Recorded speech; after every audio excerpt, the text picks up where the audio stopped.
define turbidity, temperature, and the TDS, or total dissolved solid. But I'm not sure whether in practice the bottled water industry are doing all of this. So I think if the regulation must be complied, we will need a lot of monitoring instrument, because bottled water industry ranging from the household industry up to big industry. So in the future, I think solid state sensor, thick film sensor will find wide application in the monitoring of the bottled water industries. Okay, in summary, I can say that again, water pollution in our country is getting worse over time with the increase in population and industrialization. So online water quality monitoring is needed to be implemented more on the Indonesian rivers, so the data can be collected to reinforce the government regulation on water quality standard. Research and development on sensor devices for water quality monitoring must be conducted more intensively, especially with the increased application of smart sensing and Internet of Things. Again, our research was aimed at looking into the possibilities of fabricating low-cost and accurate sensor using thick film technology, which is suitable for online water quality monitoring. Again, that's all I can present to you this morning. Thank you very much. Terima kasih Pak Agus for giving me time. So I am now ready. You have questions. Thank you. Okay. Thank you, Professor Goib, for the very interesting introduction and in thick film technology. And we proceed to question and answer. I think there are 3 questions, but we have very limited time, Prof. Goib. So okay. I will read all, and please quick respond each question. From the first question is from Mr. Yu Wahyu, that about it is possible for us to develop domestic sensor industry. This is the first question. And the second question from Mr. Kemal, how about cross sensitivity and meteorology factors to thick film gas sensor? Yes, cross sensitivity and meteorological.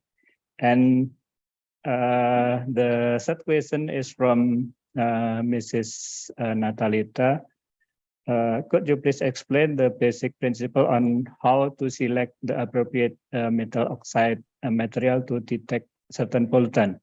For example, why the TiO2 is used instead of GNO to detect oxygen in H3 and GH4. Okay, please, Professor Goib. Okay.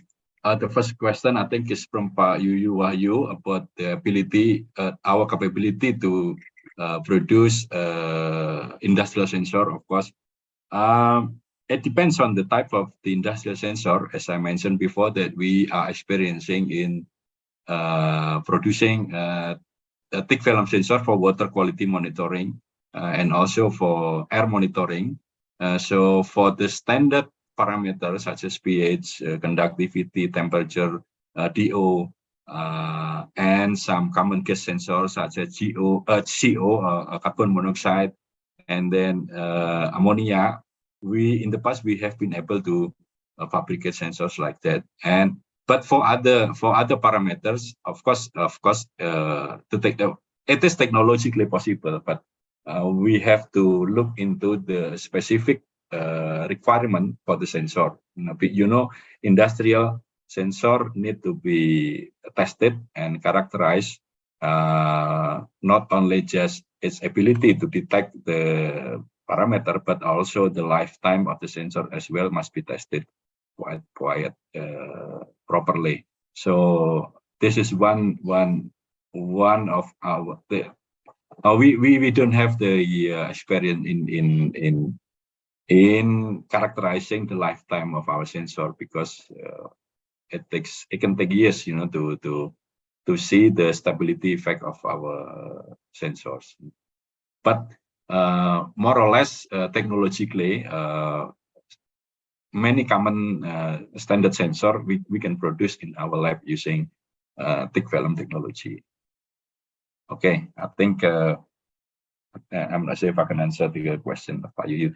And the second question was, I'm sorry, cross sensitivity and the cross sensitivity. Yes, of course, the metal oxide is known as the as having cross sensitivity problem for other gases. I didn't put in my slide, but there are ways to improve to reduce the effect of cross sensitivity, and one of them is using a doping material. So the metal oxide is not used as it is, but rather it was added with a small amount of dopant, such as a metal, precious metal dopant, such as platinum, but with a small concentration, or palladium, maybe for some application. So with the purpose of the dopant is, of course, to enhance the sensitivity of the sensor to specific gas. If the sensitivity of the sensor to specific gas is increased using the dopant, then the effect of cross sensitivity from other gases can be reduced. Okay, and what was the second question, Pak Agus?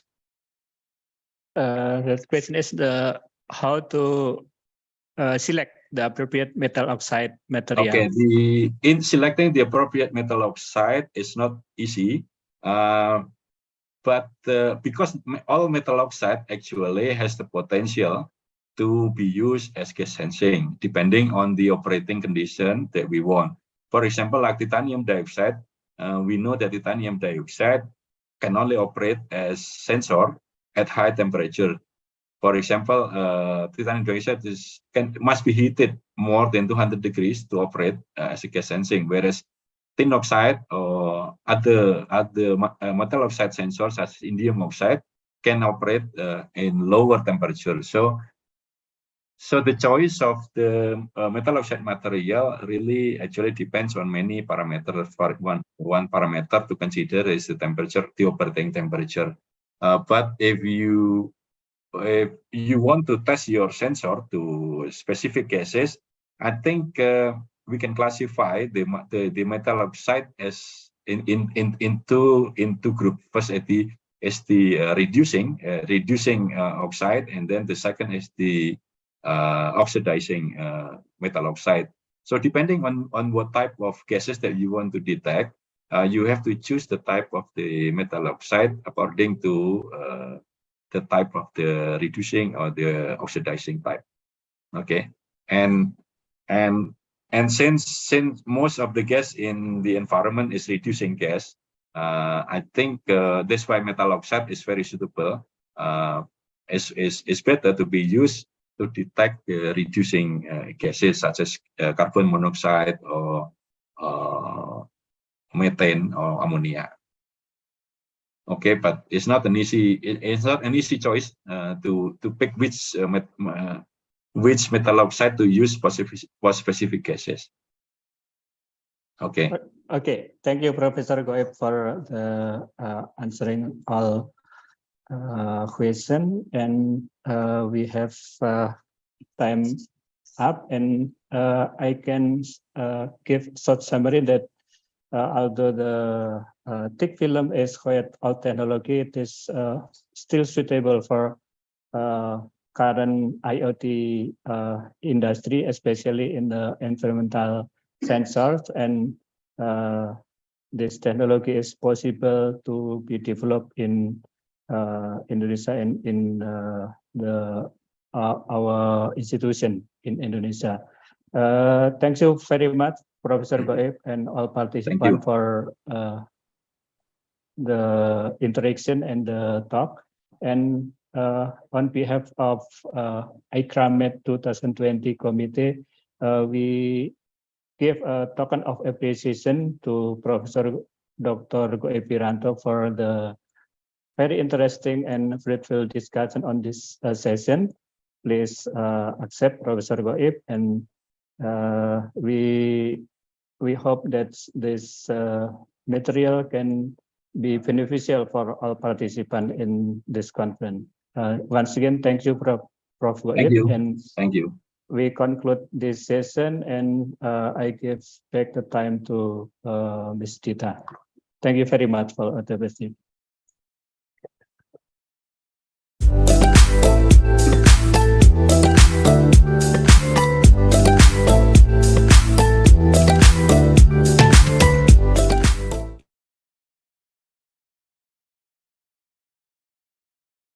Thank you to Dr. Agus Subekti and Professor Goib Wiranto.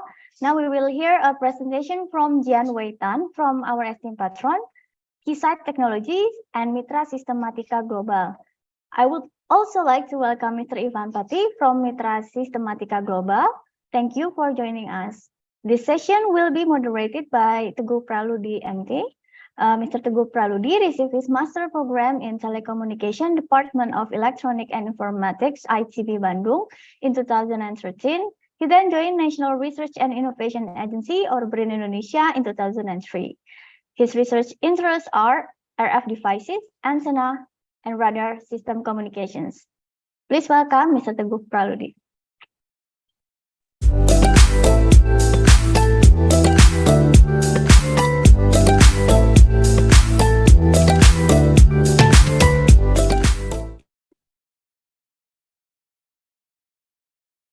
Okay.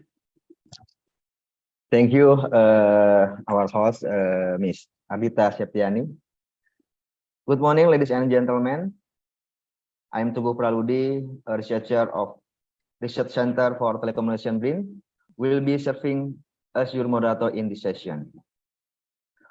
Welcome to patron session of Mitra Systematica Global Keysight Technology. Firstly, let me introduce about the company. PT Mitra Systematica Global is an ICT, telecommunication, mechanical, electrical, electronic system integrator, building intelligent system and measuring instrument company with the main focus on the needs of our customers who are spread all over Indonesia. PT Mitra Systematica Global is appointed as authorized distributor of Keysight technology in Indonesia. You will be hearing a presentation from Mr. Jian Wei Tan. Mr. Jian Wei Tan is application development engineer at Keysight Technologies company. The talk time is 45 minutes long, including the question and answering. For the participant who would like to ask a question, please use the raise hand function on your Zoom. By the end of the presentation, I will call out your name and please briefly introduce yourself and then deliver your question by unmuting and turning on your video. Now, moving along to our session, please welcome Mr. Jian Wei Tan, who will be speaking to us on 5G, 6G materials characterization, focusing on the permittivity. So, low-cost dielectric materials serve as substrate or random material for satellite link, automotive, millimeter wave communication system, radar electronic warfare array antennas, and the other. Researchers are constantly looking for novel advanced material that can keep up with 5G, 6G technology demand in the millimeter wave and sub-terahertz. As material sample get thinner, material characterization can be challenging. We will discussing the material equipment to serve the 5G and 6G demand. What are the way to characterize this material and providing some insight on how to make accurate measurement? Mr. Jian Wei Tan, time is yours. Hello everyone, my name is Jian Wei. I'm the Application Development Engineer at Keysight Technologies. In this presentation today, I will talk about 5G and 6G materials characterization on how to make focusing on accurate measurement. Mr. Jian Wei Tan, time is yours. This is the agenda today. I'll first go through the 5G and 6G market trend. My name is Jianwei. Look at what are the requirements within the wireless communication at Keysight Technologies looking for in terms of materials. Presentation today, I will go through how would the materials attributes, specification, on how to make permittivity, and loss accurate tangent can measurement. affect the performance Mr. in the Jianwei 5G Tan, and 6G time area. is yours. This is the agenda today. We'll look at the available measurement method trend and drill down into resonant cavity methods within the wireless communication, which is capable of measuring low loss materials. Today, I will go through how would the materials providing some tips in order to On make how to make low loss accurate sample measurement. measurement performance. Mr. Finally, Jianwei we'll end Tan, the session with time is Q&A. yours. This is the agenda today. We'll look before we begin, let's do some refreshment. There are two terms in which I'll be repeating a lot in the wireless session today. First is measuring low loss permittivity or dielectric. A concept out there when the electric field passes through a material, it can actually interact with that material in two ways. First is storage, and the second one, let's do loss. There are two terms in which I'll decay is a lot actually representing the storage part whereby the energy may exchange between the field and the material when a lossless electric field passes through a material. The second term you will often see material detached with loss tangent. Loss tangent is also equivalent to the dissipation factor and 1 over the quality factor. It is a measure of the energy loss relative to storage energy, whereby the term DF is also commonly used when the dissipation factor lossless and sometimes is also being called as the tangent delta of the loss tangent. Loss tangent is also equivalent. Let's look at the 5G timeline, and we see that there are many implementations in this decade alone. Measure of initial and loss 5G technology was developed or deployed in the 301 commonly used today. We are starting to realize the full 5G vision. Also, 3GPP released 17 across stage 3 in 2022 and released 18 discussions have begun the 5G evolution. Looking at the frequency band of 5G new radio and live, we have been discussing develop 6 GHz and we are starting to realize the full 5G vision. 3GPP released today, many companies across stage 3 are working on FR2 frequencies from 7 GHz have begun 8 GHz. So users are interested in frequency bands of 5G new radio and band. And now, Release 17 has specified a new usable frequency band that ranges from the wave of 2 to 71 GHz. As you see in this slide, many companies properties over 10 GHz working on FR2 frequencies supporting 27 GHz application 8 GHz users dealing with the wave frequency. Let's check out what kind of performance are expected now. Release 17 has 5 GHz a new usable frequency band. This table shows performance milestone of ceramic materials of 5G and 6G application. The Japanese National Institute AIST publishes a report in late 2020. We see the key performance of the ceramic materials for substrate such as epsilon and decay, loss tangent or DF at the target frequency, frequency dependency of loss tangent, and substrate thickness in the table.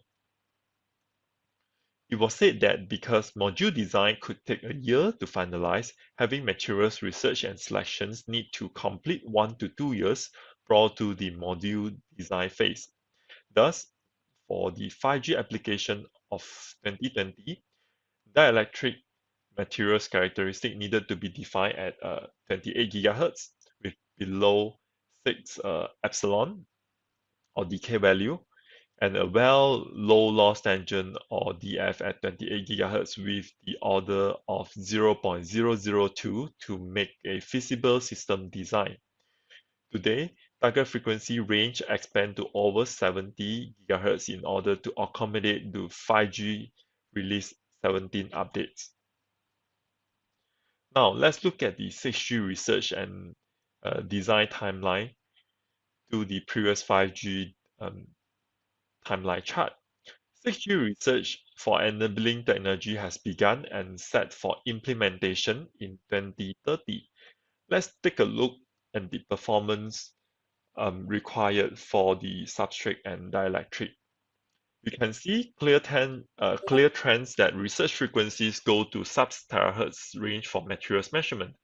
The target frequency has reached 160 GHz or D-band in 2022, augmented to 220 GHz in 2 years, and expected to reach to 300 GHz in 2026.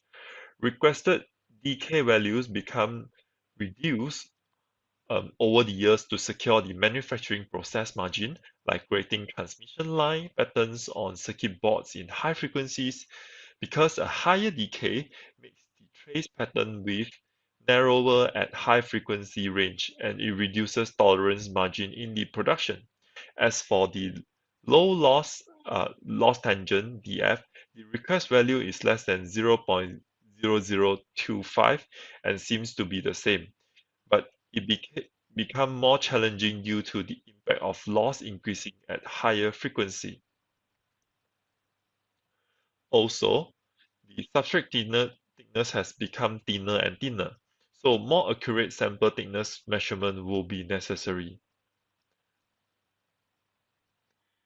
Now, let's take a look on how these DK and DF value affect the performance in the wireless communication. Ideally, we will want all our materials to perform like an air, but it would not be possible in real life. So what would people look at is to reduce the decay and to find materials that have low decay and low DF. Decay, dielectric constant, can change the way a signal travels relative to air. The variation of decay result in different propagation delay as signals are traveling along this material structure.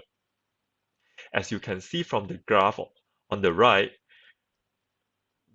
the materials with different decay value would have different propagation delay.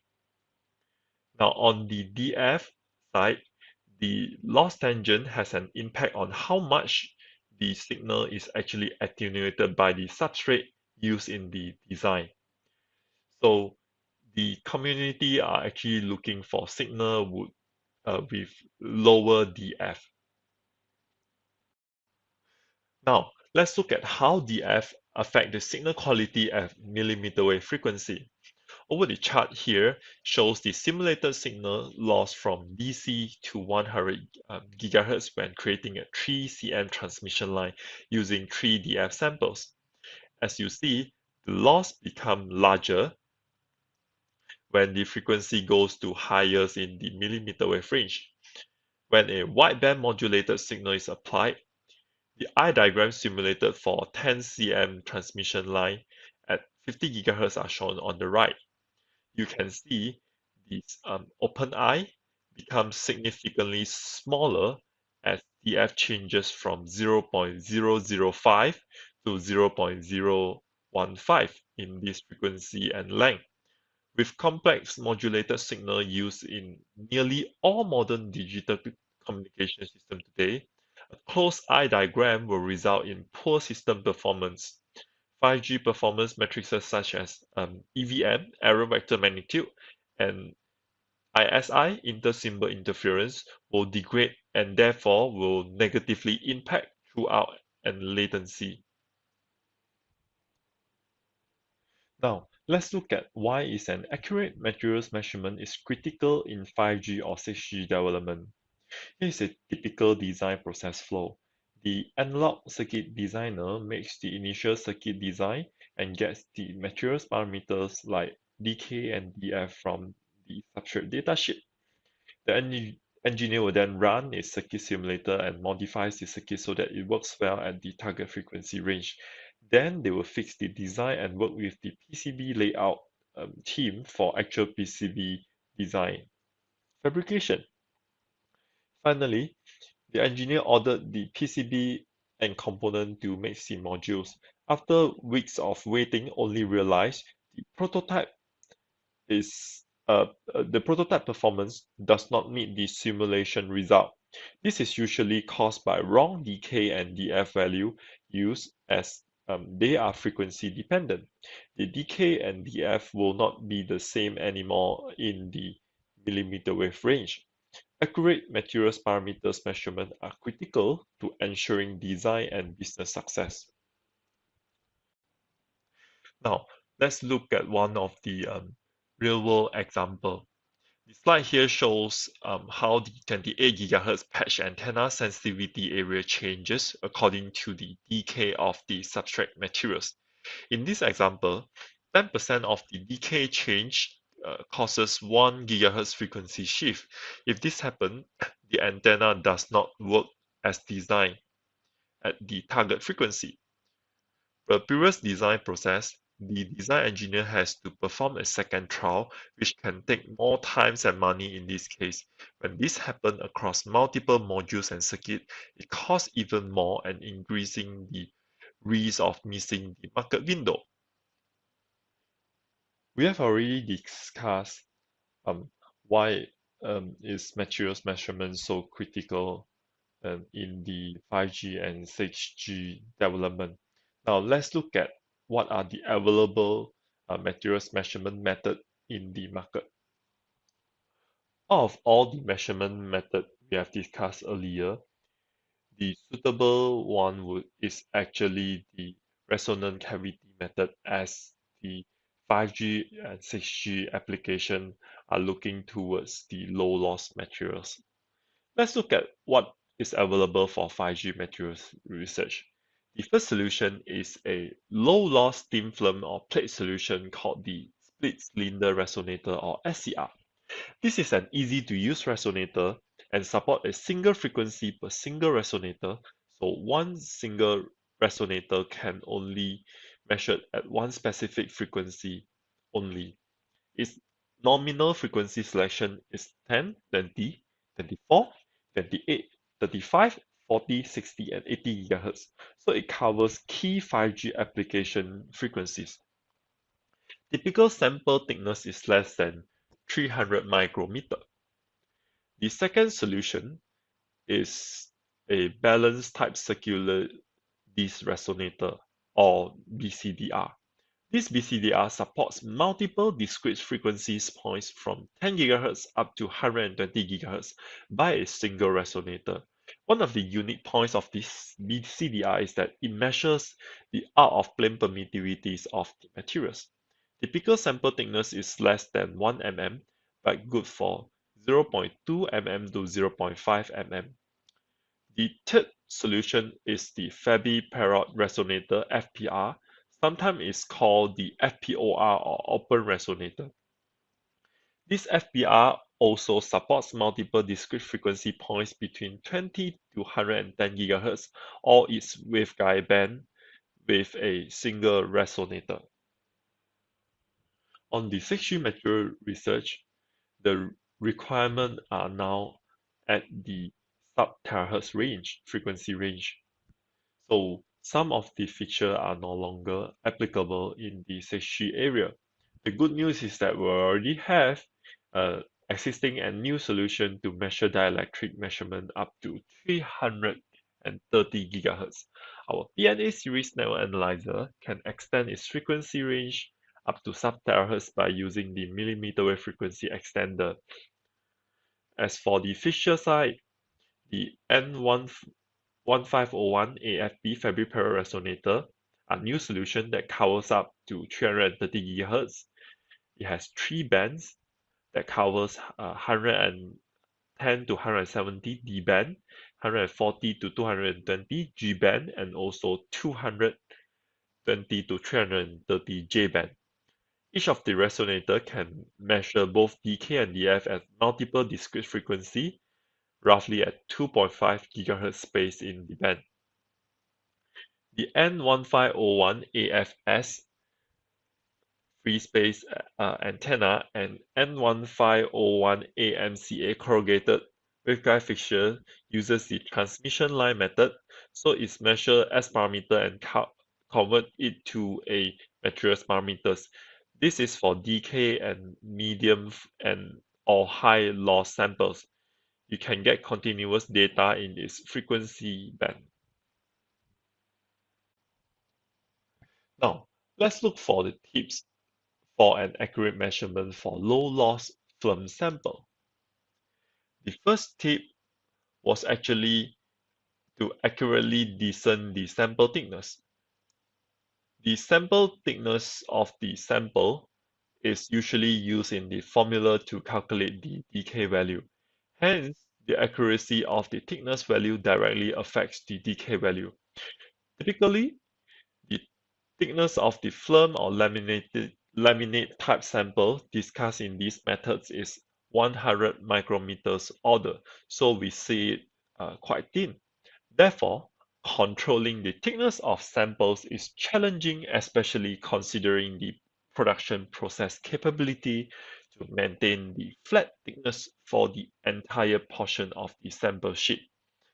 Furthermore, tools to measure the sample thickness also limit the thickness measurement accuracy. Broadly used micrometers have typically 1 micrometer resolution and a few micrometers reading uncertainty in general. Inexperienced operators will add additional uncertainty. A 1 micrometer reading error to measure 100 micrometer thickness can add approximately 1% error to calculate decay for some resonator. When the sample sheet does not have a flat surface, we need to consider the effective thickness of the sample to ascertain the correct value for the calculation. Some illustration here shows that the thickness of the plate samples can be obtained as the same thickness, but actually they are not. Second, some resonator are sensitive to the position of the sample to put in the resonator because it changes the interaction to the E field created in the resonator. Thus, wrappage and wrinkles of the sample adds errors, and the effect is visible when measuring rather thin samples. Lastly, and especially when measuring low-loss sample, please make sure to keep the samples as clean as possible. Touching the measurement area with bare hands will produce a film of oil on the sample and will add extra loss when measuring low-loss sample. It is recommended to use tweezers or wear gloves when handling the low-loss sample. Now, I will show you some of the repeatability study that we have done, that we have concluded the tips earlier. We will measure the sample with SPDR by changing the sample thickness. Then we will see the effect of the sample's wrappage and the effect of touching the samples by your finger. Here are the results measuring 3 different thickness samples by using a 9 GHz SPDR. The chart shows loss tangents or DF as horizontal and decay value as vertical axis. For each sample, we measure it multiple times and plot the result in the chart.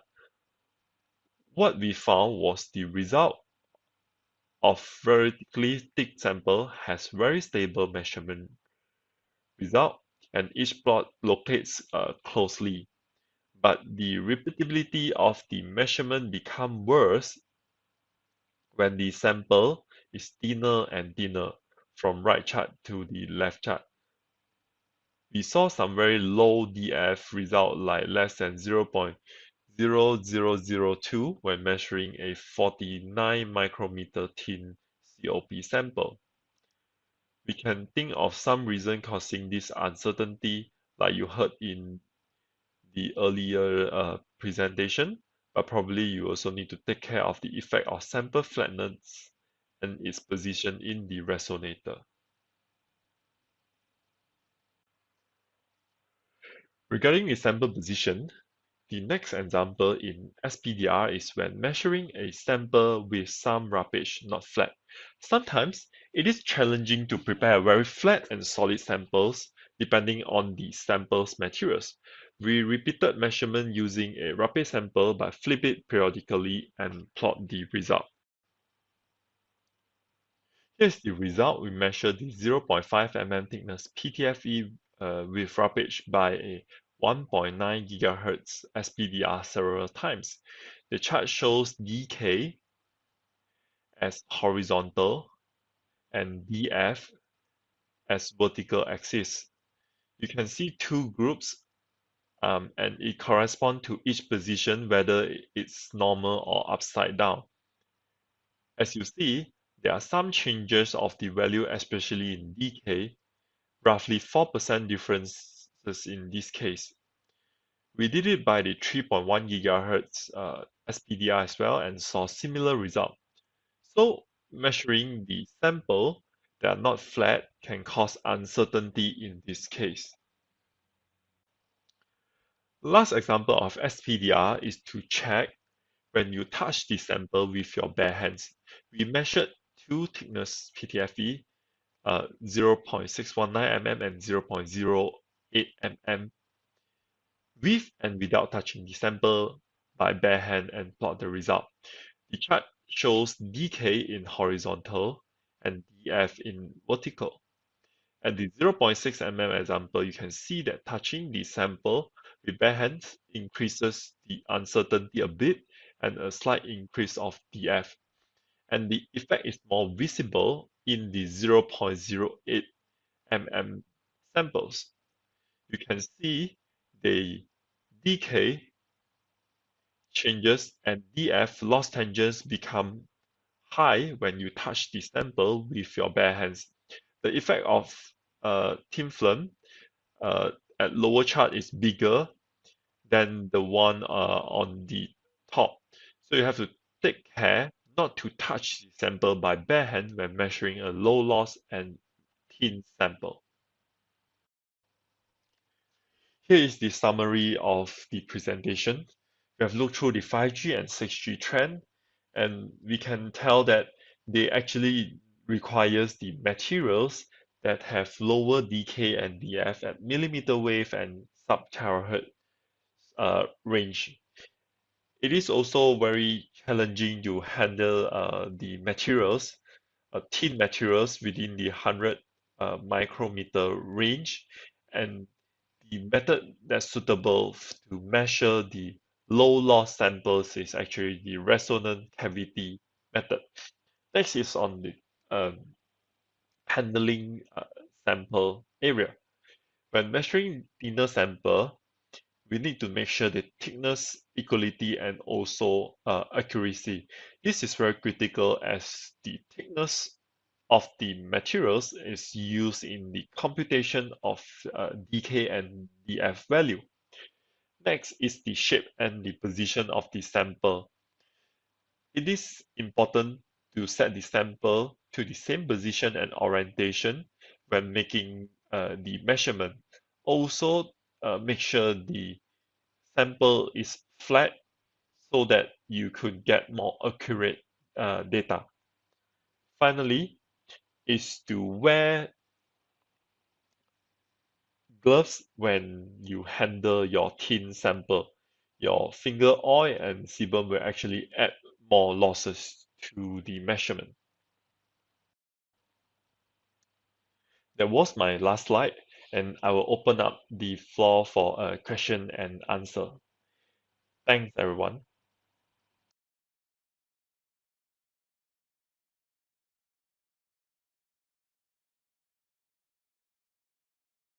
Thank you very much, Mr.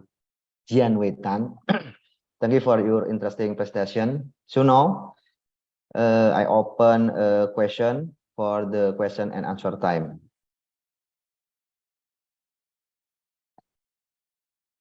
Okay, I have the first question from Dr. Yusuf Nurwijayanto. Thank you for your explanation. This is very interesting and important for future application, as you mentioned. We can measure the material characterization using several equipment, especially the solid material. Is there KSAT also provide equipment tools for measuring liquid material? If yes, let me know, please. Thank you so much. Yes, we do have a wide range of portfolio for liquid type of materials. We have an open-ended probe that can measure up to 50 gigahertz from megahertz range. So I can keep in touch with you, maybe through an email. Maybe you can drop me an email so that I can follow up with you on that. Is that all right? Okay. Okay, Mr. Yusuf, are you here? Okay, that is an answer from Mr. Jain Witan. And the other present participant who has some question for Mr. Jian Wetan. We have some minutes.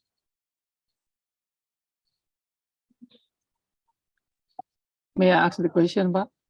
Okay, please, Mr. Johnny W. Simatupang. Yeah, Thank you. Thank you for the time, Mr. Jian Weitan. Due to your presentation, I saw that you care about the permittivity, right? Permittivity. Yes. Material characterization. So, what about the permeability in this case? Did you also consider about that? Permeability would not be a much focus here because most of the materials are not magnetic. And in terms of the substrate that being used, we are focused more towards the permittivity area. So the industry actually tuned towards the permittivity measurement rather than the permittivity development. And the solution, that that I widely see is, on the megahertz range for permeability. Yeah. Oh, I see. So in this case, you use the standard permittivity of things in free space to calibrate your result. Is it? No, you mean for so it different. So it depends on the method that you use, right? For low loss materials, our focus will be on the resonator method, as it can capture, you have higher resolution in this case. So you can also use a free space method that would use the free space calibration or the TRL calibration. But you won't get, that good of resolution, and you might get faulty result in that case. You can get good result on the DK, but not the good result on the DF side. So the calibration for the resonant cavity method is actually built in to measure the MT resonator to get the Q value, the resonant frequency. And when you put the sample in, it will find the difference and make its own computation, depends on which fixture are you using. But how if sorry, if I ask one more, if we consider about the QAM, for example, quadrature amplitude modulation, I remember we used the orthogonal frequency, right? I mean, if you consider about the only permittivity, you mean only talk about the transfer electric? You don't include the transfer magnetic in this case? You got it? What I meant? Come again, sorry. I mean, if we talk about the Maxwell equation, right? So there will be an orthogonal frequency, right? Yes. Between the transfer electric and transfer magnetic. in X and Y direction. So if you talk about the permittivity, does it mean that you only talk about the transfer electric without including the transfer magnetic in this case? Based on my experience, it wouldn't be much significant in this case. Oh, okay, okay. Thank you, thank you. I see. Due to the things that you say, that most of the material doesn't related to the magnetic material. Yeah? Oh, okay. Okay, thank you. Okay, thank you. We have Mr. Jian. We have the third question from Miss Riri Chairiahwail regarding lower constanta dielectric to achieve lower latency. How about the dimension of the module if constanta dielectric is low? You are saying the dimension the module, your module design if the constanta dielectric is low. So maybe the dimension more big like that. Okay, most of the time when you go towards the lower frequency, you are expecting everything would be in a smaller size. That's the first thing. And you know, in terms of materials, it can be substrate and it can be ICs that you need to understand about the dielectric constant. So how complex is your module depending on your design, and that will also consider in your design in terms of size of the module. We are focusing on the material side, lower level materials, and how does it affect you in this case. But in order to get accurate result for low loss materials, definitely we need thin sample and small sample. Okay, thank you, Mr. Jan. And this is more question from Mr. Yuyu Wahyu. What is the widest frequency bandwidth in constanta dielectric measurement? What is the widest frequency bandwidth in constanta dielectric measurement? Okay. When you say wider, it really depends on the equipment you use to measure. Okay. First of all, the VNA from Keysight today can measure up to 1.1 terahertz, but it is in the banded side. So, meaning you say it will rely on a waveguide, and it is banded. So from lowest to highest in a single sweep, what we can achieve today is up to 220 gigahertz. And fixture itself, you have seen is also in the banded kind of situation. The highest we can achieve for DK and DF is up to 330 gigahertz for low loss materials. But if it's for free space method, it can up to 1.1 terahertz. Okay. This is the last one question from Teguh Praludi, maybe for me. In the slide, you say don't touch the sample with hand. Why the effect for the substrate or that sample? And how to get the solution if that substrate I cannot touch with my hand? Thank you. The simple one would be using a tweezer, or some of them they use some air gun thing, you know, to hold it. And wearing a glove would be a good choice as well. Oh, don't touch it with bare hands, because bare hand, you know, our hand, it can it can produce the sweat and things like this, and it can add on to the materials itself, because the materials is so thin. Okay. And add a layer on it, and it has a critical effect on the materials. Thank you for your explanation. That is very, very important for our to reset simulation and design and application for next module. Thank you, Mr. Jian. No problem. Okay. Time is up. I would to like to summary of the talk.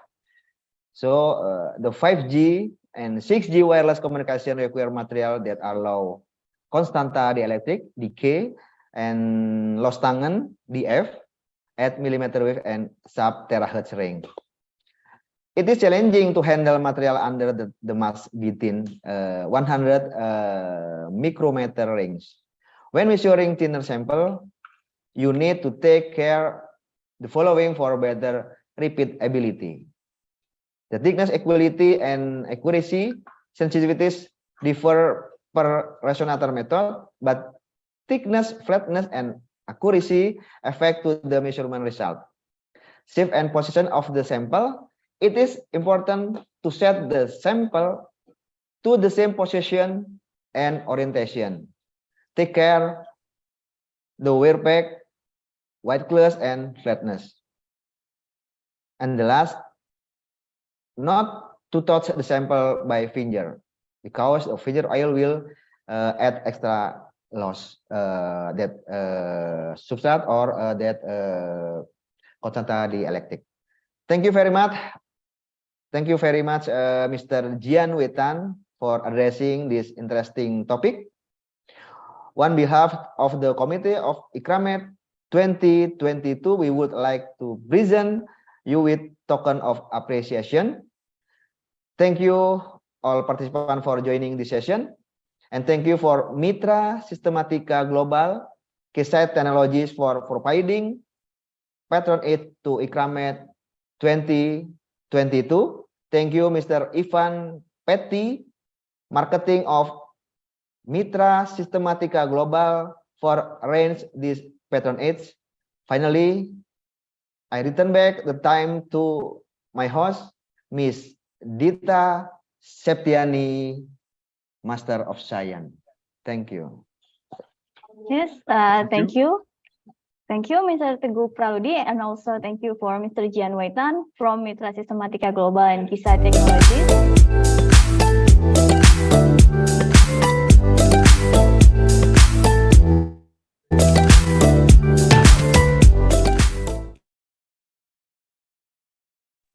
Okay, thank you, Mr. Teguh Praudi, and also Mr. Jian Wetan. Now we are going to start the parallel session after the break. So we will have a short break until 10:15 GMT+7, and the parallel session of 8 and 9 will start afterwards. As usual, for presenters, I would like to remind you several things. One, keep the naming convention according to the guidelines. Our host can monitor if any presenters are in the incorrect rooms. Also, we encourage you to keep logged on even during the breaks. For the presenters that are in their assigned sessions, please turn on the video for the whole session, including when you are not presenting. Also, please be reminded it is compulsory for presenters to be present at their respective Q&A session. Do not forget to fill in the attendance form as the presenter when you are in your own session. Also, please have your presentation slides ready for the Q&A sessions. For all the participants who want to ask some questions during the Q&A sessions, please use the raise hand menu that can be accessed from the reactions menu in your application. The breakout rooms too will finish around 11:15 GMT+7. So participants can go to the breakout room 1 to see the remaining presentation in breakout room 1. The last parallel sessions of 11 and 12 will start both at 1 p.m. GMT+7 after the lunch break in both breakout room 1 and 2. Okay, before the start of the next parallel session, we will have a short break until 10:15 GMT+7. Please enjoy your conference. Thank you.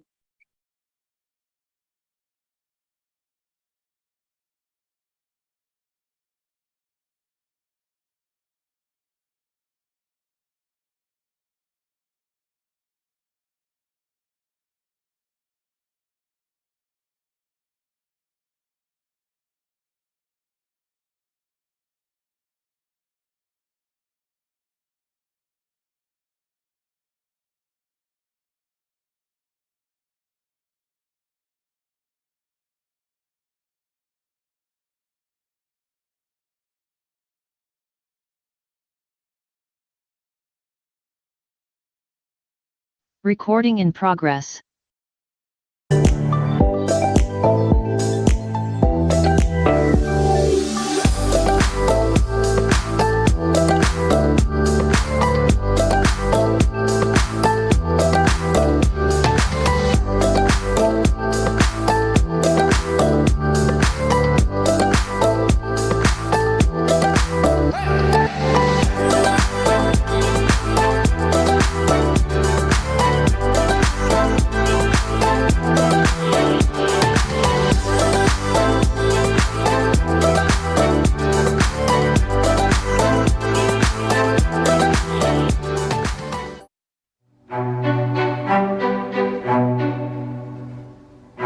Today's world is a network of data and signals. The gap between vision and reality is closing. A thirst for knowledge and the search for new frontiers are the driving force behind innovation. We develop and produce top-quality, durable products that enable progress.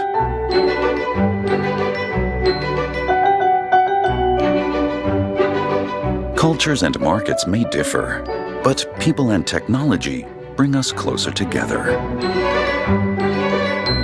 The essence of our products: technology for people who are building tomorrow's world.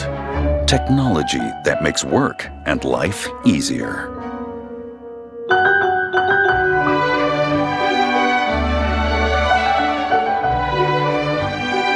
We have mastered the fundamentals and cover all products that communicate with wireless technology or depend on it. Where communication implies responsibility and values, it requires special protection.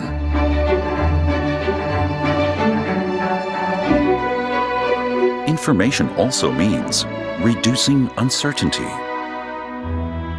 radio monitoring and radio location, secure communications, broadcast and media, and test and measurement. That is our world. For almost a century, we've been helping to shape the technology-driven universe we live in. We were there at the very beginning, set milestones, and drive the developments of our time. We have always been and will continue to be an independent company. Development, production, and worldwide service under one name. We create solutions. We are Roda and Schwartz.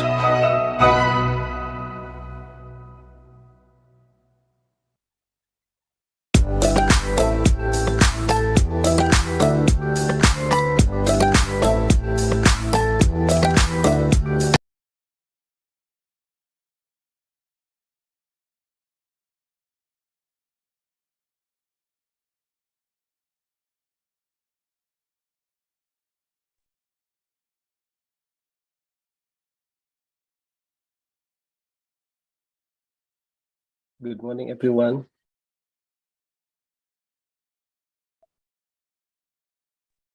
Good morning. Okay. Okay.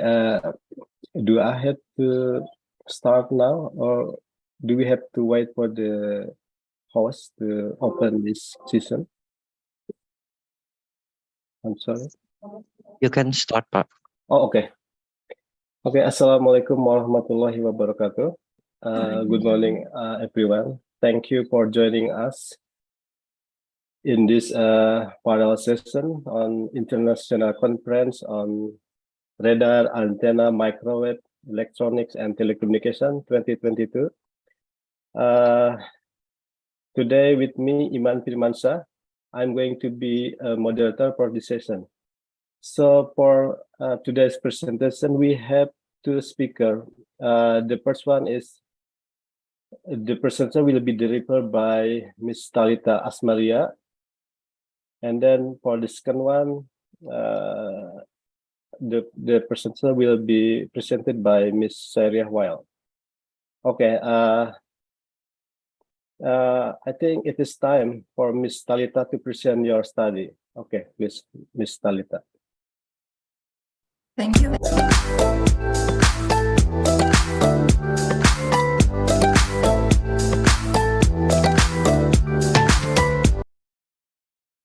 Thank you, Bapak Iman Firmansyah. May I share my presentation?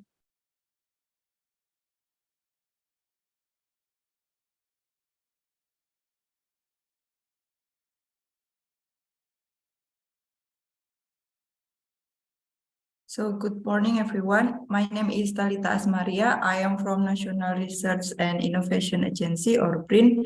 I'm from Research Center for Metallurgy.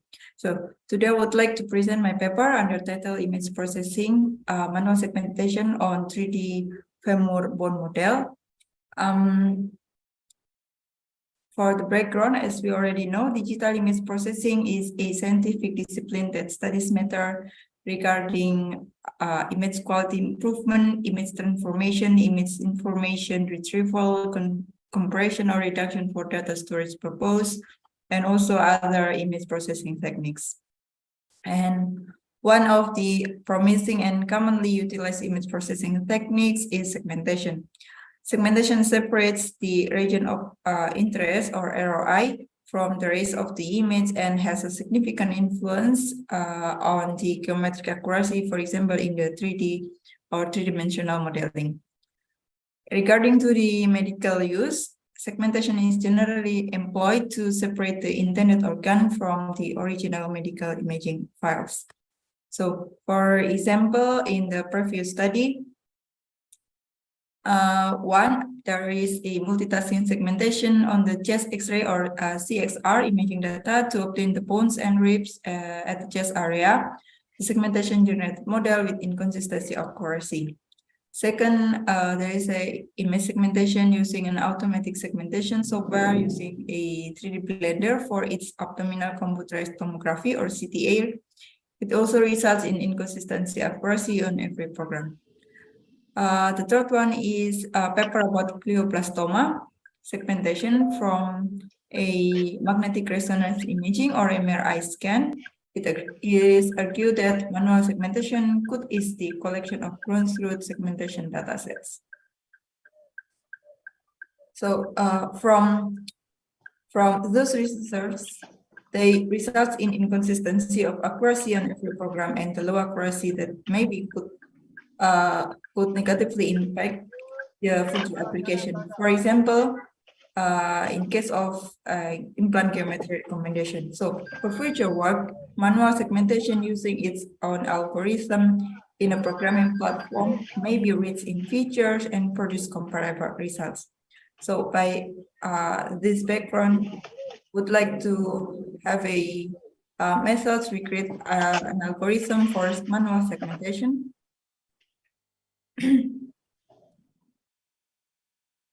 Hello.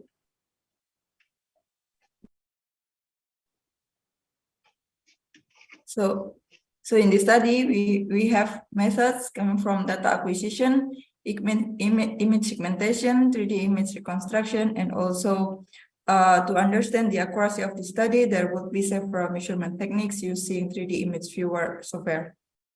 Here is the flowchart for the main segmentation process from start, insert file, and define file, convert data class to 8-bit, segmentation thresholding, operation filling holes, image reduction, operation opening area, contouring segmentations, then boundaries data, and then finally we save it to the file in the format of .tcm or TCOM file.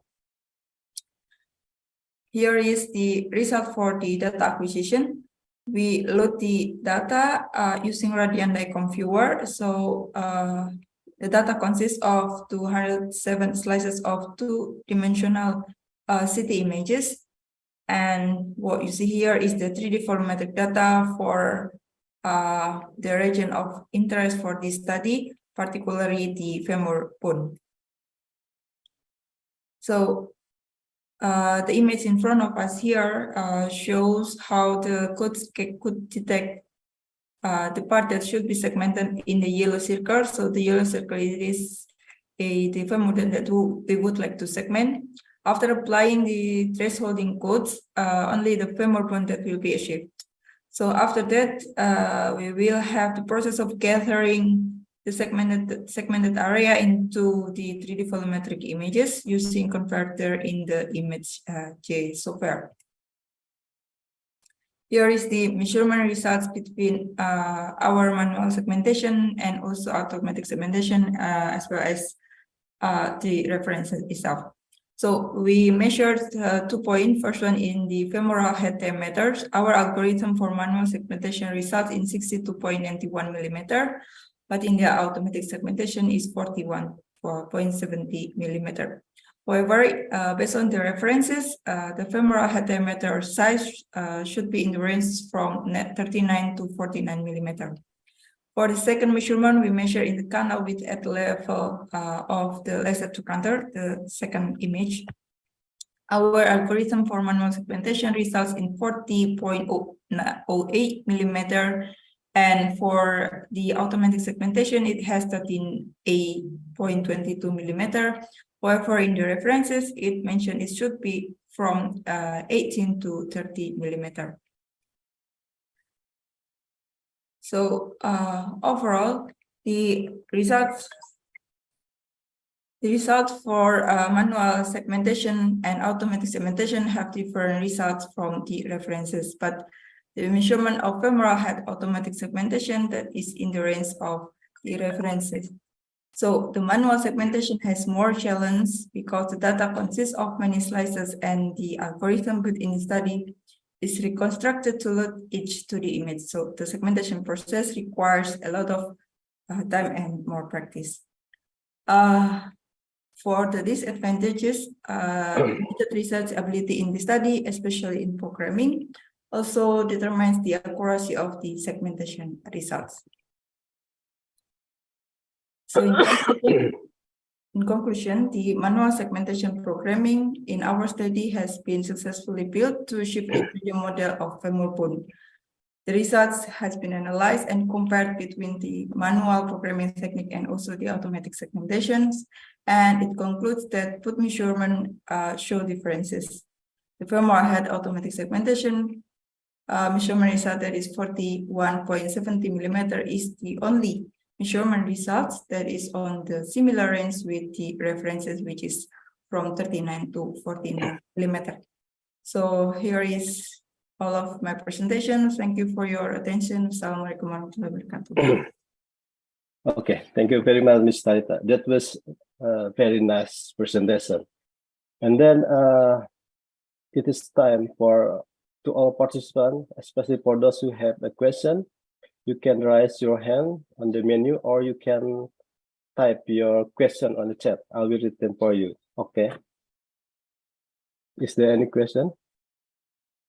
Okay, I'm sorry. Actually, I have a lot of questions, but I will try to ask you while waiting all participants to raise question. I'm going to ask you. Okay, Mr. Talita, I'm interested in image processing. What kind of software or PC did you use to perform your experimental? And then how about the execution times? For image processing, it depends on we would like to do manual or automatic. Manual means we make our own algorithm. For example, we write our coding.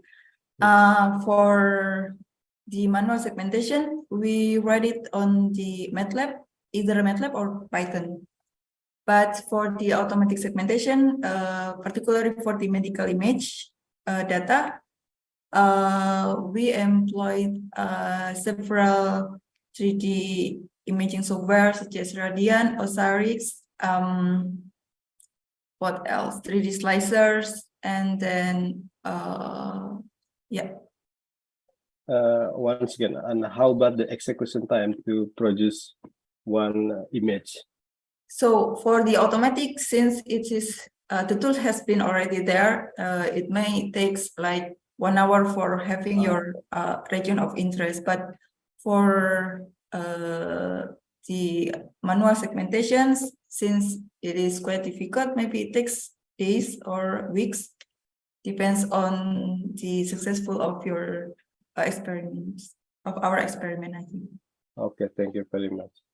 Okay. Oh, we have one question from Mr. Agus. Okay, the question is, how did you calculate the threshold? How did the manual threshold setting affect the result? Yeah, thank you, Bapak Agus Subekti, for your questions. So we were not calculating the threshold, so we just estimate the threshold, since in the whole pictures or whole image we have many types of bones, and mostly they have similar threshold number, or so we just estimated. Then, and how did the manual threshold setting affects the results? it has huge impact. For example, if we are setting in the threshold for example in 20, but it is false, so many bonds will be achieved, but our region interest only the femur bond. So yeah, since we are not calculating, we just estimate from maybe from the range from 20 to 80, for example. Okay, Mr. Agus, I agree. Or is there any question from audience? We have still 2 minutes, I guess, but Okay, thank you. okay, thank you very much. Almost we have 1 minute. Maybe I would like to some small suggestion, but I'm sorry because the execution time is 1 hour. I think it will be better for you to use our cluster in BRIN, yeah, Mr. Lita. Okay. Well, I guess if we use GPU, the execution time will be much more faster. Okay, but anyway, thank you very much to Mr. Lita for your nice presentation. Please applause to Mr. Lita. Okay. And then it is time for the next presenter. So first I would like to read the title. The next presentation is going to be presented by Ms. Saria Weil. This time it's about telecommunication. The title is Sparse Channel Estimation Using Orthogonal Matching Pursuit, OMP, for MIMO OFDM system. Okay, Ms. Saria Weil, it is time for you to present your study. Okay.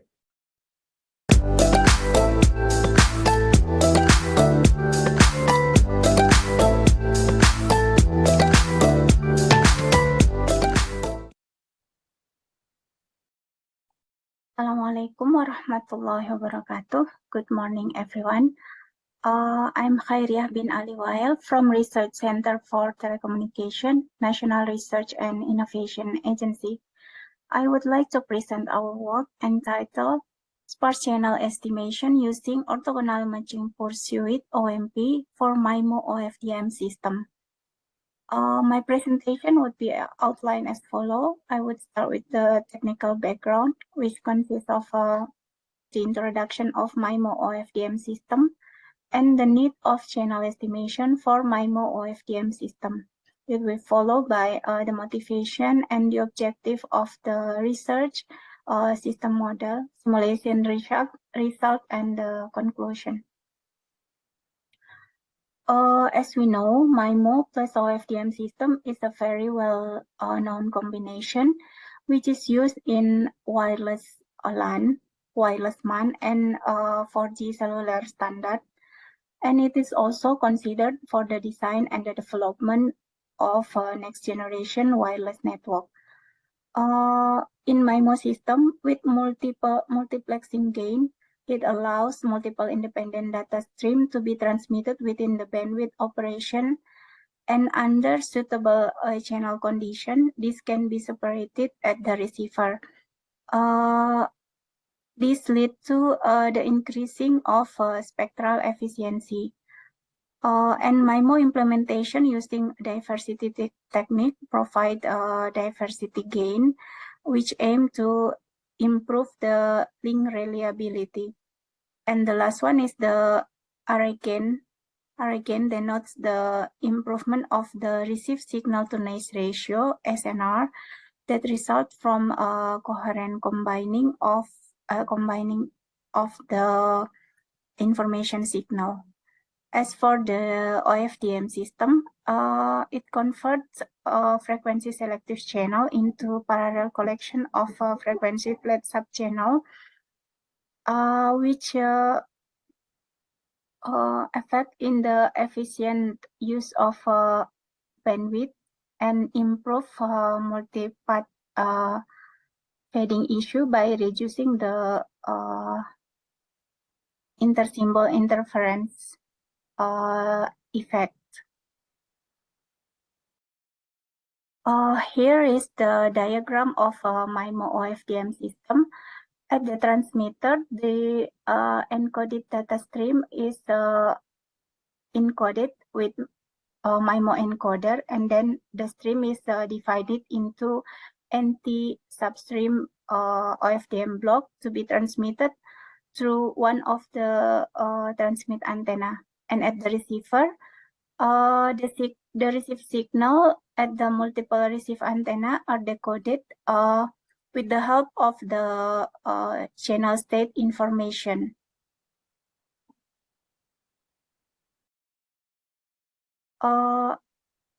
So now we would go through the reason why channel information is needed, particularly for MIMO OFDM system. We know that wireless channel produce impairments such as amplitude variation, time dispersion, and Doppler effect, which is resulting in the degradation of the receiver ability to recover the transmitted signal. And to compensate that effect, a wireless channel communication on the transmitted side needs to obtain a perfect and up-to-date channel state information. And also, channel state information makes it possible for the system to adapt its transmission parameter to cope with the current channel condition. It is crucial for achieving a reliable communication with high data rates in multi-antenna system. This is some of the channel estimation technique. Mostly, it is divided into three main class. The first one is the pilot edit channel estimation, blind channel estimation, and decision-directed channel estimation. In pilot edit channel estimation, the estimation is done with the help of the training or pilot sequence. In the blind channel estimation, it uses statistic from incoming data to estimate the channel without the need of pilot signal sequence. And with the blind estimation, the channel only be identified with some ambiguities. However, in semi-blind channel estimation, the channel coefficient can be completely identified under a certain condition. And another technique is DDCE, or direct decision-directed channel estimation. It is also another form of channel estimator that exploit non-pilot symbol. And among this technique, pilot edit channel estimation get more attention due to its simplicity and reliability. For the motivation behind this research, for MIMO OFDM system channel estimator, pilot overhead is proportional to the number of antennas, which is lead to the decreasing of the spectrum efficiency. Also, previous studies shows that in some cases, multipath wireless channel has much smaller number of significant channel response, or we can say that it has a sparse nature.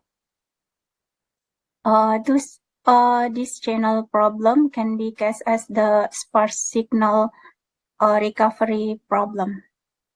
As we can see here, the formula for the wireless communication receive signal and the compressive sensing reconstruction problem have resemble each other.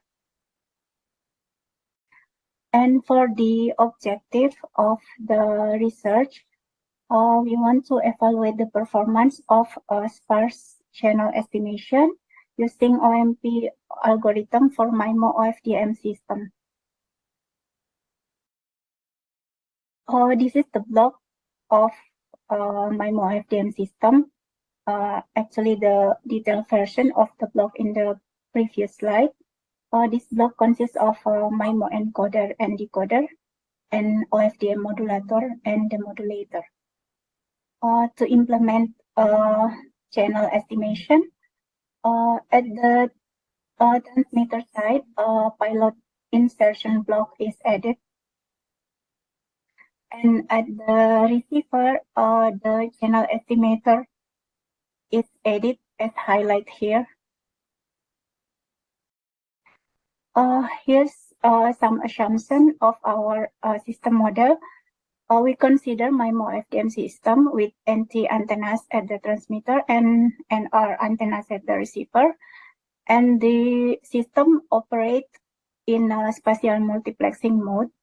The information symbol transmitted through N subcarriers and LCP cyclic prefix.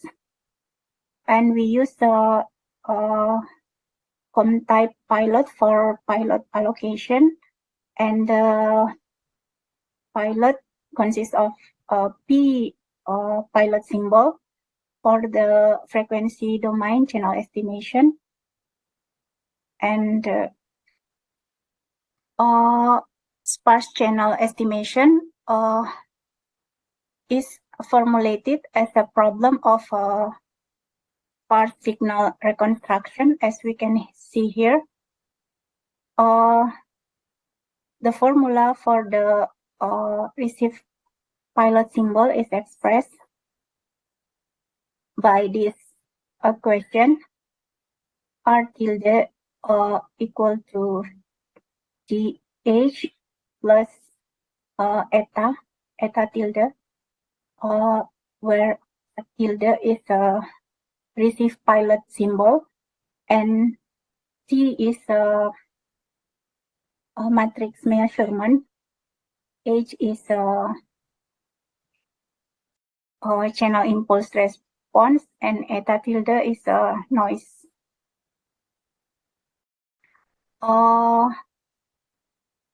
W tilde here is the DFT basis for constructing the matrix measurement T. And for reconstruction, we use the orthogonal matching pursuit algorithm as shown in algorithm 1. This table presents the simulation parameter for MIMO FDM system. And this slide provides the result of the simulation. We evaluate the performance of the system in terms of normalized MSA against the SNR and their performance against the SNR.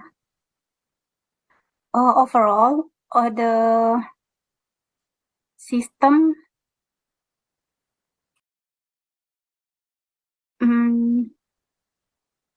the performance of channel estimation using OMP gives better estimation result compared to traditional LS estimator in this figure in terms of NMSA, and also at the right figure we can see that the performance of the OMP algorithm give slight overlap result with the scenario where the channel information is perfectly known, even though both result is different from the theoretical result. So to conclude, we evaluate the performance of channel sparse estimation using orthogonal Margin Pursuit or OMP for MIMO FDM system. This is the end of my presentation, and thank you. Okay, thank you very much for the nice presentation. Okay, we have to wait. Okay. Okay, is there any question? For those of you who have a question, please do not hesitate to raise your hand, or you can type your question on chat. We have still several minutes, more or less 2 minutes. Is there any question? Okay, I have question. This one is a basic question. So, in your design, MIMO or FD, I was wondering how many carrier frequency do you use? Is there one or how many? Okay, thank you. So, for number of carrier, subcarrier. Yes. Yeah. In my setup for simulation, I use 1024 subcarrier. So. Yeah, that's it. How about the value? How many gigahertz or megahertz? The range. The frequency, carrier frequency, or the lowest until the highest. So we have a simulate in the baseband. Baseband signal. So you didn't perform the modulation. Okay. What do you mean? Okay, it's okay. So I mean, you remove the carrier, so you didn't have to perform the modulation. I mean, combining signal with a carrier. Is that correct? Yes or not? No. Okay.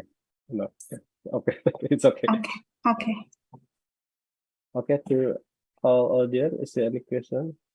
The time is almost up, but I would like to remind you, please turn off your camera because the committee will take our picture for attendance.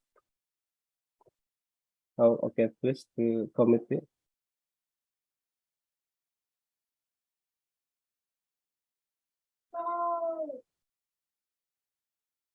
Okay. There is no sign. Is it okay? Okay, 1, 2, 3. Slide 2. 1, 2, 3. Thank you. Okay, thank you very much to all participants, presenter. Thanks a lot for joining us in this panel session. Hope you enjoy for the rest of this conference. Okay, thank you very much. Assalamualaikum warahmatullahi wabarakatuh.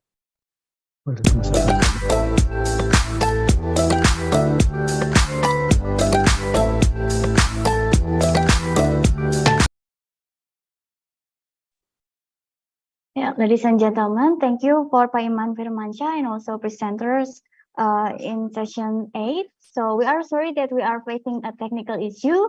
So we need to wait to the other breakout room to finish their presentations, and we need to do some resetting with this Zoom setting. So we deeply apologize for the inconvenience. So please wait a bit, and afterwards we can continue with session 10 with the chair of Dr. Umay Saroh.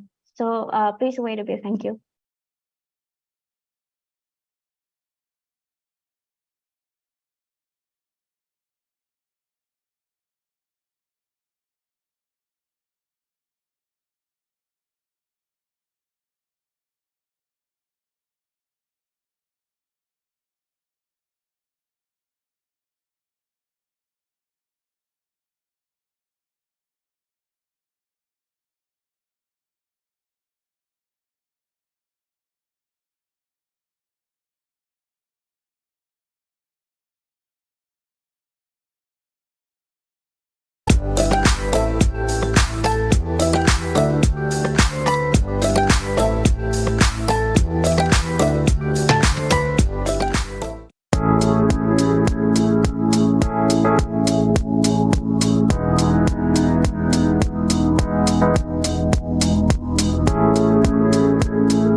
is a network of data and signals.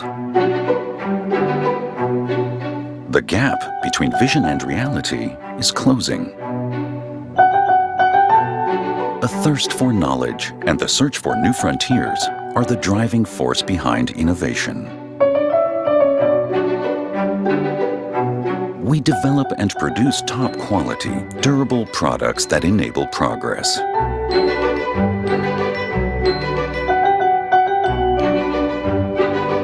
Cultures and markets may differ, but people and technology bring us closer together. The essence of our products: technology for people who are building tomorrow's world. Technology that makes work and life easier.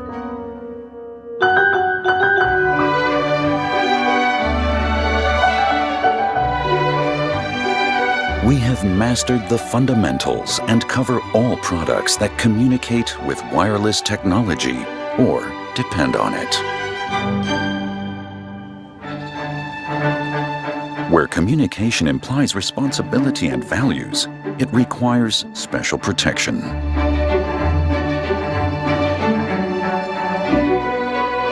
Information also means reducing uncertainty. Radio monitoring and radio location. Secure communications. Broadcast and media. And test and measurement.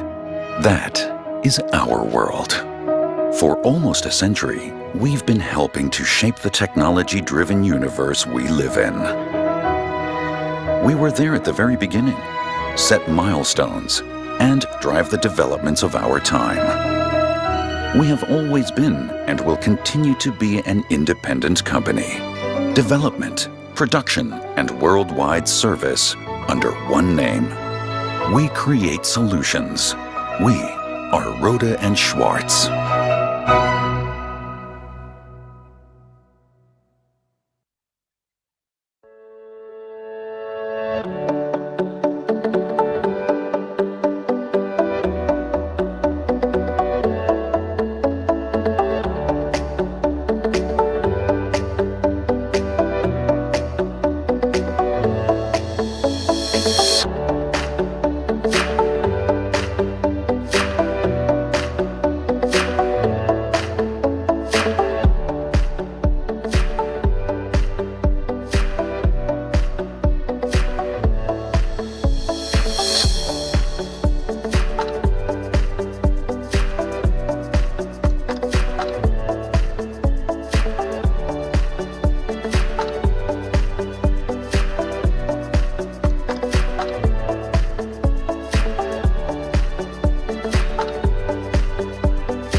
Jurnal Elektronika dan Telekomunikasi or JET is a journal published by Pusat Penelitian Elektronika dan Telekomunikasi LIPI. JET presents high-quality articles on the latest research and development in the field of electronics, telecommunication, and micro or nanoelectronics engineering. JET provides a platform to share research in the areas such as digital signal and image processing, network theory and circuit design, radar and sonar technology, antenna and wave propagation, wireless and optical communication, microelectronic system, electromagnetic and electronics materials, emerging and advanced fabrication technology, and so on. JET is indexed by internationally renowned indexers such as the Recording in progress.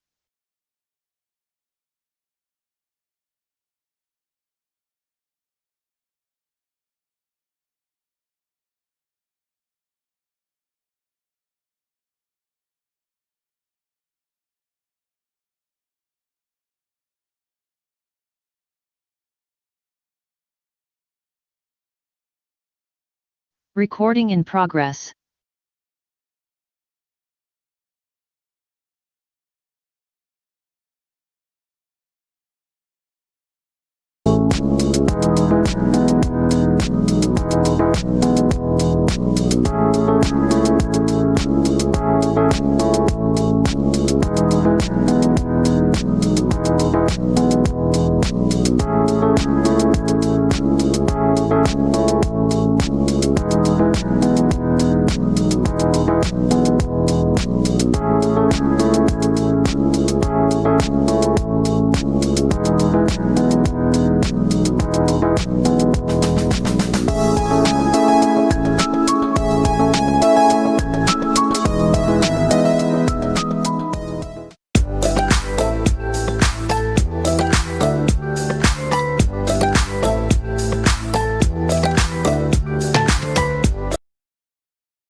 Okay, we are very sorry for the inconvenience. So that now our problem is solved.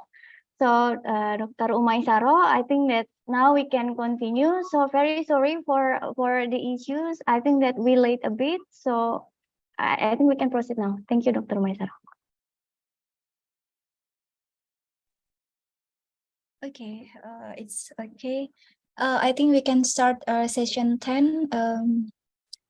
Before we start, maybe I will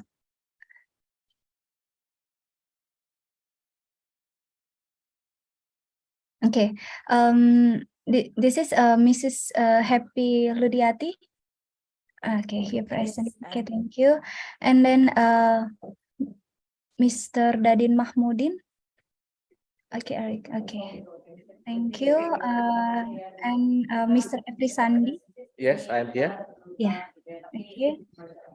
Mr. Aditya. Yes, I'm here. Okay, and Mrs. Anissa Fitri. Not present yet, I think. Okay, maybe we can start and waiting for Mrs. Anissa Fitri. Okay, good morning. Assalamualaikum warahmatullahi wabarakatuh. Ladies and gentlemen, welcome to parallel session 10 in the 10 International Conference on Radar, Antenna, Microwave, Electronics, and Telecommunications, ICRAMET 2022.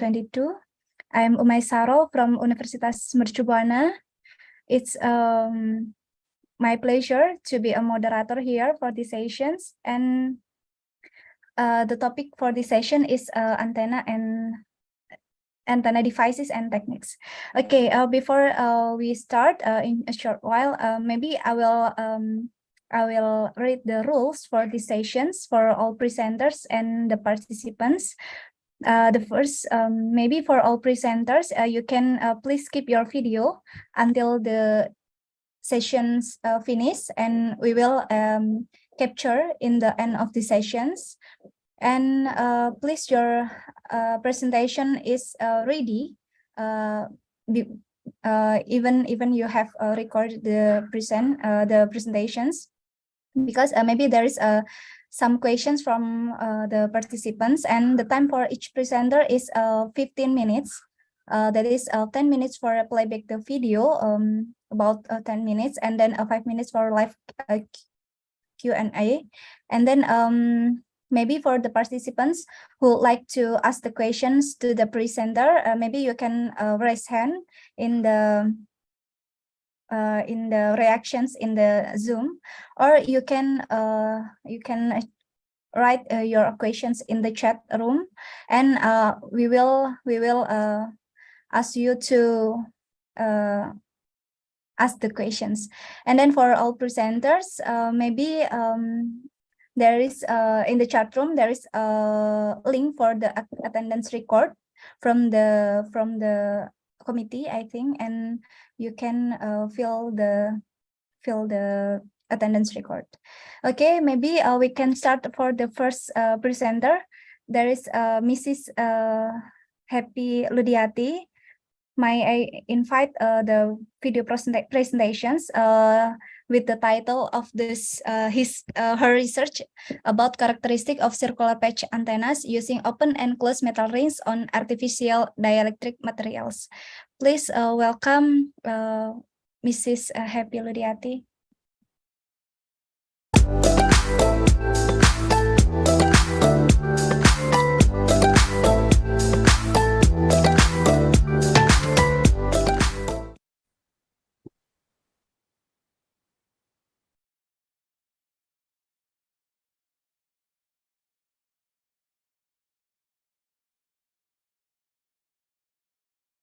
Assalamualaikum warahmatullahi wabarakatuh. Good afternoon. My name is Happy Ludiati. I'm from State Polytechnic of Bandung. I would like to present my research with the title Characteristic of Circular Patch Antennas using Open and Closed Metal Rings on Artificial Dielectric Materials. This is my partner, Mina Naidahgani and Teddy Haryanto. Research on microstrip antennas are still in demand until 2022. Microstrip antennas are still used, especially in various brands of smartphone. The unique physical form, like mass and conformal properties, invite interest to be researched and developed. Research on microstrip antennas focuses on improving antenna performance to meet current telecommunication needs. Many researchers in the antenna field have carried out the improvement of microstrip performance using various methods. The methods include modification of the radiator, dielectric, and ground plane element. Generally, modifying the radiator is proposed to improve the antenna's radiation pattern, especially for antennas that require the beam to be focused on the specific direction and blocked in another direction. Dielectric modification, such as replacing a natural dielectric with an artificial dielectric, is proposed to improve microstrip antennas' internal characteristics such as gain and bandwidth. Ground plane modification, such as a defective ground structure method, is proposed to assist the modification of substrate and radiator element. Problem identification. Generally, bandwidth is often the victim when radiators are modified, while bandwidth is important to determine the working frequency range of the antenna that meets certain return loss requirements. Ground plane modification, although it can widen the bandwidth, but often damages the radiation pattern. In this research, we focus on dielectric modification.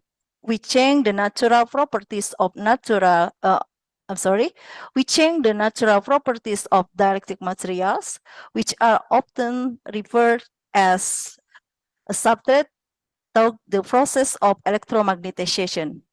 The objective is to increase the bandwidth, gain, and improve the radiation pattern. As we know, metal is characterized by the presence of many free electrons. Free electrons will move faster under an external electric field. Unlike the conductor, a dielectric material restricts the electrons, which cannot move freely. Hence, they are free dominant. These bonds electrons are the immediate reaction of dielectric materials to the external electric field. When the external electric field is applied to finite-sized metals, the electron movement inside finite metals become restricted. In this case, the behavior is like the dielectric material. Collection of these limited-sized metals are a new dielectric material macroscopically.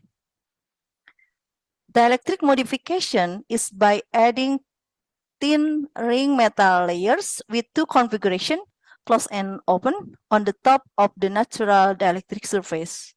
The natural dielectric used is lucid with the relative permittivity relative permeability, tangential loss, and the thickness of lucid are 3.4, 1, 0.001, and 1.5 millimeter successively. This is our proposed antennas. The left figure, we can see the proposed our material, the electric artificial. In the left side, this is for configuration closed metal rings, and the second side is for open metal rings. The proposed antenna is constructed by 3 layers, a natural lucid as shown in the figure. On the top surface of the first layer is placed a circular patch. It has a diameter of D, and it's made from a cover. On the top of the second layer and the third layer, we place one of the open thin metal rings and closed thin metal rings. In this research, the closed width is set to 1 millimeter. The bottom layer of the second and the third layer are nothing. Ground plane is placed on the bottom and on top of the third layer. The antenna is matched to 50 ohms impedance using a quarter lambda transformer with the length LF. This is the dimension of our proposed antenna.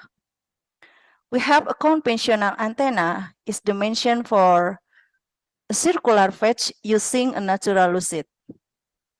And we have 4 proposed antenna with 4 configuration artificial dielectric material. The first using 1 closed strip ring. The second using 2 closed strip rings.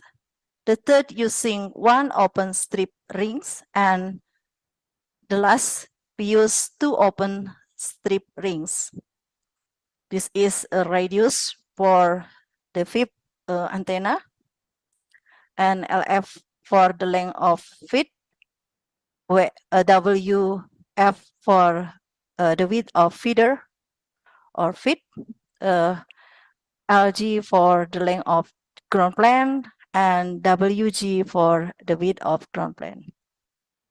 From this table, we can see that the artificial with 1 open strip ring give FX size reduction until 43.21%. This is the written loss characteristic for our proposed antenna. In the left figures, shown written loss characteristic of the proposed antenna. The blue one is for the antenna using a natural lucid. The red one is for 1 closed metal strip rings, and the green one is for 2 closed metal strip rings. And the highest written loss is given by natural lucids at the frequency almost 3.5 gigahertz. In the right figures, we can see written loss characteristic of the proposed antennas. The blue one is for natural lucid. The red one is for metal open metal strip rings, and the green one is for 2 open metal strip rings. And the highest written loss and the widest the bandwidth is given by 2 open metal strip rings. This is the gain characteristic of a circular antenna made of natural lucite on the top, and the proposed antenna with two the open and in the left side, sorry, and the two of closed metal rings at the bottom right side. They have almost the same gain, 6 dB for the gain. This is radiation pattern of a circular antenna made of natural lucite on the top line. This is for each E-plane on the left side and the right side for each plane. The radiation pattern for proposed antenna with two of the closed metal rings in the second line. In the left side is for E-plane and the right side for H-plane. And the last and the third line, we can see the radiation pattern of circular antenna made of artificial dielectric material with two open metal rings. In the left is E-plane and the right is H-plane. This is the table of antenna parameters.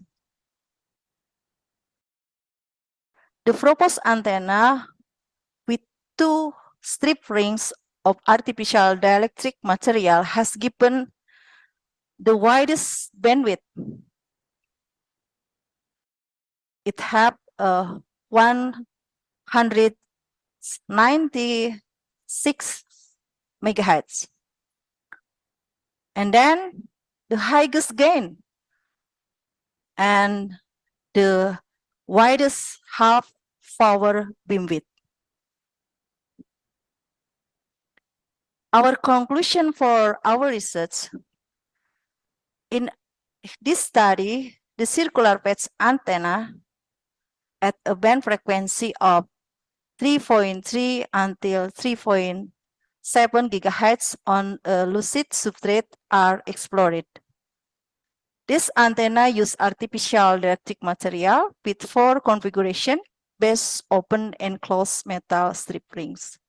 The study is conducted by simulation using GST studio sites. From the simulation, we have some results. The greater of number of strips used in the closed ring as well as in the open ring, the percentage reduction in the dimension will be more significant.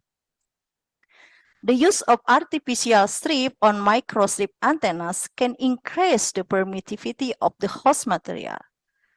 And as we know, we can see that our proposed antenna, especially for two open ring metals, given the widest bandwidth and the highest gain and the widest half power beamwidth. With the proper configuration, the insertion of a conductor strip on a microstrip antenna can widen the bandwidth. The results of this study can be considered and used as a method for miniaturization of antennas with rigid substrates and thin substrates. Thank you very much. Wassalamualaikum warahmatullahi wabarakatuh.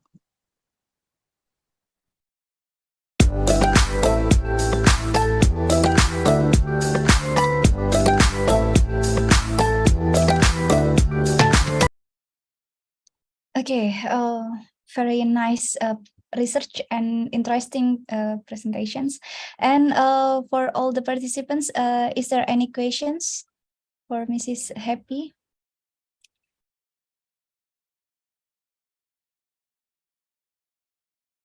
You can raise your hand in the reaction in the Zoom.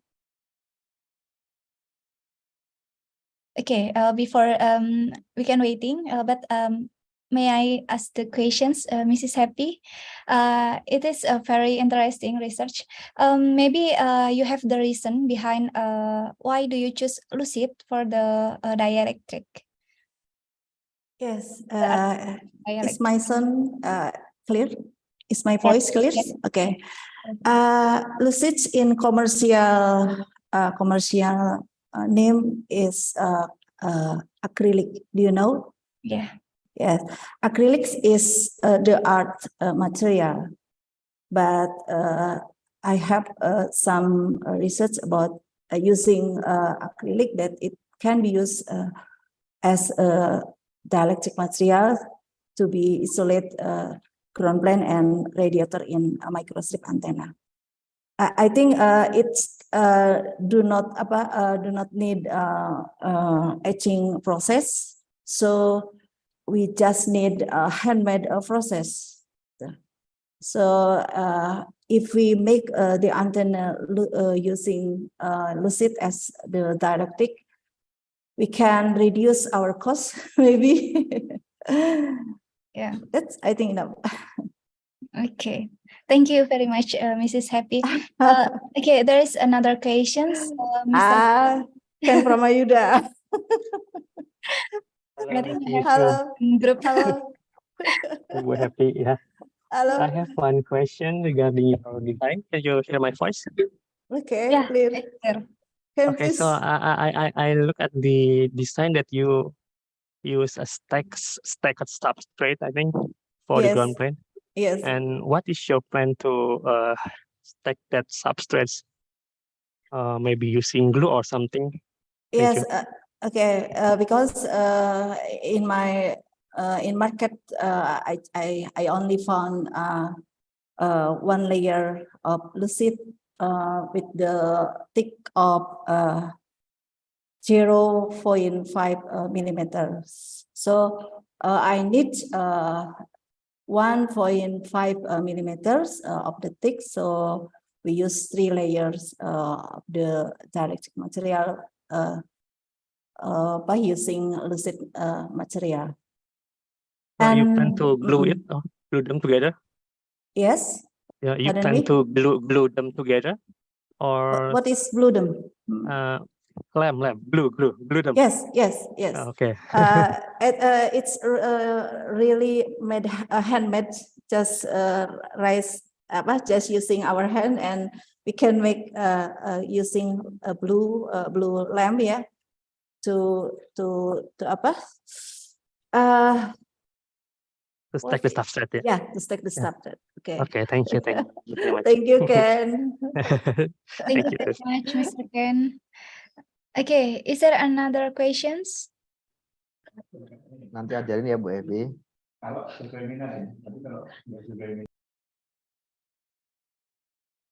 Okay.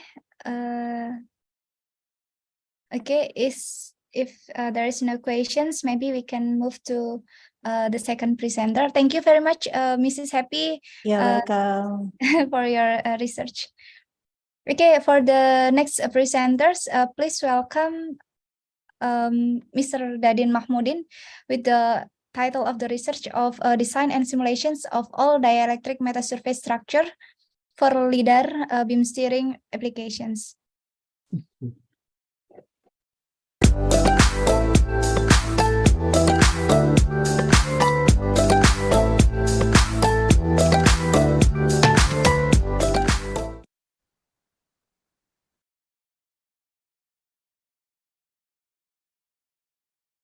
Assalamualaikum warahmatullahi wabarakatuh. My name is Dadin from BRIN.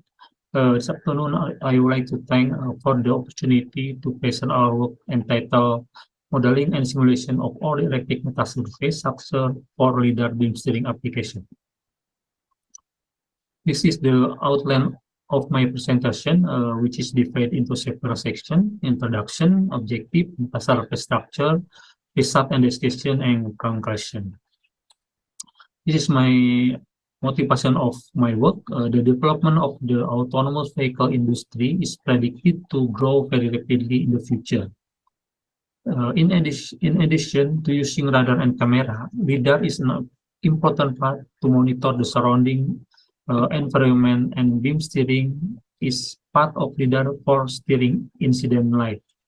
LiDARs in autonomous system must be able to steer the beam in the desired direction by controlling pixel over the phase of the scattering wave in real time.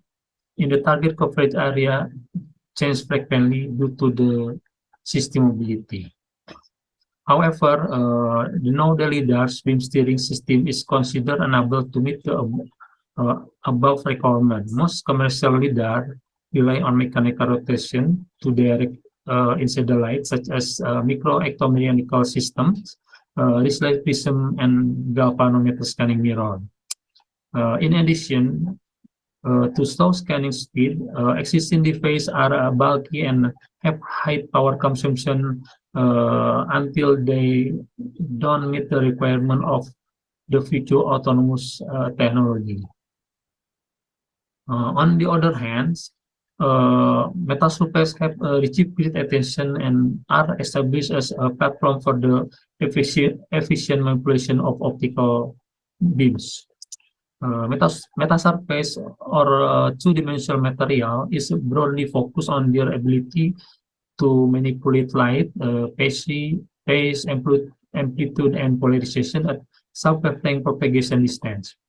The performance of metal surface depends on the shape, material, and geometrical dimension of the metal atom. Mostly, metal surface divided into two parts based on the this material. Plasmonic metal atoms are made of metal which optical response is controlled by plasma resonance in metal particle, but it is a high loss of mix. And the other one, the electric metal surfaces, unit sector are constructed with the electric resonator with high refractive index value, such as silicon, germanium, or tellurium, which can support electric and magnetic dipole response based on Mi resonator. This is a comparison between conventional prism in the book one and the metal surface. The research objectives are to design and model all the electric metal surface structure at optical C-band utilizing electromagnetic analysis technique that can be a reference for developing beam steering system designs for autonomous vehicle application in the future. Based on the previous explanation, in this work, this shape, all the electric transmit array metal surface device will be modeled and simulated to meet the requirement of beam steering application in autonomous vehicle. First, all the electric metal surface structure with the single metal atom is simulated by varying the geometrical dimension of the metal atom. The phenomenon that occur due to the change in geometrical size will be investigated. Furthermore, we investigate the optimal size of the single metal atom, diameter with the thickness of silicon on isolator of 100 nanometer, 200 nanometer, and 220 nanometer respectively. And finally, the optimized single metal atom is then used as the basis for designing a periodic metal surface structure consisting of 5 different diameters metal atoms. The diameter of the metal atom is arranged by the size which become large or small gradually to see the light bending ability of the structure after passing through the interface in the form of a periodic metal surface. These are result and discussion. For various diameter of metal atom, when diameter of the metal atom is decreased, it causes a shift in a wavelength toward shorter wavelengths. Resonator 1550 nanometer occur when the diameter of the metal atom is 660. For various thickness of metal atom, the resonance frequency shift toward a shorter wavelength when the metal atom thickness decreases as shown as a figure. resonance at wavelength 550 nanometer occur when the meta-atom thickness 190 nanometer and diameter is 660 nanometer.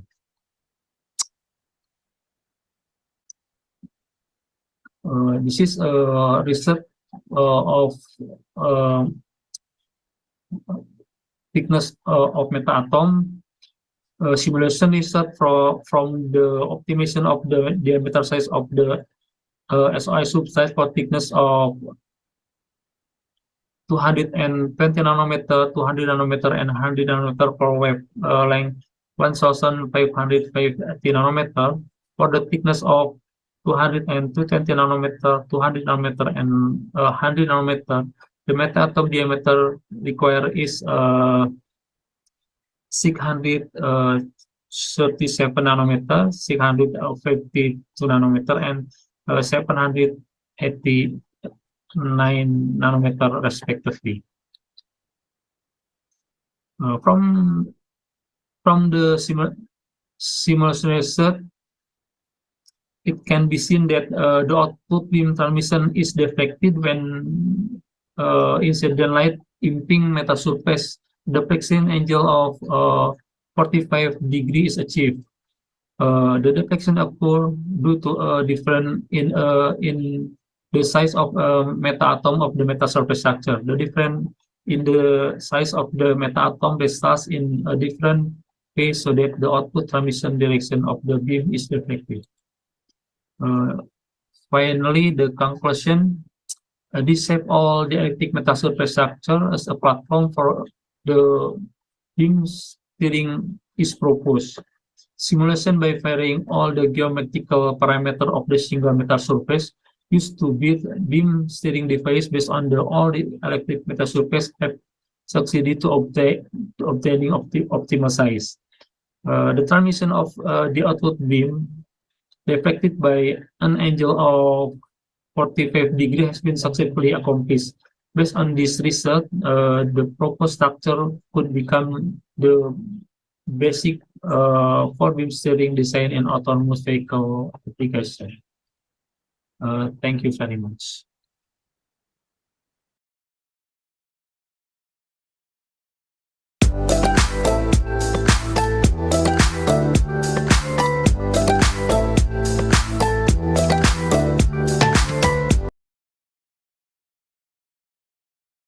Okay, thank you very much, Mr. Dadin, for very interesting presentations.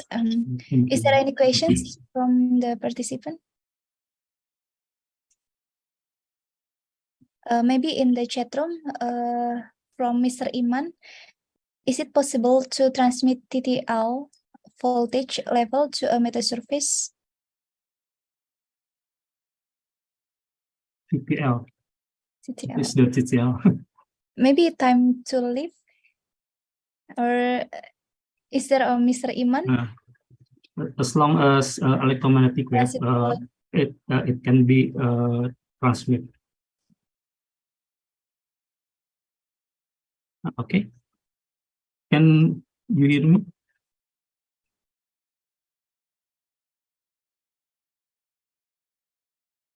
Hello? Hello? Yeah, Mr. Dadin. Yeah. Okay. The questions actually in the chat, TTL means transistor logic, 2.5 until 5 volts. I don't know, because my topic in optical regime. Okay. Okay. But as I know, it's as long as electromagnetic wave, it can be used metasurface. Okay, Mr. Iman.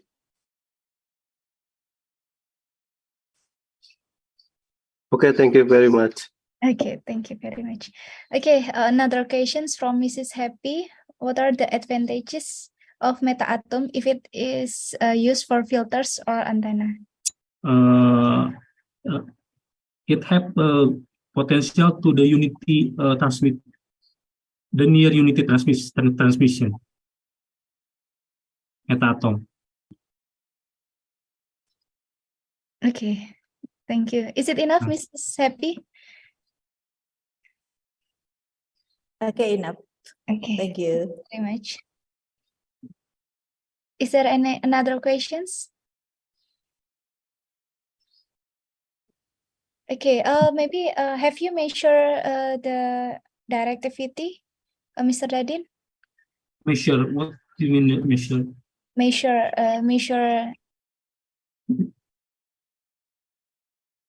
have you maybe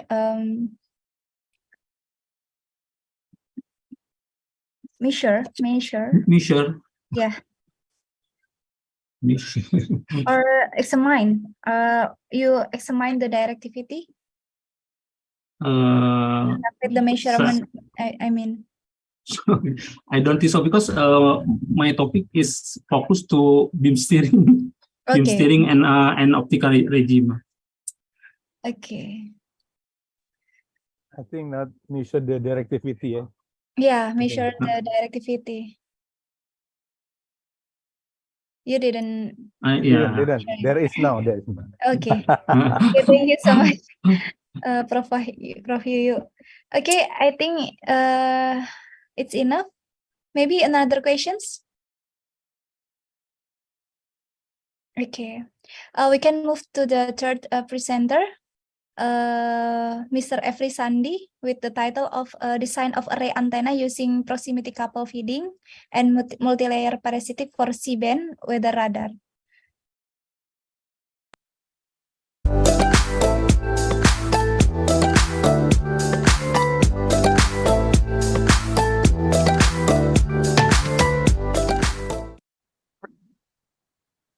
Hello everyone. Today I would like to present one of our work in the international conference on radar, antenna, microwave, electronic and telecommunication, ICRAMET 2022. The title of my presentation is Design of Array Antenna Using Proximity Couple Feeding and Multi-Layer Parasitic for C-band Weather Radar. I am Efri Sandi with my co-author, Audah Diamah and Muhammad Iqbal.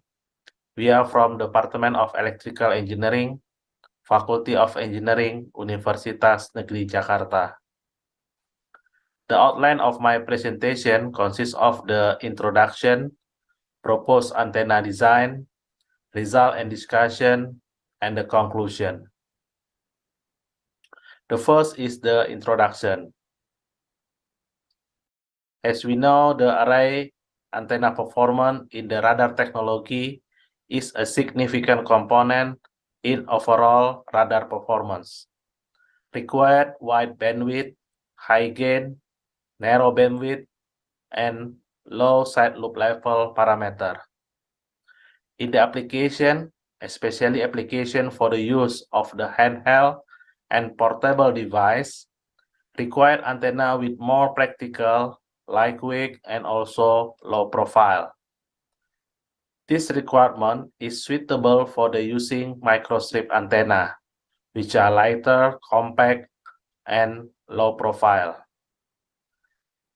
The study to research and develop of the microstrip antenna for the array antenna application is to enhance antenna bandwidth and also improve gain performance, MIMO application, and enhance array performance.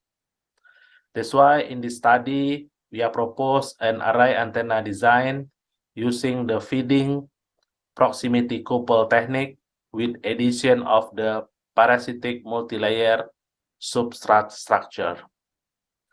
This is the related work with our study, consists of the performance improvement for radar system, design slot for radar antenna, design solution to improve antenna radar performance, and combination slot and feeding for microstrip antenna.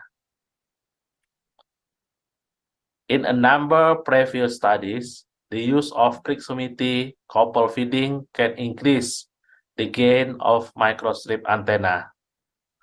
In other studies, it was also found that the use of multiple layers in the array antenna design can increase the bandwidth and gain of microstrip array antenna. The application of parasitic multi-layer substrate structure can increase the gain and bandwidth performance of microstrip antenna with an efficient number of elements. Thus, we apply the combination of these two techniques in the design of radar antenna. It is expected to achieve the requirement of the performance for weather radar antenna at frequency of 5.6 GHz. The next one is the proposed antenna design.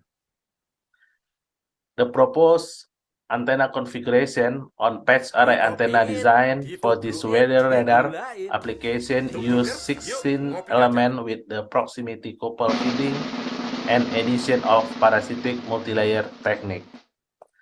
There are total 4 layers in this antenna configuration.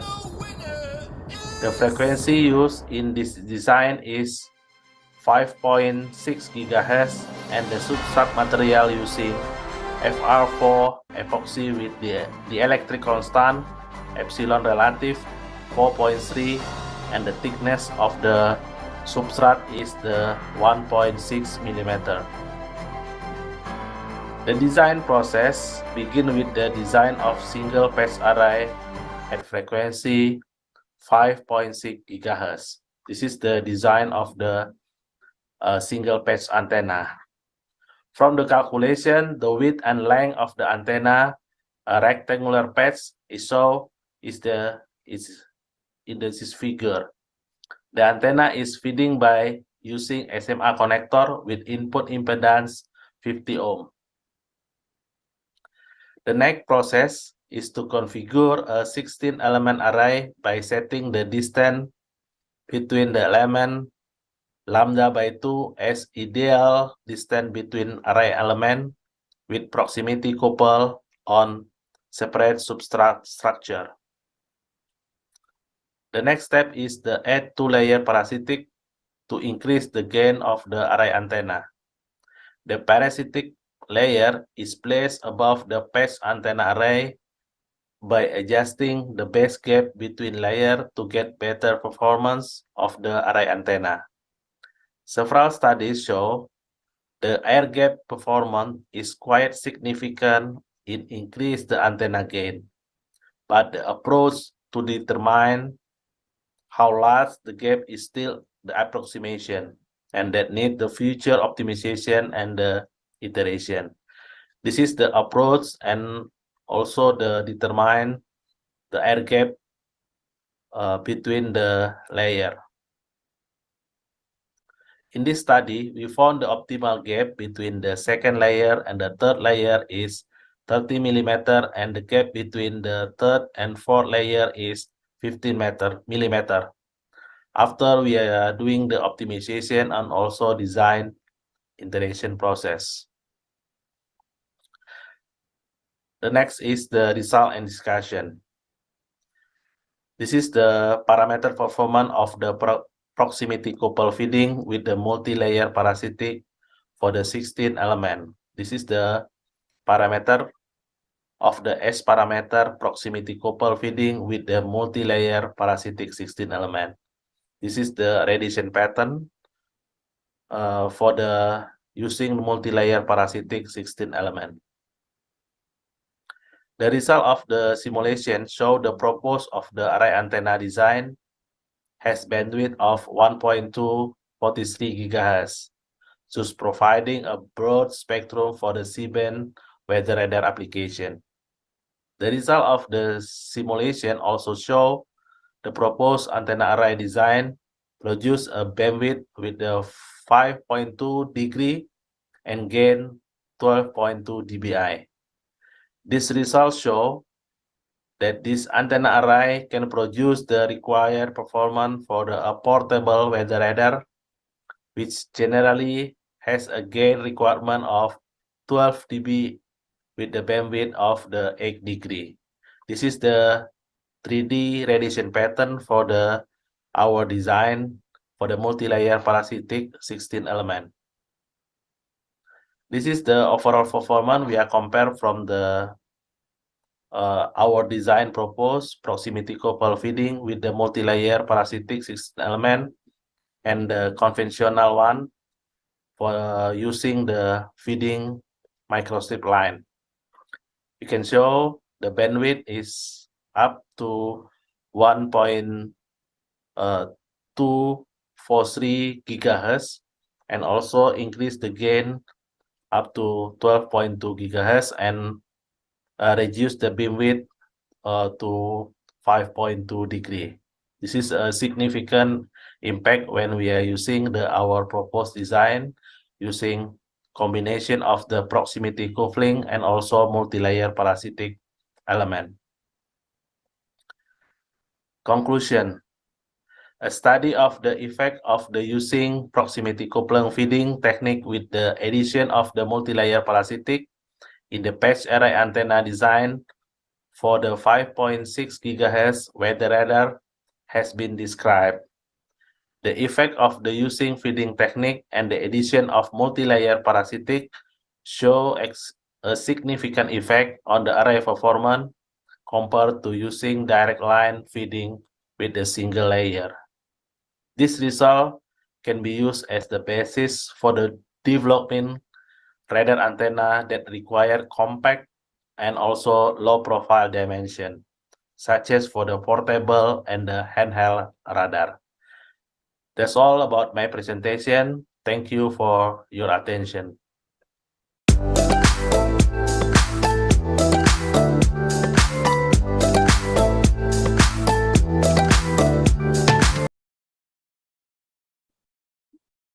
Okay, thank you very much, Mr. Efrisandi, for the interesting research. Is there any questions for the participant?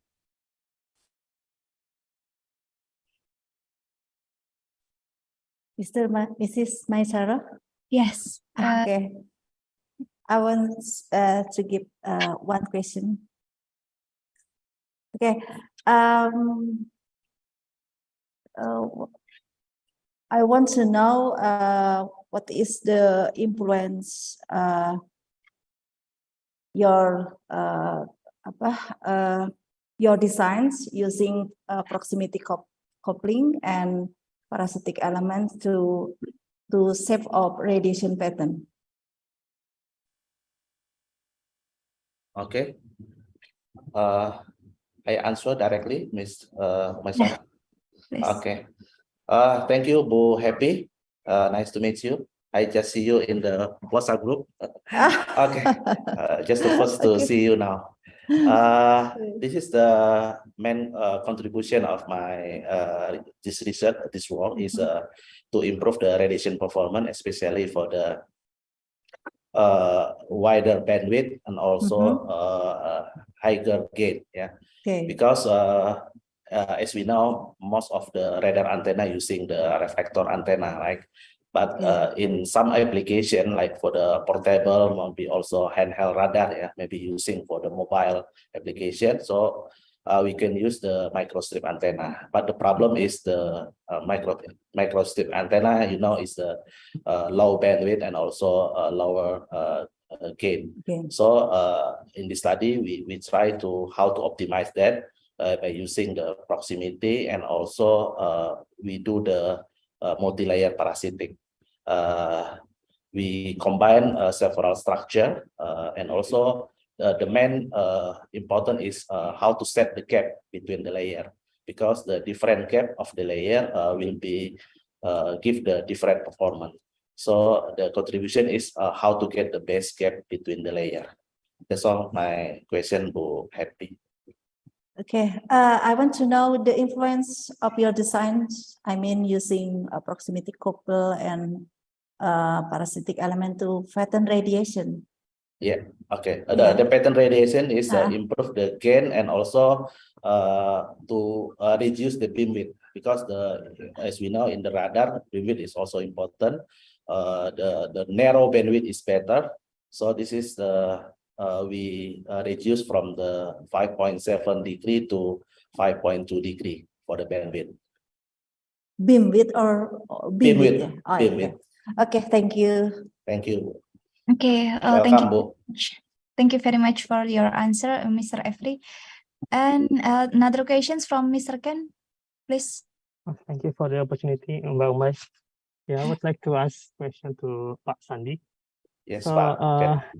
Is there any limitation on the number of parasitic layers that can be used? I mean, if we use more numbers of parasitic layers, can be the gain can be enhanced more, or maybe the bandwidth can be widened more? And what are the trade-offs of using more numbers of parasitic layers in your antenna? Thank you. Okay, thank you, Pak Ken. I think this is the interesting question. In this our research, we also do more than 4 layers in our observation, but the impact is not so significant. Only we can add more layer, and also of course will be impact to our cost of the antenna. But the performance improvement is not so different. So we have conclusion. The best important is to set the gap between the layer. This is more contribution and significant impact to the performance. Okay, understood. Thank you. Thank you, Pak Ken. Welcome, Pak. Okay. Maybe is there any questions? Another questions? No questions. Maybe Mr. Efri, how long or the total dimensions of your antenna? Okay. Thank you, Bu Masaro. This is totally 47 centimeter or 470 millimeters, because it's a 16 element. Okay. Yeah. And you didn't present the mutual coupling. Did you measure it or not? Currently not, yeah, because we just want to know first, because this is our first step for this observation. We will check for the radiation pattern impact, especially for the gain and also for the beam width.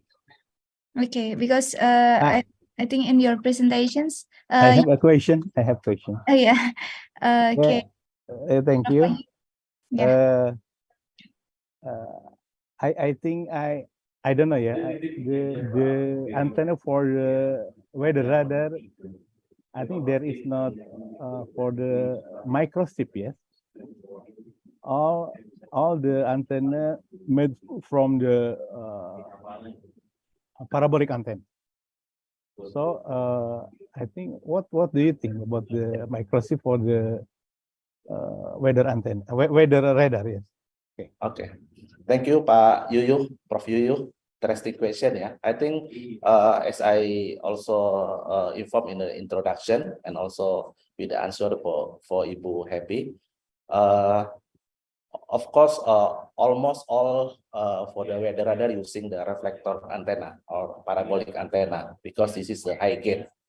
But we just look for some application, like for the handheld or the mobile radar.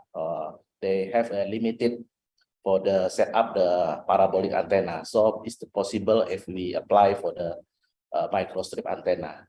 But the problem is the performance of the microstrip is a lower bandwidth and also a lower gain. That's why we do this study how to improve when we are using microstrip antenna for the weather radar. That's why, Pak. Thank you. One more. The end of the performance and the requirement antenna for the weather radar is by the polarimetric, or dual polarization. How made the microchip for the dual polarization? How? Okay. I think I can answer, Pak, because we do this study before. For make a dual polarization, based on our previous study in other project, we do by cutting edge the patch antenna, so we can find the dual polarization of the antenna. But in this study, we just in the first step to improve the performance of the radiation pattern. Okay, thank you, Atur nuhun. Atur nuhun, sama-sama, Pak. Okay, thank you. Very nice discussions, but we have limited time. Maybe we can change to the next presenter, Mr. Aditya Inzani Wahdiyat. Yeah, okay, with the title of Dual Band Stack Patch Antenna with Cross-Slot Circle Polarization for GPS Applications.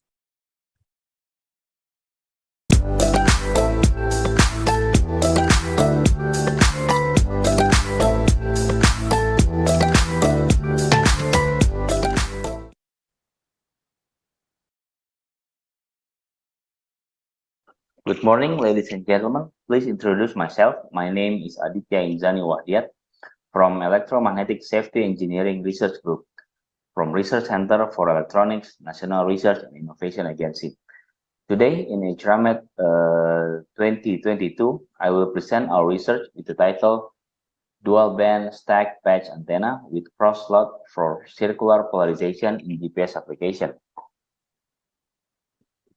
This is the outline for today's presentation. First, I'm going to explain what is the background idea for this research, and then I will explain the design process of the antenna and some parameter characterization of our design.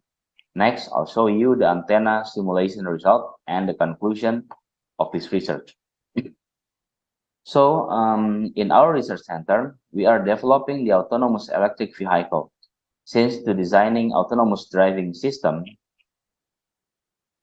mostly rely on GPS or GNSS signal, it needs to have a continuously engaged with the GPS satellite signal. In the development of this autonomous vehicle, we are really concerned about the electromagnetic interference, especially in the GPS or GNSS frequency. So we need to make sure that there are no interference in the GPS frequency around the vehicle itself. The need of sensor to detect electromagnetic interference in GNSS frequency is a must. Since we are interested in the GNSS frequency, we know that GNSS band has a narrow frequency and populate in a very nearby frequency band. For this initial research, we only interested in L1 and L2 band, or 1.5 GHz for L1 and 1.2 GHz for L2 band. Besides that, since we want to detect the EM interference not only on horizontal and vertical polarization, but in any orientation of polarization, so we decided to use circular polarization antenna as a sensor.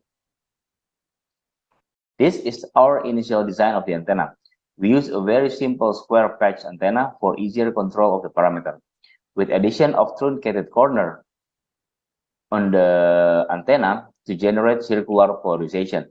Stack substrate is used in this microstrip antenna, with the top patch responsible for the L1 band placed on the very top of substrate.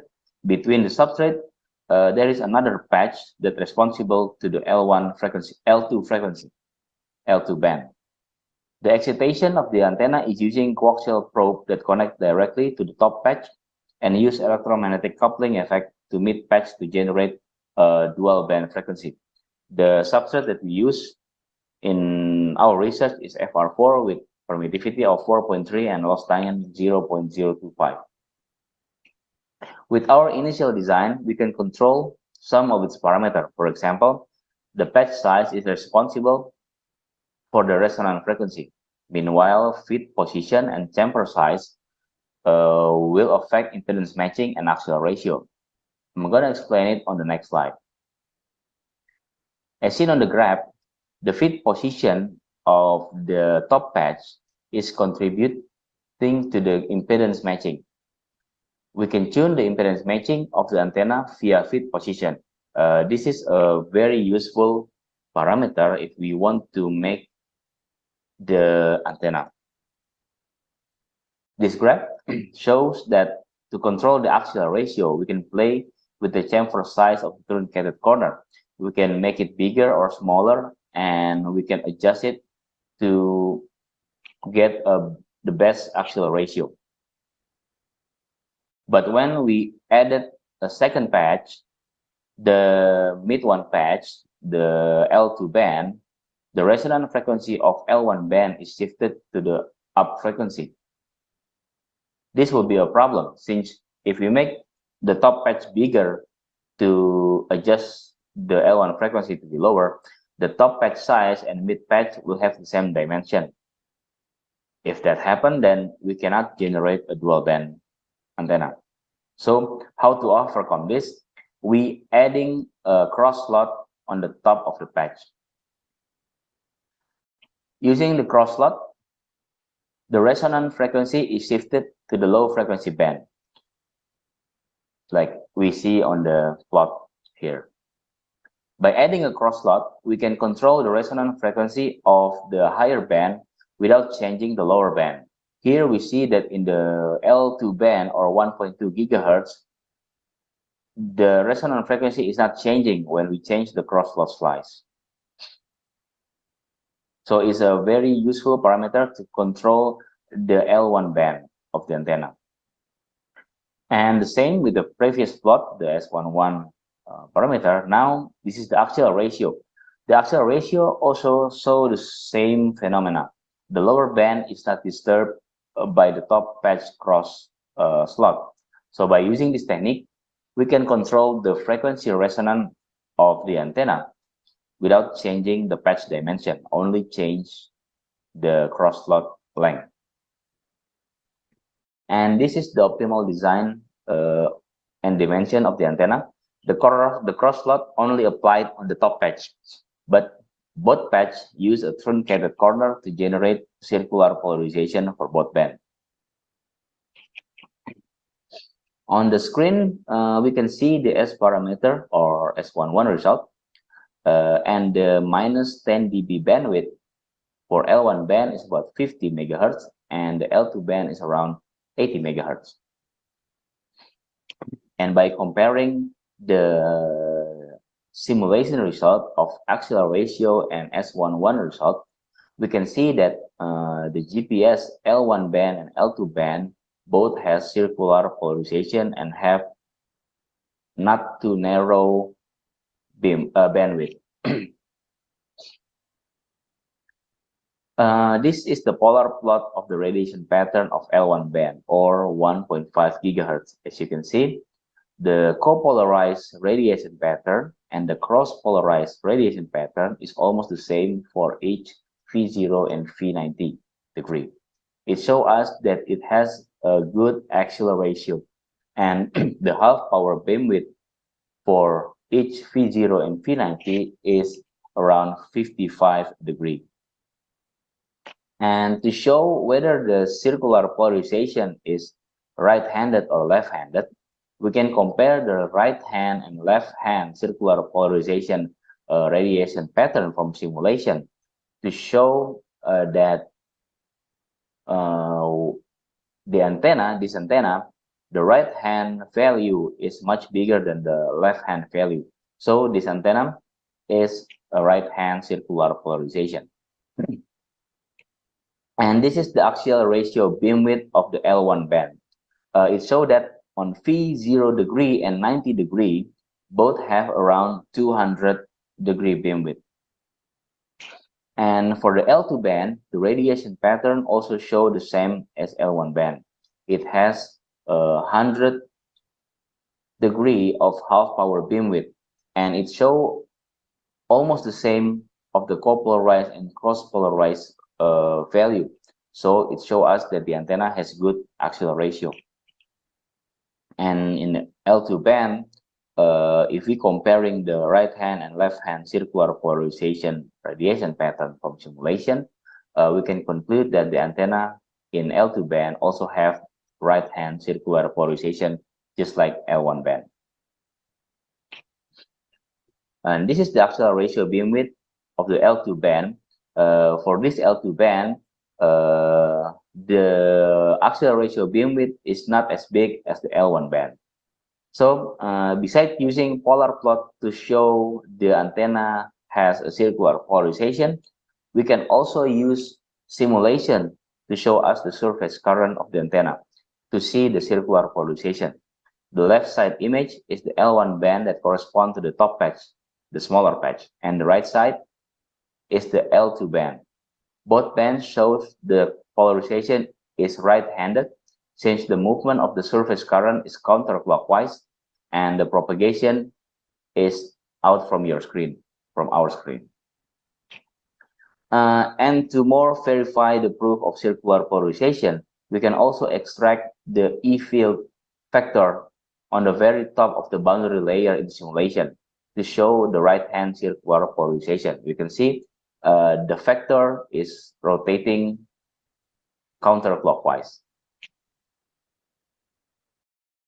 From the result, we can conclude that the cross slot has the ability to miniaturize the antenna size, so that multiband design in a nearby frequency is possible using this technique. For future work, we will fabricate the antenna and measure the co-location performance when the antenna is installed on the electric vehicle. This is the end of my slide. Thank you for your attention.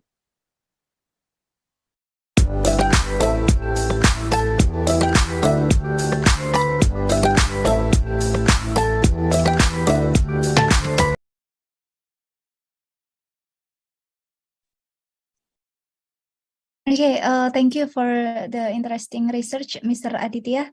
Is there any questions from the participants? Okay, Mr. Ken, please. Okay, thank you again.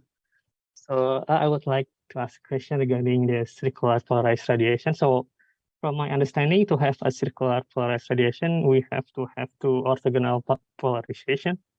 Through orthogonal radiation that is different in phase for 90 degrees. And my question is, in your design, which part of your design that can be configured to configure the phase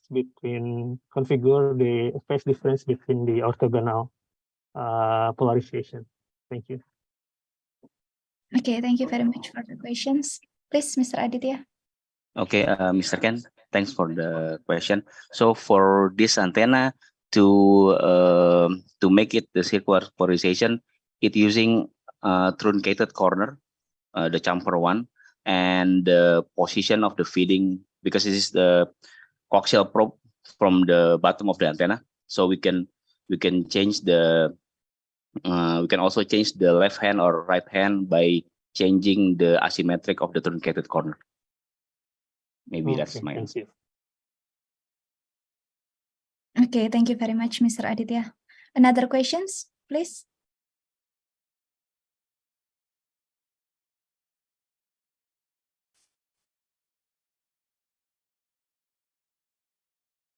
Okay, Mr. Arif. Okay, thank you for your work as a patch antenna. Is there comparable using maybe helical antenna? Is there comparable or not? Mr. Arif, thanks for the question. So for this research, we are not comparing to anything because we want to put it on the electric vehicle to become a sensor of the GPS antenna to check the interference. So we need as small as possible. If we use the helical, maybe the dimension is not as small as microstrip antenna. Okay, thank you. Okay, thank you very much. Another questions?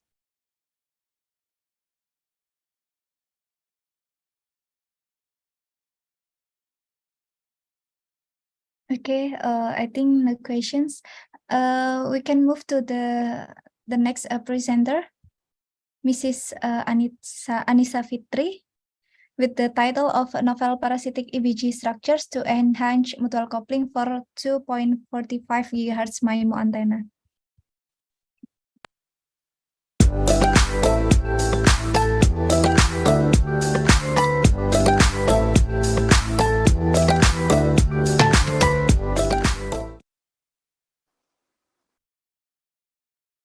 Assalamualaikum warahmatullahi wabarakatuh. Hello, good morning. For the first, let me introduce myself. My complete name is Anissa Fitri from Magister of Electrical Engineering. Now, I will present about my paper. The title is Novel Parasitic Electromagnetic Bandgap Structure to Enhance Mutual Coupling for 2.45 GHz MIMO Antenna. Attention, please.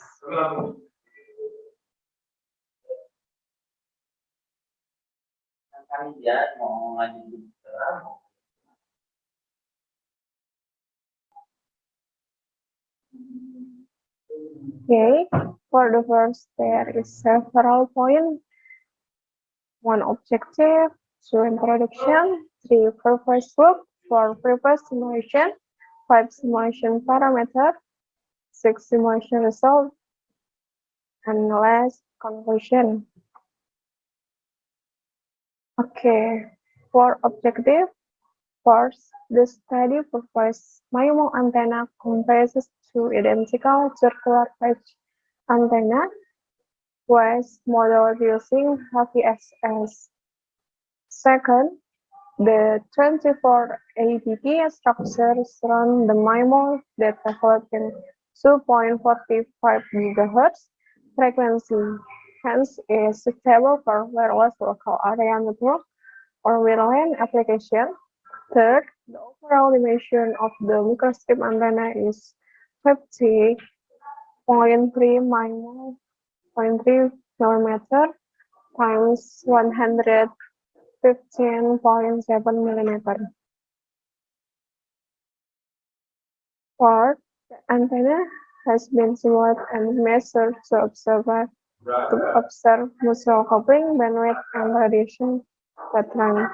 Fifth, the antenna was then on FR force start with dielectric constant and thickness of 40.3 and 1.6 mm respectively. And the last, the feed point provides 50 ohm input impedance. And introduction, mutual coupling between elements is usually neglected. However, depend on the application, error due to the mutual coupling phenomenon in the antenna array or potential discard in antenna performance.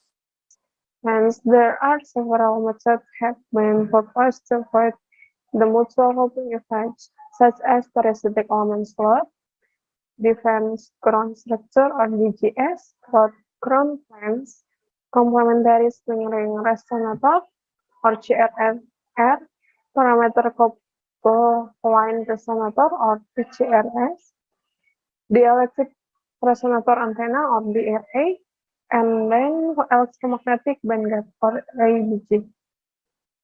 Next, purpose work. We can see in the Venn diagram, I use several methods. There is ring resonator or SRR, as performing periodic DGS, electromagnetic bandgap ABD, step realization line, sub NGND CRSR, parasitic patch of for PRS, analyze the electric substrate. Purpose simulation, figure 1, the 3D view of the proposed MIMO antenna with ABG structure. Display the proposed MIMO antenna designed in 115.7 mm times 50.3 mm planes. It comprises of 2 identical circular patch antenna that surrounded by 24 APK structure. And the result simulation parameters, figure 1 for front size, figure 2 back size. You can see table 1, the parameters of the proposed MIMO antenna.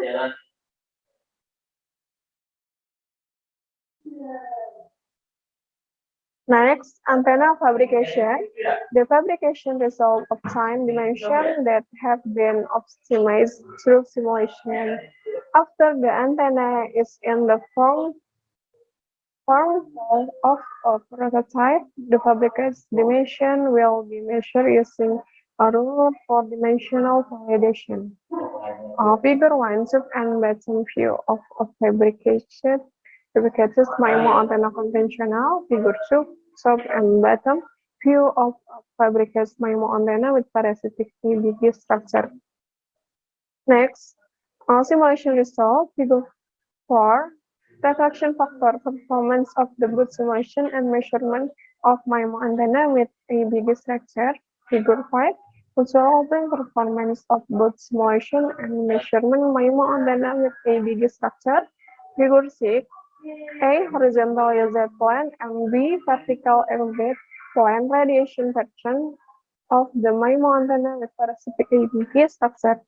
Simulation solid red lines, measurement this blue lines at 2.45 GHz. Simulation result, a network analyzer was used to evaluate the fabricated antenna. Figure 4 display board measure and simulation reflection factor parameters of the suggest design. For the measurement and simulation, it can be analyzed for the measurement and simulation result on the reflection factor are identical at minus 16 dB. Okay, results.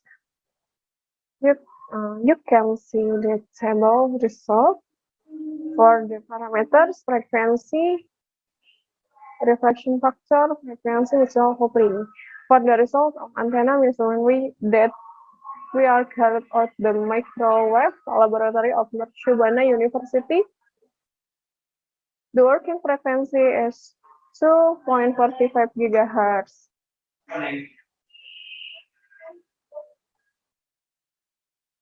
Last conclusion, a MIMO antenna with ABG parasitic element design that operating in 2.45 GHz. Why purpose? The aim result a desired low mutual coupling by minus 23.5 dB and minus 25.08 dB from both simulation and measurement in a dimensional of 115.7 mm times 50.3 mm. The suggest method employs 24 circular square ABG structure that surround the two identical circular patches with resulting reflection factor of minus 15.59 dB and minus 14.89 dB at both measurement and simulation. The finding of the modeling and the measurement were shown to be in good agreement. The design described in this study demonstrates good resonance and radiation characteristics, making it appropriate for well-line application. Okay, thank you for the opportunity and good luck for you all. I wish my paper can bring your further grow up in antenna research. Wassalamualaikum warahmatullahi wabarakatuh.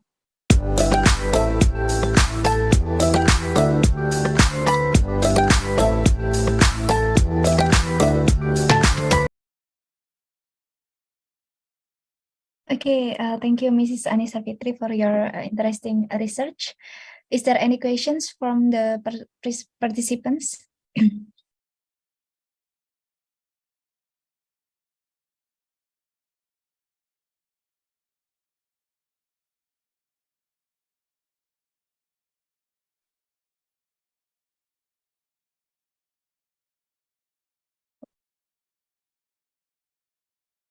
I have the Okay, because I'm the co-author of this research.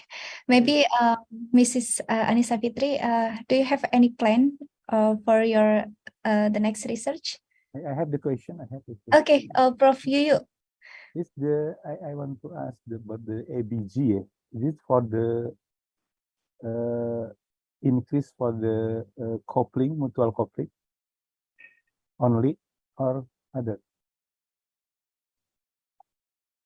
Okay, thank you for your questions.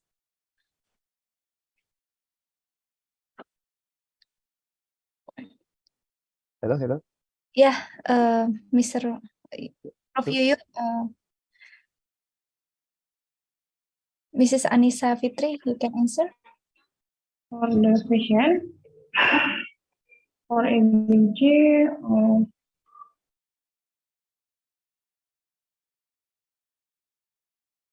mutual coupling, and then to lower to reflection factor and improve bandwidth.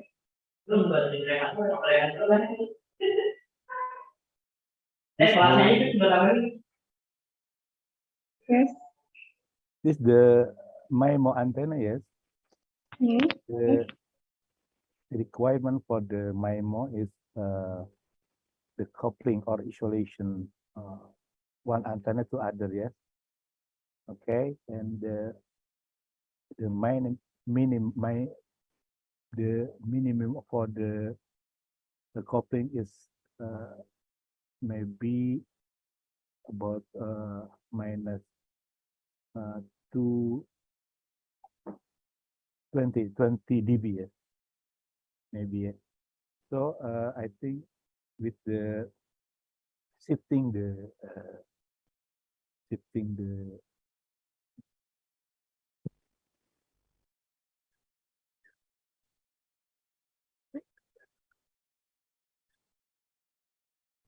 shifting the antenna for the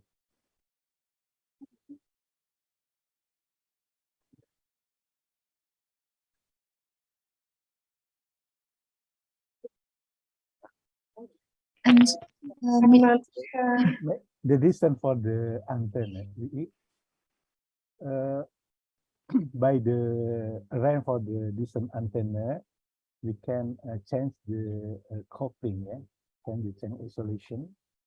So what the benefit for the ABG, for the coupling?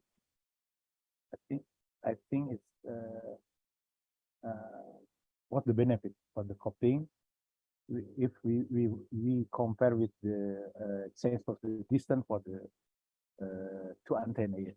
It's because if we have the change the wide the distance, I think the coupling is increased, yeah, because the minus increase minus.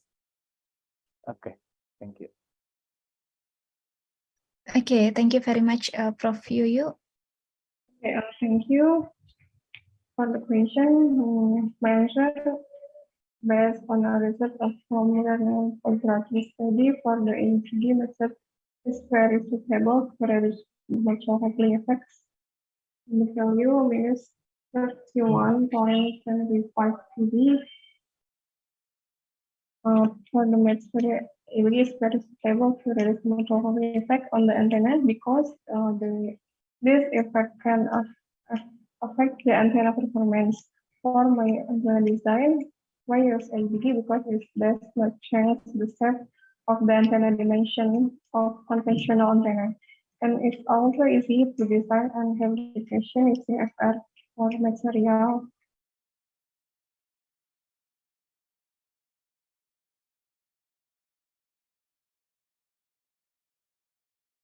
Okay, thank you. Welcome. Okay, maybe another questions?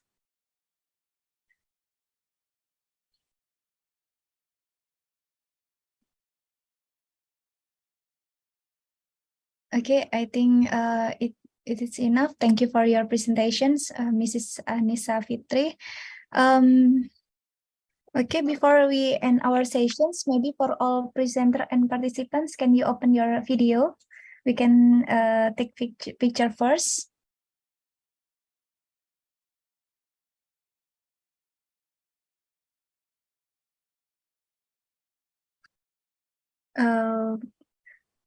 Okay, ladies and gentlemen, and 1, 2, 3. One more. 1, 2, 3. Slide 2. 1, 2, 3. Thank you. Okay, thank you for the presenters and success. I'd like to remind you, please fill the attendance record in the chat room first. And thank you for all presenters for your remarkable presentations, and also thank you also for all the participants and the participants who give the questions in these sessions. Okay, see you again in the ICRAMET 2023, and my apologies if I have mistakes. Okay, thank you very much. Wassalamualaikum warahmatullahi wabarakatuh. Waalaikumsalam warahmatullahi wabarakatuh. Thank you, wabarakatuh. Umay Saro. See you. Thank you Bapak Ibu, makasih. Terima kasih Bu Happy. Sama-sama Pak. Bu Happy. Senang ketemu Bu Dokter Happy nih. Ayo yuk. Saya izin sholat dulu ya. Damang Pak. Alhamdulillah.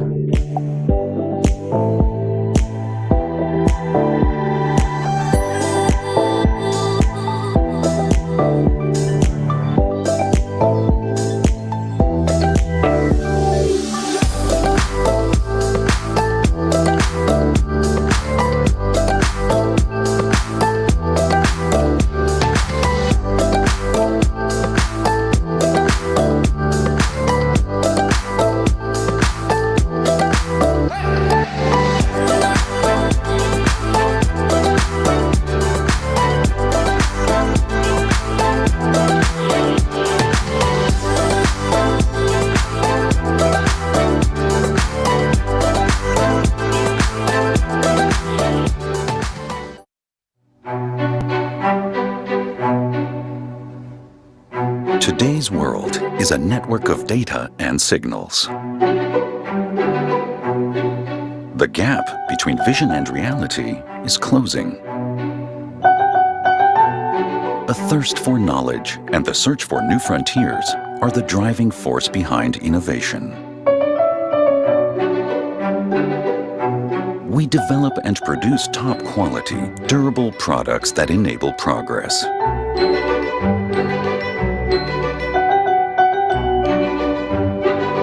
Cultures and markets may differ, but people and technology bring us closer together. The essence of our products: technology for people who are building tomorrow's world. Technology that makes work and life easier.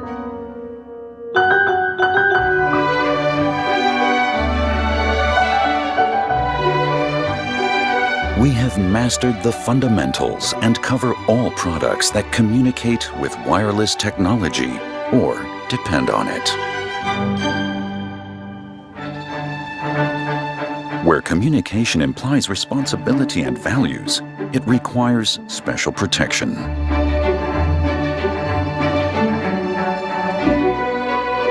Information also means reducing uncertainty, radio monitoring and radio location, secure communications, broadcast and media, and test and measurement. That is our world. For almost a century, we've been helping to shape the technology-driven universe we live in.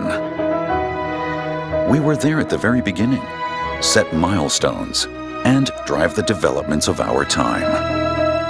We have always been and will continue to be an independent company.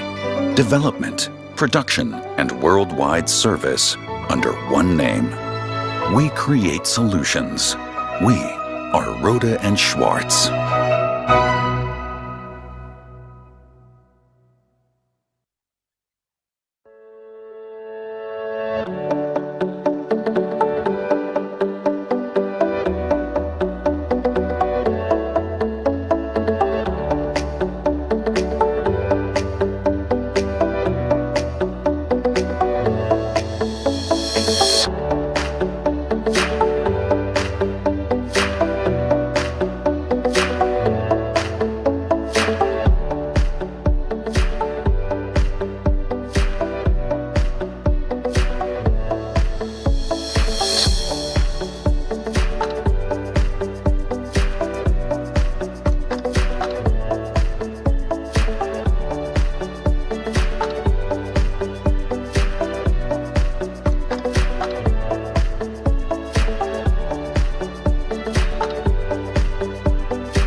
Jurnal Elektronika dan Telekomunikasi or JET is a journal published by Pusat Penelitian Elektronika dan Telekomunikasi LIPI. JET presents high-quality articles on the latest research and development in the field of electronics, telecommunication, and micro or nanoelectronics engineering.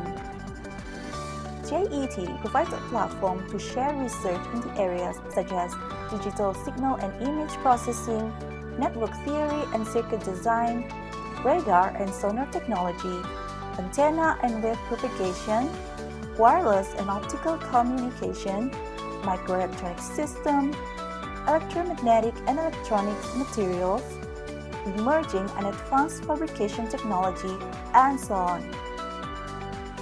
JET is indexed by internationally renowned indexers such as the OAJ, Google Scholar, Mendeley, and etc.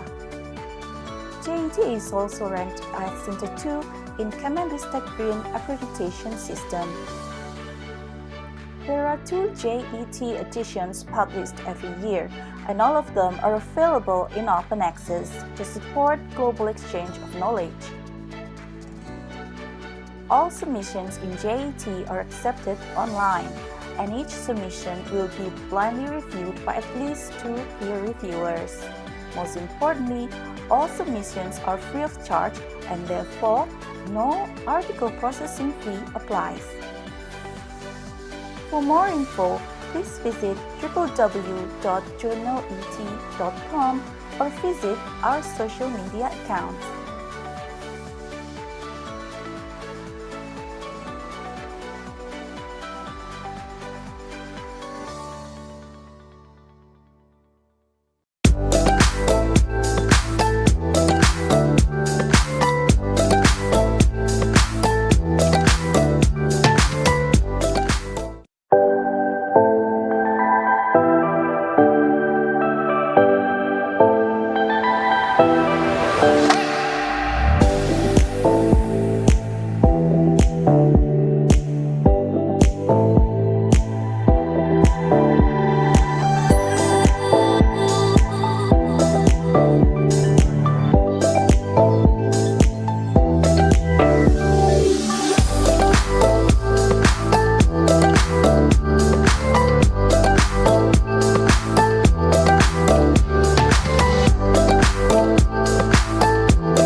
National Research and Innovation Agency, a synergy in an orchestra. Established through the Presidential Regulation Number 78 of 2021 about the National Research and Innovation Agency. To enhance science and technology's contribution to the national development and to improve the research and innovation ecosystem in Indonesia. The National Research and Innovation Agency is a government agency that is directly responsible to the President of the Republic of Indonesia. Consists of 7 deputies, supported by 12 research institutes, have 85 research centers, Executive Secretariat, Executive Inspectorate, Center for Data and Information, Center for Technology Services, and Polytechnic Institute of Nuclear Technology Indonesia. Through the 3 directions: science and technology resources mobilization, providing a favorable research ecosystem, building an economy foundations based on research. The presence of National Research and Innovation Agency is to achieve Indonesia's goals as a developed country in 2045. Also to make Indonesia as a global reference for sciences, bringing advantages on science and technology development, policy making, and societies.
is a network of data and signals.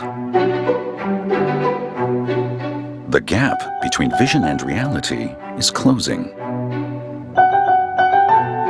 A thirst for knowledge and the search for new frontiers are the driving force behind innovation. We develop and produce top-quality, durable products that enable progress.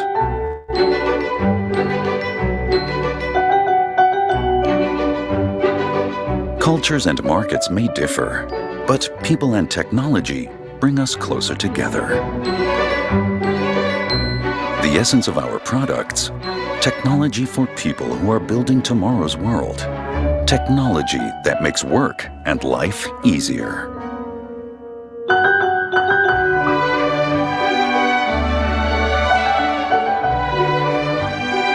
We have mastered the fundamentals and cover all products that communicate with wireless technology or depend on it.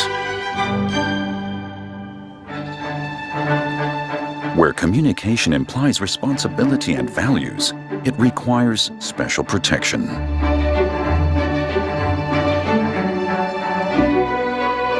Information also means reducing uncertainty. Radio monitoring and radio location, secure communications, broadcast and media, and test and measurement. That is our world. For almost a century, we've been helping to shape the technology-driven universe we live in. We were there at the very beginning, set milestones, and drive the developments of our time. We have always been and will continue to be an independent company. Development, production, and worldwide service under one name. We create solutions. We are Roda and Schwartz.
Jurnal Elektronika dan Telekomunikasi or JET is a journal published by Pusat Penelitian Elektronika dan Telekomunikasi LIPI.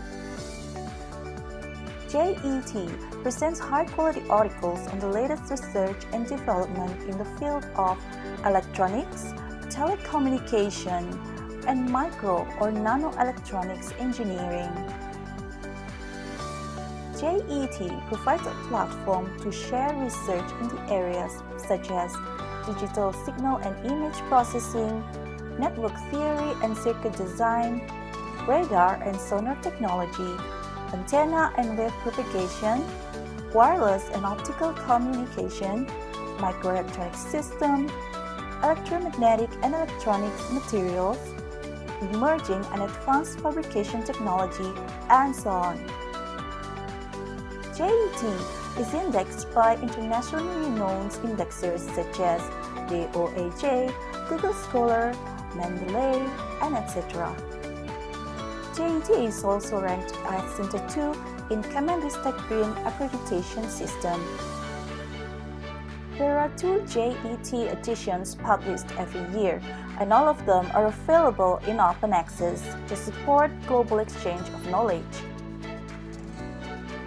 All submissions in JET are accepted online, and each submission will be blindly reviewed by at least 2 peer reviewers. Most importantly, all submissions are free of charge, and therefore, no article processing fee applies. For more info, please visit www.journalet.com or visit our social media accounts.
Today's world is a network of data and signals. The gap between vision and reality is closing. A thirst for knowledge and the search for new frontiers are the driving force behind innovation.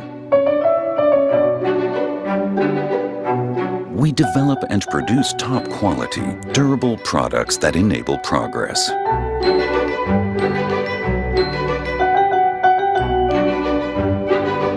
Cultures and markets may differ, but people and technology bring us closer together.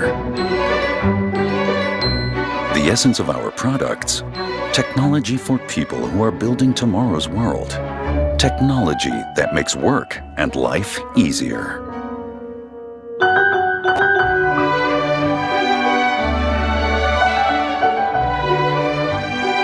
We have mastered the fundamentals and cover all products that communicate with wireless technology or depend on it.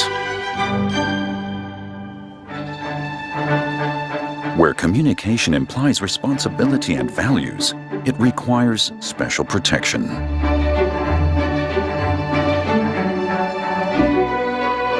Information also means reducing uncertainty, radio monitoring and radio location, secure communications, broadcast and media, and test and measurement. That is our world. For almost a century, we've been helping to shape the technology-driven universe we live in. We were there at the very beginning, set milestones, and drive the developments of our time. We have always been and will continue to be an independent company. Development, production, and worldwide service under one name. We create solutions. We are Roda and Schwartz.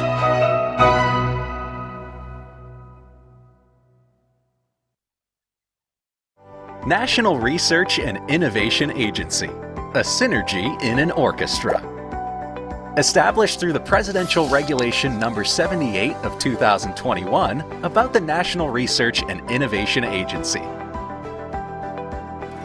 To enhance science and technology's contribution to the national development and to improve the research and innovation ecosystem in Indonesia.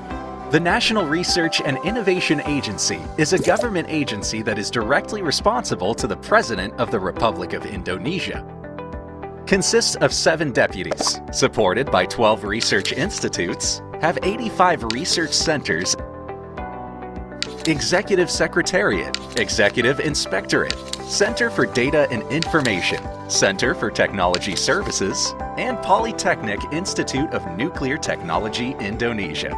Through the 3 directions: science and technology resources mobilization, providing a favorable research ecosystem, building an economy foundations based on research.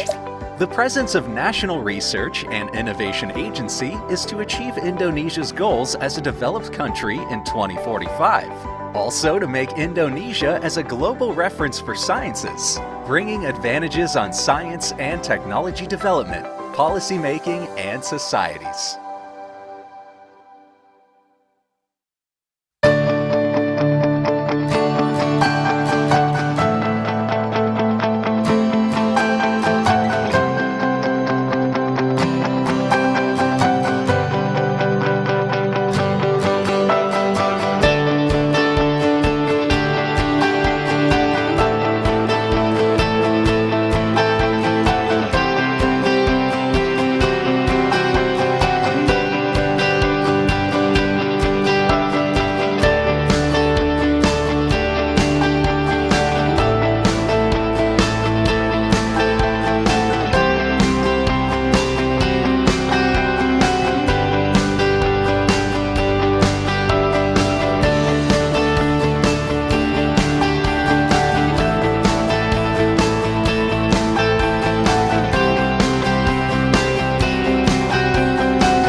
Today's world is a network of data and signals. The gap between vision and reality is closing. A thirst for knowledge and the search for new frontiers are the driving force behind innovation. We develop and produce top-quality, durable products that enable progress.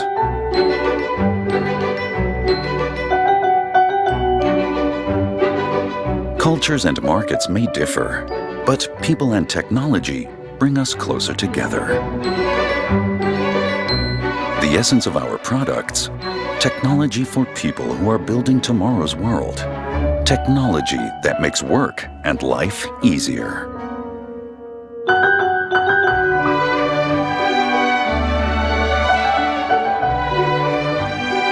We have mastered the fundamentals and cover all products that communicate with wireless technology or depend on it. Where communication implies responsibility and values, it requires special protection.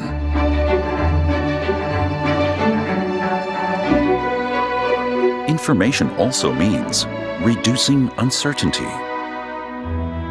radio monitoring and radio location, secure communications, broadcast and media, and test and measurement. That is our world. For almost a century, we've been helping to shape the technology-driven universe we live in. We were there at the very beginning, set milestones, and drive the developments of our time. We have always been and will continue to be an independent company. Development, production, and worldwide service under one name. We create solutions. We are Roda and Schwartz.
Jurnal Elektronika dan Telekomunikasi or JET is a journal published by Pusat Penelitian Elektronika dan Telekomunikasi LIPI.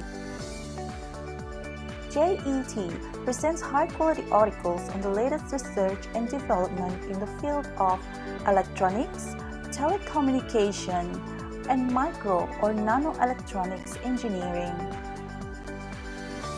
JET provides a platform to share research in the areas such as digital signal and image processing, network theory and circuit design, radar and sonar technology, antenna and wave propagation, wireless and optical communication, microelectronic system, electromagnetic and electronics materials, emerging and advanced fabrication technology, and so on.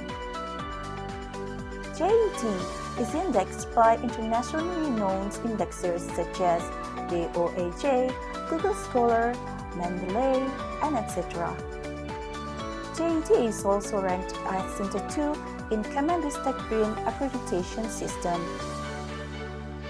There are 2 JET editions published every year, and all of them are available in open access to support global exchange of knowledge. All submissions in JET are accepted online, and each submission will be blindly reviewed by at least 2 peer reviewers. Most importantly, all submissions are free of charge and therefore no article processing fee applies. For more info, please visit www.journalet.com or visit our social media accounts.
Test. Is my sounds clear? Ya, ya Bu. Iya, Bu. Okay, thank you. Yes.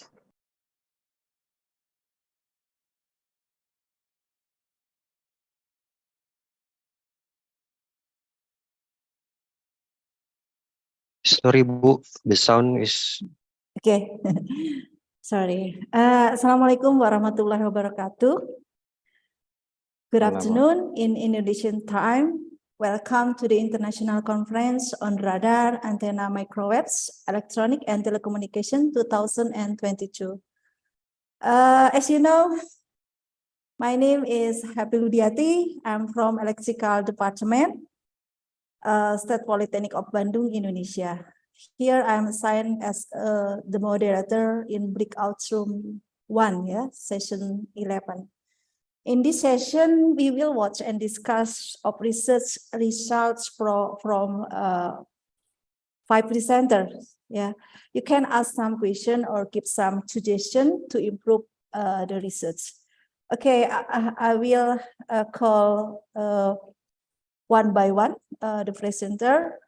The first presenter is, sorry if I'm wrong to spell your name, Chatumini Disaniek. Is she present? Okay, Chatumini, okay, thank you. The second presenter, Chatumini Disaniek from Southeastern University, Sri Lanka. Oh, that's good, Okay, the second presenter is Muhammad Nazafi from Hamburg University of Technology, Germany. Sorry. Are you present? Okay, thank you. And the third Presenter is Yusnita Rahayu from Universitas Riau, Indonesia. Are you present? Yusnita? I'm Faza Arifah. Mrs. Yusnita is my lecturer. Okay, no problem. Okay, I will call the four presenter. Pratiknyo Adi Mahatmanto from Yes. National Research Yes. Innovation Agency. Okay, Yes, I am present. Indonesia. Okay, thank you. And the last presenter, Umay Soro from Universitas Mercubuana Indonesia. Okay, good. Okay, thank you for your coming. I will give you some reminders, okay, for all presenter in this session. Please keep your video on until the session finishes, okay? We will have screen capturing session by the end of the presentation, yeah. Also, please fill out the attendance from during the session. Our co-hosts, we will send you the link and the chat room. Okay, please have your presentation file ready in order to answer some question from your slide. The time for each presenter is 15 minutes long. Please make sure you are in the present during your question and answer session.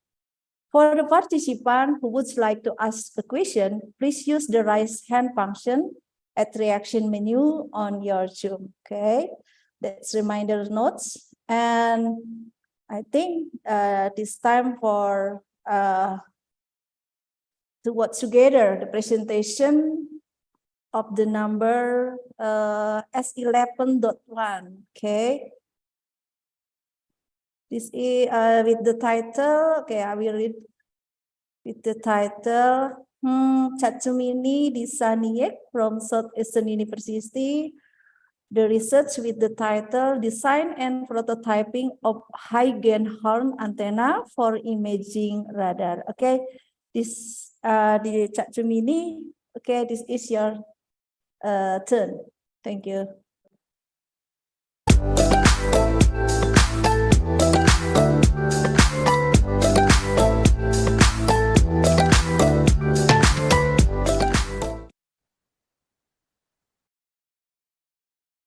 Hello everyone, welcome to the presentation of Design and Prototyping of High Gain Horn Antenna for Imaging Radar. I am Chatumini Disanayaka, an undergraduate student in Department of Electrical and Telecommunication Engineering, Southeastern University of Sri Lanka. Myself, Pivithuru Kirthiratna, and 3 other supervisors was there to accomplish this task. First of all, I would like to thank ICRAMET 2022 team for giving us this great opportunity. Here is the content table. We'll cover all these 9 topics throughout this presentation. Actually, antenna optimization is a subsection of our main project, which constructing synthetic aperture radar, which uses FMCW mode within the frequency range of 2.4 to 2.5 gigahertz. This radar system is capable to estimating range, tracking objects, and give 2D radar image. The antenna optimization is a crucial task in our project because the power limitations within the radar system and the low resolution of captured image. From literature, we come across with several antenna parameters, but within our scope, we concerned only about 3 of them, such as S11, voltage starting wave ratio, and the gain. Let's have a quick look. What are those parameters? S11 parameter represent how much power reflected within the antenna, which is basically known as the reflection coefficient. Higher minus values of S11 gives the best performance. Voltage standing wave ratio is directly combined with the S11 parameter. The ideal case of voltage standing wave ratio equals to 1. You can easily observe that from this equation also. Gain describes how well the antenna transmits power to a specific direction. So high gain antennas gives more directional beam. Initially, we selected typical antennas such as cylindrical horn and pyramidal horn. In here, we used copper monopoles as the exciters, which are placed quarter wavelength from the back wall. Here is the simulation of pyramidal horn antenna. We started simulation from a rectangular waveguide. To take the dimensions of the rectangular waveguide, there is 3 standards. Among them, we selected basic RCSC standards according to our frequency range, such as WG8, WG9, and WG9A. As you see in this table, WG9 and WG9A are quite similar.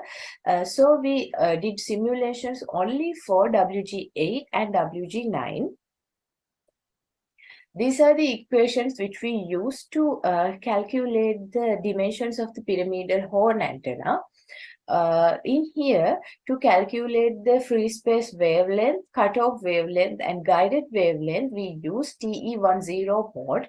And the other parameters depending on the angle of the hood. Here is the simulated results for the pyramidal horn antenna. As I said to you before, the angle of the hood is depending on all the dimensions. So we changed the angle by 15 degrees and did simulation. All these simulations were done by using the microwave tool of CST Studio.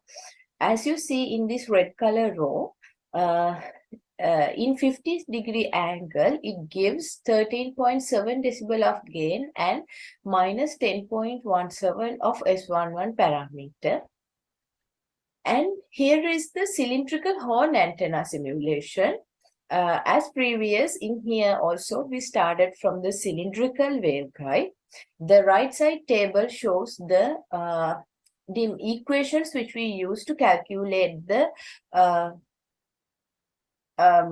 dimensions of the cylindrical waveguide.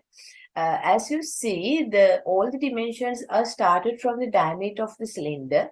So we change the diameter in 10 millimeters and try to figure out what is the best diameter for our frequency range. So we end up with 90 millimeter diameter with the results of 7.82 decibel of gain and minus 11.645 decibel of gain, S11 parameter. And during that simulation process, we come across with 4 main conclusions, such as S11 decreases when increasing the length of the cylinder, and then S11 gives higher values when length from the back wall is 1/4 and 1/5 of guided wavelength. Thirdly, the height of the monopole is most critical parameter which we need to be concerned while prototyping the antenna. And finally, gain of the antenna cannot be increased much by varying the dimensions of the antenna without converting it into a horn antenna. As you see in this right side picture, the gain of the antenna is quite similar for the several types of several heights of the monopole. So this is the final simulated results for cylindrical waveguide. It gives only 7.82 decibel of gain with the minus 22.176 S11 parameter. And we decided to add a flare and increase the gain. So we take the angle of the flare as theta and did the calculations. From that, in here also, we need to find out what is the best angle of the hood. So we started our simulations again. As you see in this graph, the minimum is 1/1 and highest gain gives at the 30-degree angle. So we selected the angle of the hood as 30 degree. Here is the exact dimensions which we used to prototype our cylindrical horn antennas. These are the final results. The final simulations gives a gain of 12.9 decibel and the S11 parameter of minus 22.176. Here is the comparison of pyramidal horn and cylindrical horn. When we compare to the size of the both antennas, pyramidal horn antenna comparatively large with the same performance of cylindrical horn antenna. Due to the heaviness and handling issues, we only go for cylindrical horn antenna. And here is the methodology. First, we cut the copper sheets according to the CAD drawing shown in here, and then weld the copper sheets very smoothly by using copper welding. And thirdly, we connect the exciters using SMA connectors at the specific locations. Not only the software-based simulation, we tried vector network analyzer results also. This is a plot we obtained from the exported values of vector network analyzer. As you see in this graph, it gives this exactly same values in the center frequency of 2.45 gigahertz. Previously, the radar implementation was tested with the milk can antennas. These milk can antennas, the S11 parameter is only 12.171 decibel in center frequency and gain is 8.32 decibel. Here is the obtained results. As I said you before, this radar system is capable to capture images of moving objects. In here, it shows that the instantaneous position of a moving target, which is known as range time intensity plot. As you see from milk can antenna, it gives some blurry pictures as shown in here. These are the pictures which we obtained from our optimized pair of antennas. As you see, compared to the previous ones, it gives much straight line, and the range also increased up to 15 meters. From literature, we found out that the same polarization gives the best performance and the opposite polarization gives the worst performance, but we didn't find out any experimental results. So we try to test that one in here also. As you see in the first one, the same polarization of the exciters gives the best performance and the opposite polarization gives the worst performance. As the conclusion, in here we can use two antennas perpendicular to each other inside the exciter. We can use horizontal and vertical pair of antennas, and apart from that we can do additional tuning of the monopole exciter length, and also we can consider about the tilting. Here is the references which we used to prepare the presentation and the research paper. Finally, thank you. Okay, thank you.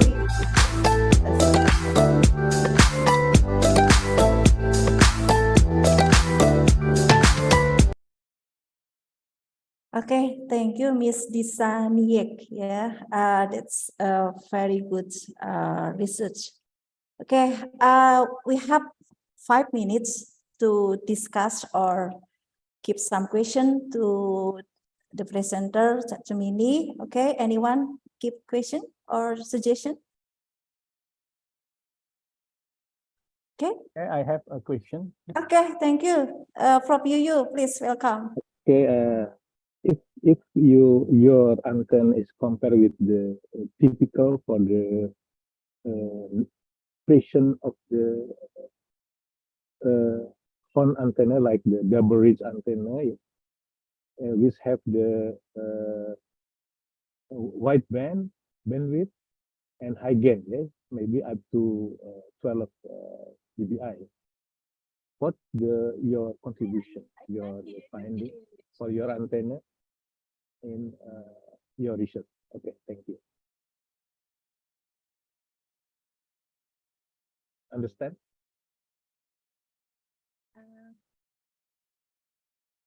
I didn't get the question. Hello. You understand? Okay. Would you like to repeat, Prof. Yuyu? Yes. Okay, sorry. You're compare with the typical, the common of the horn antenna, yeah, like the double reach horn antenna, which have the ultra wideband, yeah, ultra wideband bandwidth and the high gain, yeah, maybe up to 12 dB gain. Yes, 12.9 decibel. Okay, please. Okay, what's your answer? Yes, the final simulated antenna gives 12.9 decibel gain, and the bandwidth we selected as 2.4 to 2.5 gigahertz because the radar elements which we use in our project, they all within that range, so we selected that range. Okay, yeah, the waveguide is your made yourself, the waveguide, or you from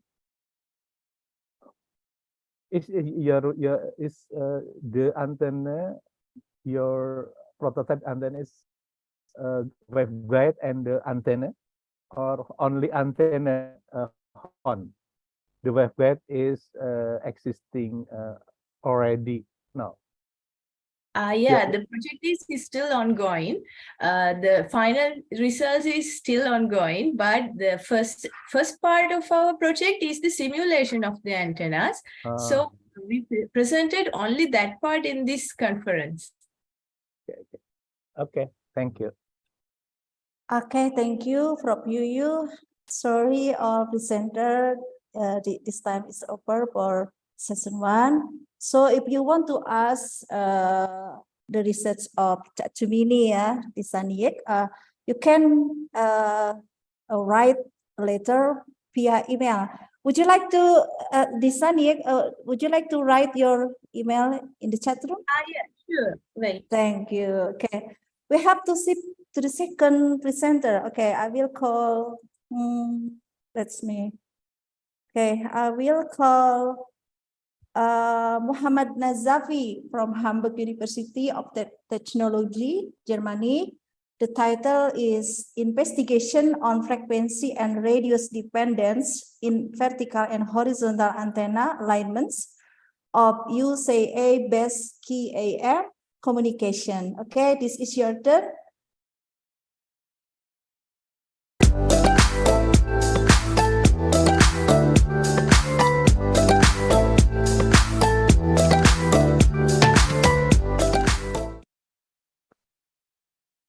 Hello and welcome to our presentation.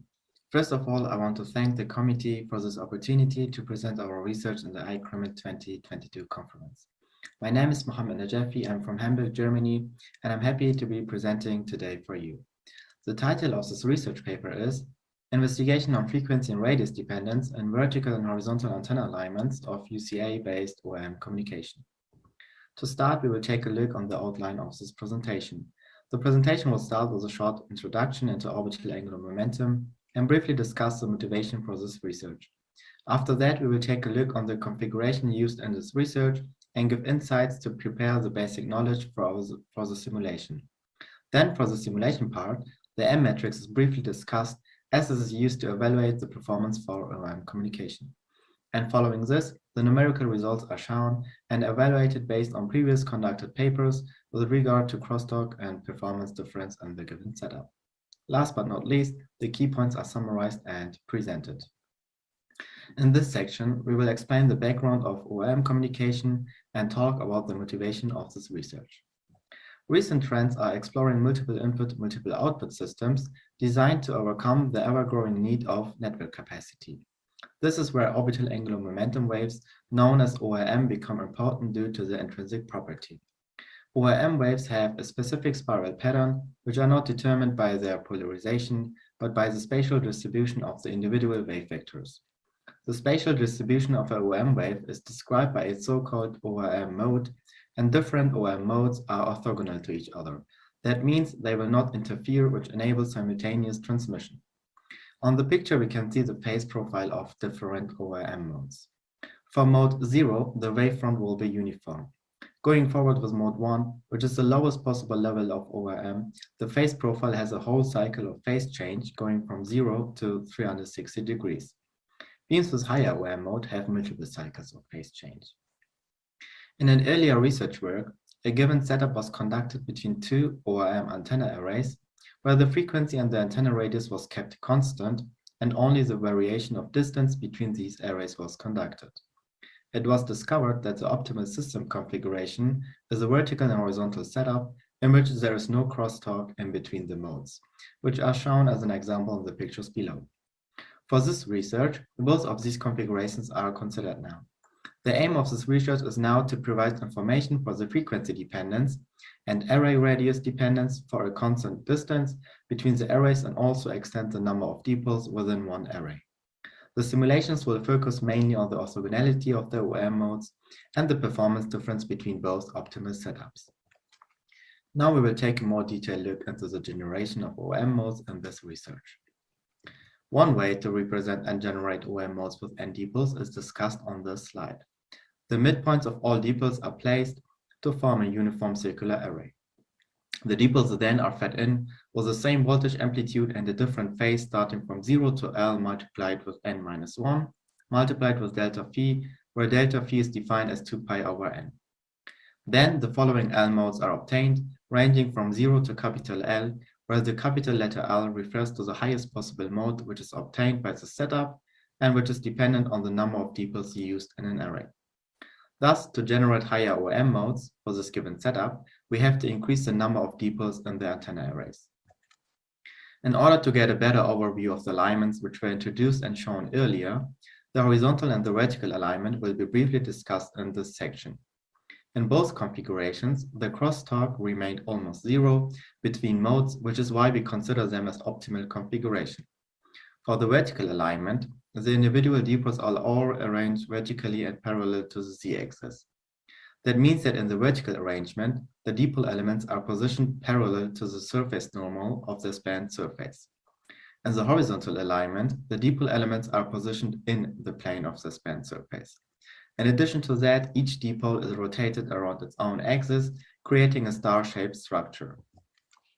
On the picture, the actual setup of communication between both arrays are shown. The center of the antenna array Tx is located at the origin of a spherical coordinate system. The center of the antenna array Rx is defined at point capital letter R. The polar angle and the azimuthal angle are related to this point R. It is important to notice that as part of this research, the polar angle theta is always set to 0, which means that the z-axis determines the surface normal in the center of both antenna arrays. The distance between the two antenna arrays is defined between the center points of each array with d. The length of the dipoles is set to 1.5 meters and the radius to 0.1 millimeters. For the simulation, we will consider arrays when n equals 8 and extend to n equals 16 elements. In this section, the M matrix is introduced, which is used to describe the transmission of the different OAM modes. I will just give a brief overview on this section due to time limitation, as this is already explained in detail in many researches and papers.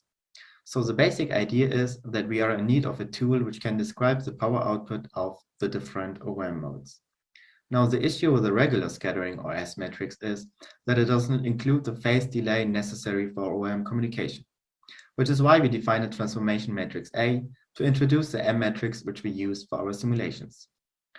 Now, there are some notations defined which are used going forward.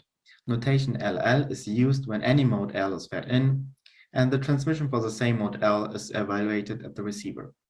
The apostrophe mark is just used to differentiate the mode at receiver. Notation 0L is used when mode 0 is fed in and the transmission for any mode is evaluated at the receiver. This is used to give insights about the crosstalk of mode 0 to other modes. In the previous research, the variation of distance d between both antenna arrays was conducted for a constant frequency at 100 MHz and an array radius of 2 meters. Now for the frequency dependence, we will keep the distance at 10 meters and simulate the frequency ranging from 10 MHz to 10 GHz. For the second simulation, the radius dependence is of interest, which will be variated from 2 meters up until 100 meters. Now we will look at the numerical results of the first investigation, which is the frequency dependence. On the picture to the left, we can see the frequency dependence of the horizontal alignment with 8 dipoles and 1 antenna array. It can be observed that at a frequency of 100 MHz, nearly all modes have their maximum transmit power. Operating dipoles at a frequency of 100 MHz leads to lambda over 2 dipoles for the chosen dipole length. Also, another observation is that all modes approach minus 80 decibels with increasing frequency. Compared to the horizontal case and the vertical case, the modes from mode 2 upwards have the maximum transmit power at 900 MHz, as shown in the picture to the right. And the modes approach to minus 60 decibels in the setup, which is 20 decibels higher in the horizontal case, which implies that at higher frequencies, the vertical alignment performs better. Now, the same alignments are considered with additional modes for the case of 16 dipoles at each antenna array. For the horizontal case, the maximum transmit power of the higher modes lies now at a frequency of 900 MHz, which was not the case for lower modes in this alignment. For the vertical case, as already discussed before, all higher modes had their maximum transmit power at a frequency of 900 MHz as well, which was already the case for modes larger than mode 2.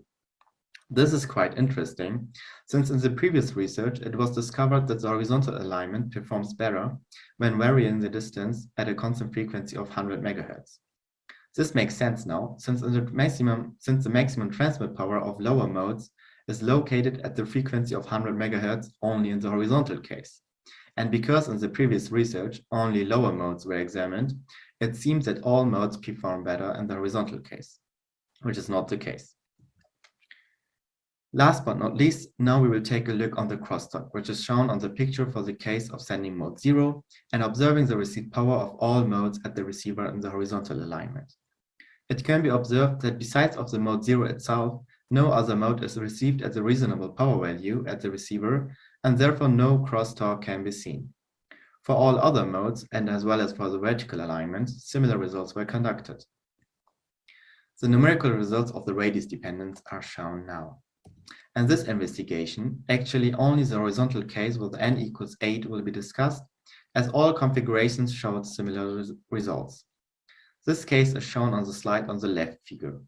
For lower modes, such as 0 and 1, the transmit power decreases as the radius of the UCA is increased.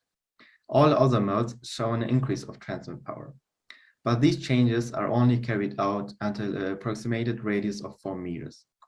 For larger radius, the transmit power will get almost constant.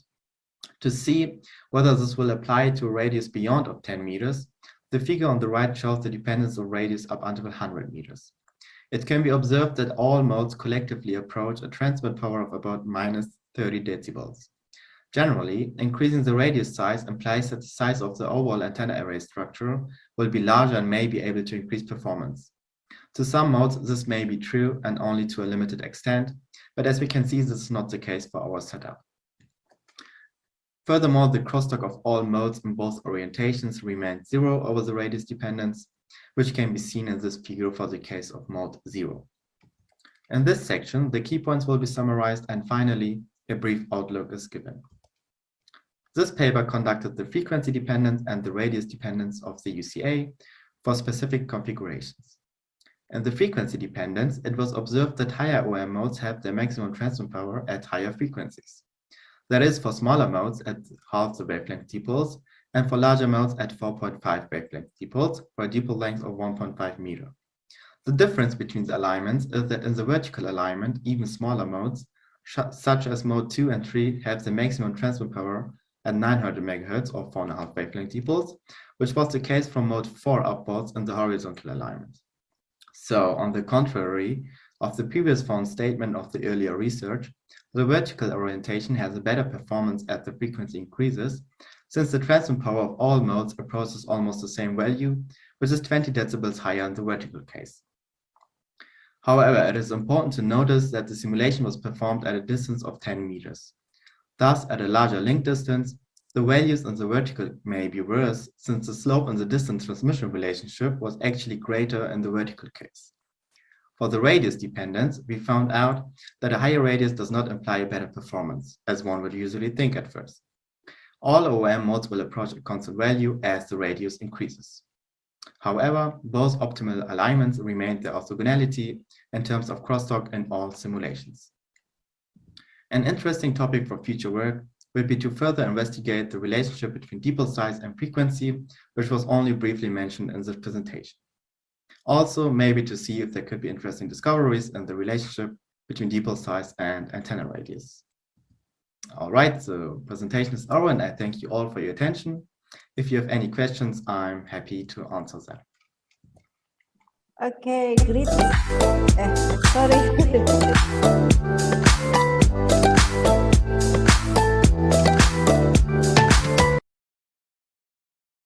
Okay, great, Muhammad Nazafi. That's interesting research. Okay, but I'm sorry, we have give time for one session. Okay, anyone question or for one suggestion? Okay, welcome. Anyone question? Okay, if there is, Miss I Prof. again. want to Okay, ask about welcome. why the antenna is dipole, not other type. Yeah. Why? You use the dipole antenna. This is a good question. So the research was actually made upon one earlier research, and in the earlier research, the antenna was only used with dipoles. But yeah, you're right. We can use other antennas as well, but in this research, we were only limited to dipoles. Okay, thank you. Okay, thank you, Muhammad Nazafi and Prof. Yuyu. If you have another question, okay, you can write email to Muhammad Nazafi. And Muhammad Nazafi, would you like to write your mail address in the chat room? Okay. I'm sorry, I forgot to give applause for the first presenter and the second presenter. Okay, we give applause. Okay, and we have to skip to the third presenter. Okay, this is turn for the presenter or the author of the paper with the title "Design Flexible Microstrip Antenna for Non-Invasive Blood Glucose Detection." Okay, where is the presenter? Oh, Firda Arifa. Okay, this is your turn.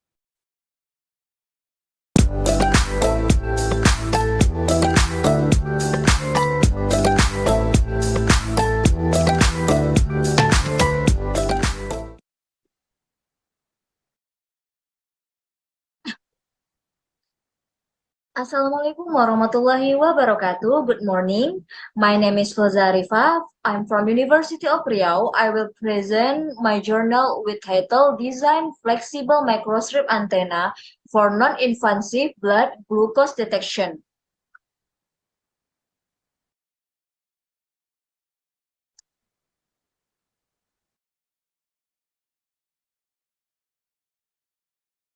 Okay. In this presentation, I will discuss some of them. The first, introduction. Second, research methodology. The third, result and discussion. And last, conclusion. The first is introduction. Current global estimates are that diabetes affect 1 in 11 adults or 463 million people. this is expected to increase to 1 in 10 or 7,000 million people by 2045.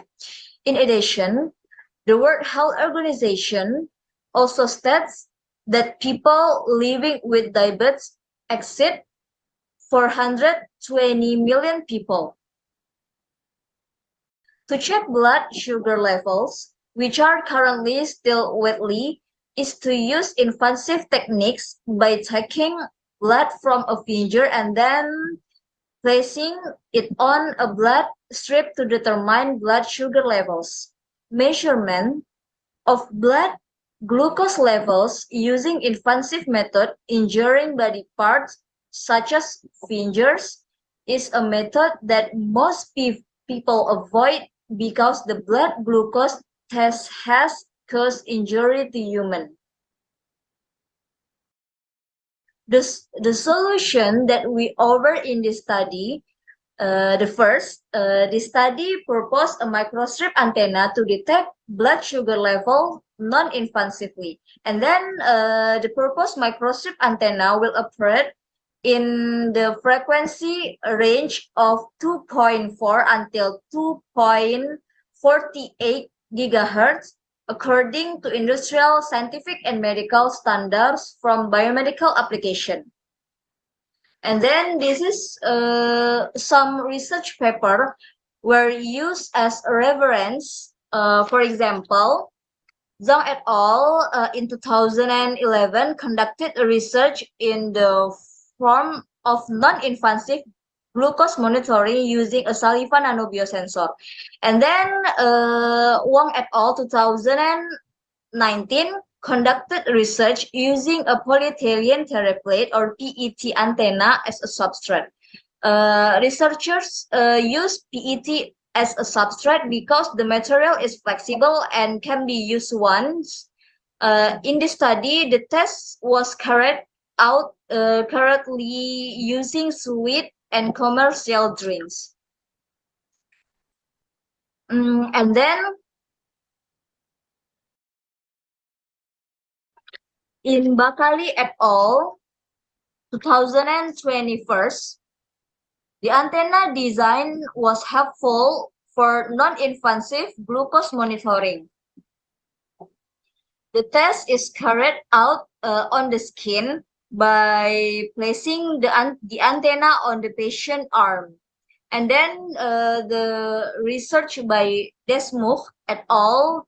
In 2020, in this research, antenna, microstrip structure, spiral antenna, ultra-wideband antennas, and narrow-band antennas are proposed as microwave sensor. And then the point of it, the first, this study used polyethylene terephthalate or PET substrate material with a thickness of 0.135 millimeters. The second, antenna design and simulation was carried out using GST microwave studio software. And then antenna testing media using saliva sample. In research methodology, this is an illustration of glucose detection method. In the figure, shows how the proposed antenna as a sensor is used to detect glucose using saliva. The first step of the test is to insert the sample of the patient's saliva directly into the funnel provided, and then the sample will hit the glass slide just above the antenna. Next, the SMA connector is connected to the pocket VNA so that the resulting signal can be directly viewed on the laptop. Through the signal generated, the effect of saliva on the antenna with a PET substrate is observed mainly in the shift frequency produced after being dripped with saliva. This is a design antenna in figure 1. In figure first, this is a front view, and figure 2 this is a rear view. Beside the figure, this is antenna dimension and parameters of antenna.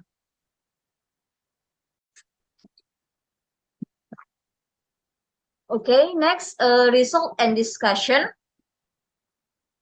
This is design requirements. And then the simulation result on the figure 1, the working frequency with the desired standard frequency is 2.45 gigahertz. The return loss value is minus 20.76 dB. Beside that, the bandwidth option is 0.1948 gigahertz, so that the reflected signal can be received properly. And then the input impedance simulation result also show the proposed antenna impedance value of 50 ohm. And then the antenna simulation result on GST Microwave Studio with a working frequency of 2.45 gigahertz produce a gain of 2.52 dBi. And then the antenna current strength simulation result can be seen in figure beside, with which operates in the range of 58 until to 98 milliamperes 4 meters. And then the conclusion is, in this study, the antenna model was designed using a polyethylene terephthalate substrate with a thickness of 0.135 millimeters. And then the feeding technique used the design of this antenna model is coplanar waveguide or CPW. And then the antenna is purposed for blood glucose detection using a saliva samples. Thank you for your attention. Assalamualaikum warahmatullahi wabarakatuh, and goodbye.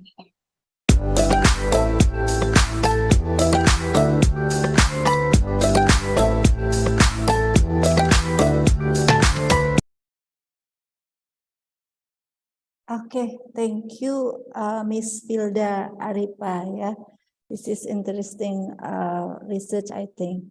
Okay, anyone give some question? Oh, sorry, we have just a little time. Yeah, so just one question. Anyone question for one question? Okay. Miss Umaysyarah, okay, this is your turn. Okay, thank you, Mrs. Happy. Miss Filza, did you printed your antenna? Yes, I printed the antenna. But in the presentation, you didn't show the results of the measurement, or only simulations?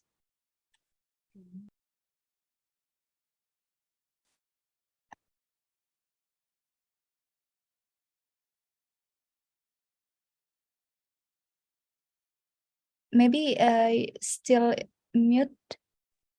I am sorry. Can you repeat again, please? Yeah. How about the measurement results?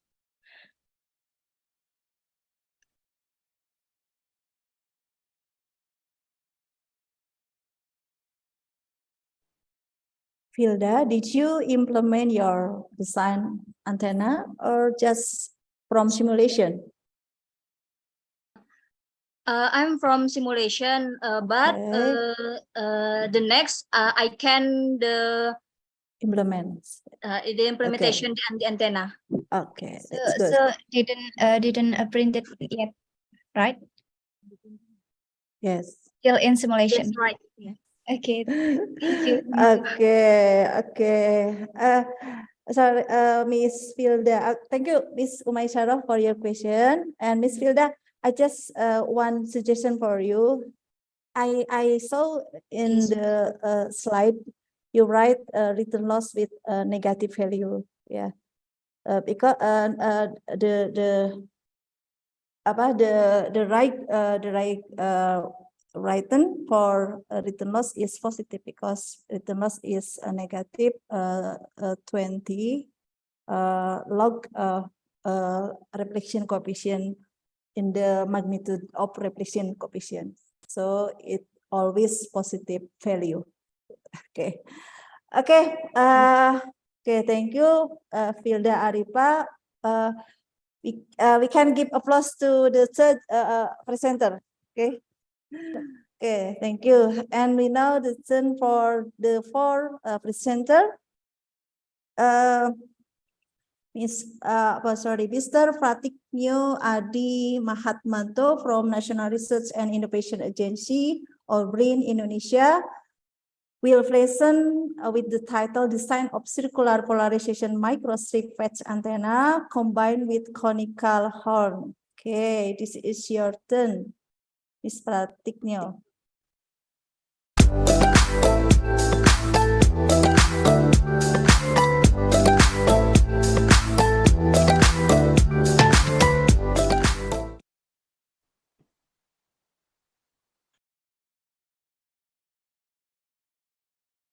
Good afternoon, everyone.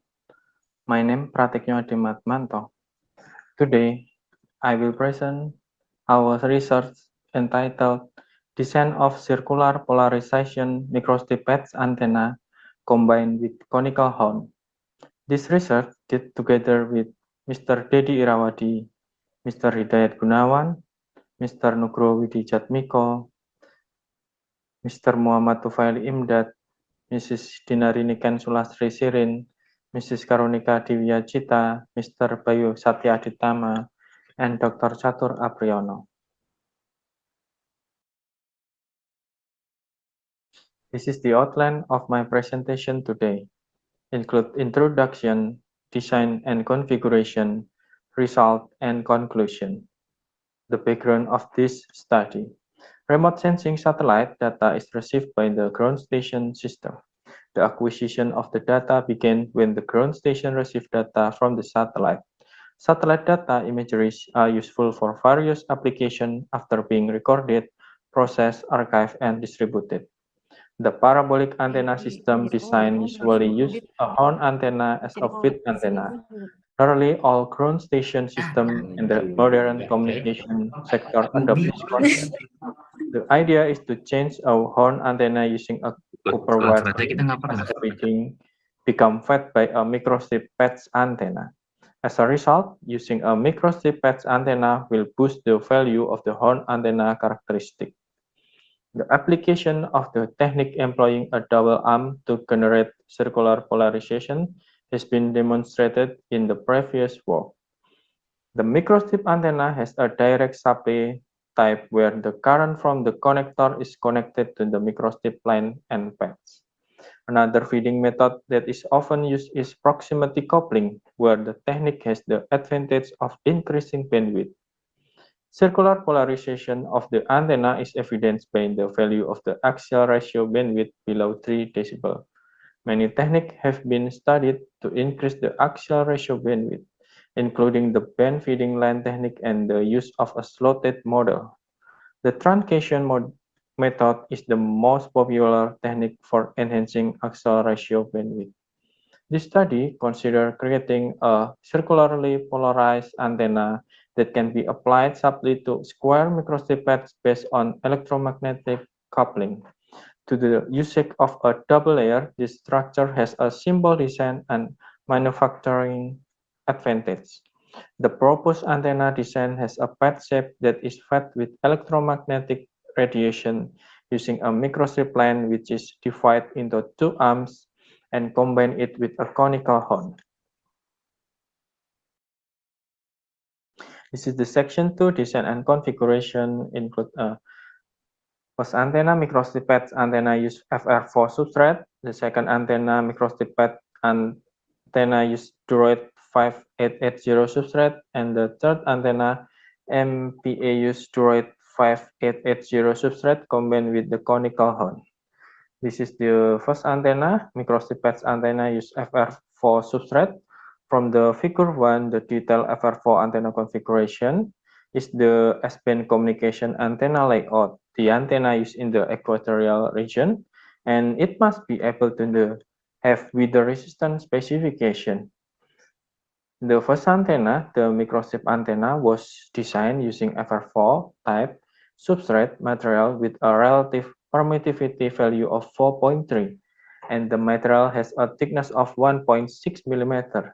The feeding line and the radio pads are installed on the top of the layer, and the ground plane is installed on the backside of the second layer. This is the second antenna. The MPA used Droid 5880 substrate. The figure is the detail of the antenna configuration with the right-hand circular polarization. The Droid 5880 material substrate was used to build the antenna because it has a high material efficiency value. This material thickness is 1.575 mm and the relative permittivity value is 2.2.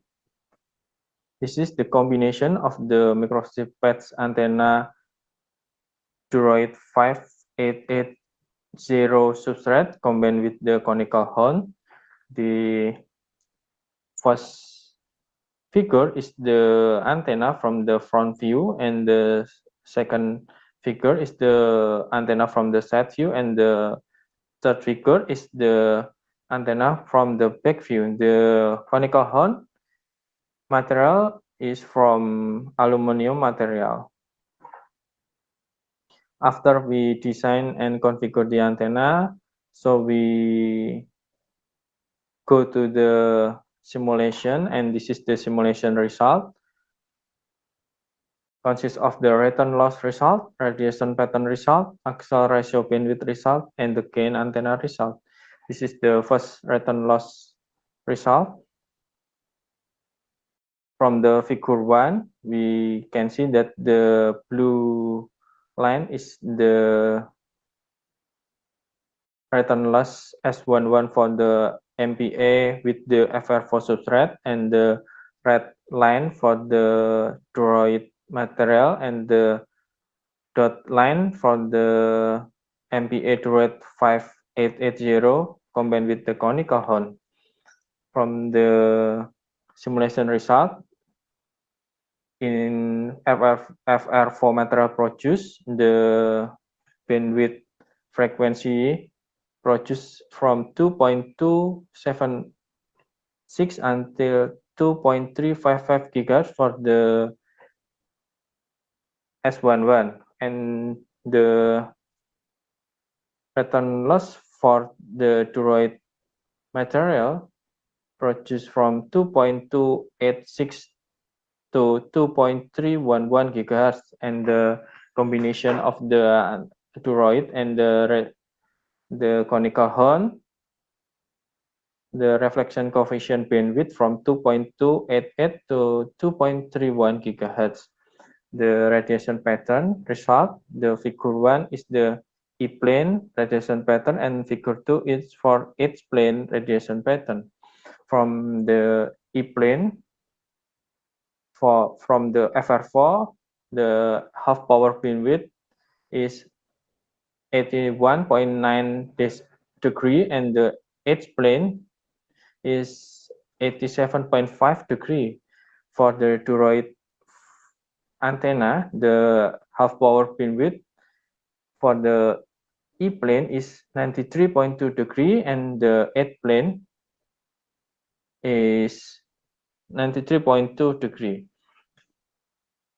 And the combination of the Droid combined with the conical horn, the E-plane radiation pattern for the HPBW produce 58.5 degree and 54.6 degree for the H-plane direction. The axial bandwidth ratio is in the figure 1.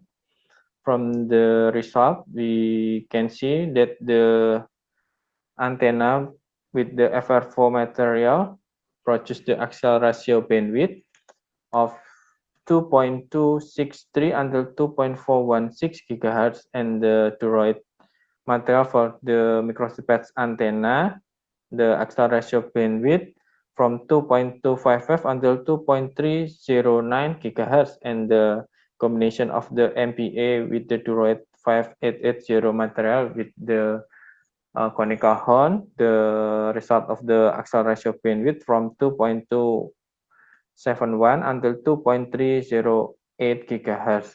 The gain of the antenna result for the MPA with the FR4 material produce gain at the frequency resonance 2.3 gigahertz is 0.133 gigadecibel, and the MPA with the toroid material produce gain 6.178 decibel, and the combination of conical horn and the MPA with toroid material, the gain antenna is 9.468 decibel. The conclusion, the conical horn combined with a circular polarized antenna for the ground station system S-band communication is being developed in this study. The conical horn and the microstrip antenna use toroid 5880 substrate.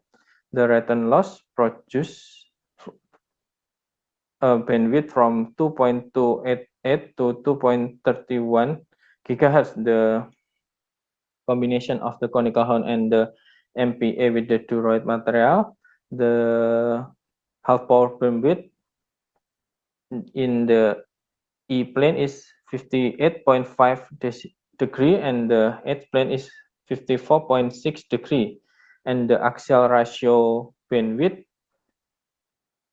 from 2.271 until 2.308 gigahertz.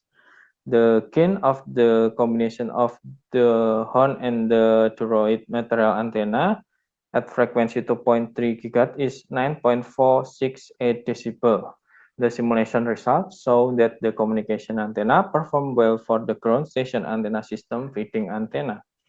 This is the research is supported by the Ministry Education, Culture, Research, and the Technology, and National Research and Innovation Agency and Universitas Indonesia. This is the reference of this study. This is the end of my presentation. Thank you for your attention.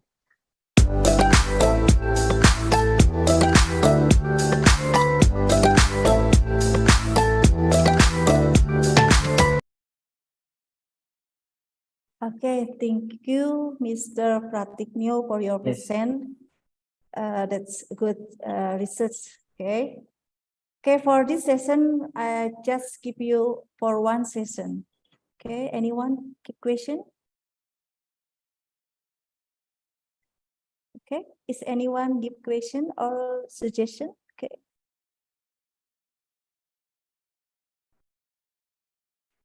Okay, Mr. Pratikno, I saw for your slide presentation, you use aluminum for horn antenna. Okay, but the material is different with the radiator element in the microstrip antenna.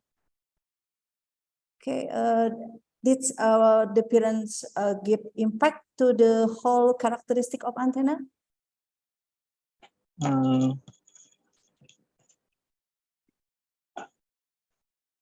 We use the material of the horn is aluminum, okay. But we still not simulate it with the copper. But we know that the material of aluminum and the copper is metal, and the characteristic of the metal is for a reflection. The reflection of the signal is good for the reflection of the signal. I think if we simulate it, use Cooper in horn antenna, the result is almost same. Yes, I think. Okay. Maybe you can simulate for the future work. Yes. Yeah. The next study. Next study. We will try to the same make the material. simulation. Yeah, the different material. Thank you for the suggestion. Okay, this time finished for the 4 presenter. Okay, we give applause to the 4 presenter. Okay, and now this time for the last presenter. Okay, we have 5 presenters, so it's the last presenter. Oh, Miss Umaysaro from Universitas Mercubuana Indonesia. Your title is microstrip transmit array antenna with 3-layer 5x5 Jerusalem cross and square slot patch at 38 GHz. Okay, this is your turn.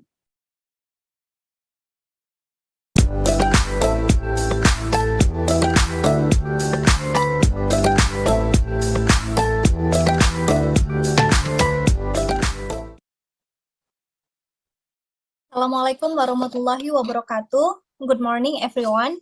Thank you for this opportunity. Thank you also for inviting me in the 11th International Conference on Radar, Antenna, Microwave Electronics, and Telecommunications 2022. I'm Umaysaro from Universitas Mercubuana. Would like to present my research entitled of Microstrip Transmit Array Antenna with 3-layer 5x5 cross-slot and square slot patch at 38 GHz. Before we go, I'd like to explain the novel concept for high-gain antenna for 5G technologies. As we know, the technology and communications advancements are accelerating using in the era of 5G technologies, which is higher data rates and lower latency. The higher requirements technology could offer numerous benefits to the society, and this progress will be aided by effective telecommunications equipment such as an antenna. The antenna with high gain shall be prepared to fulfill these requirements. The transmit array antenna, which can provide a focusing beam, they can achieve high gain. How the transmit array antenna mechanism? So the transmit array antenna consists of a feeding source and elements in array configurations. The phase shift between elements should be adjusted to concentrate the incident waveforms from the feeding antenna. A dielectric lens should be not employed in displays of the surface. So the unit cell element in transmit array antenna plays an important role to obtain a good performance of the transmit array antenna. In this paper, we propose the unit cell element, which consists of a cross-slot and square slot patch. That is, we have 3 layers of the unit cell structures. We can see the figure 1 and figure 2. This is the unit cell element, and this is the 3 layers of the unit cell structures. We define the parameters of the size dimension of the proposed antenna in this table 1.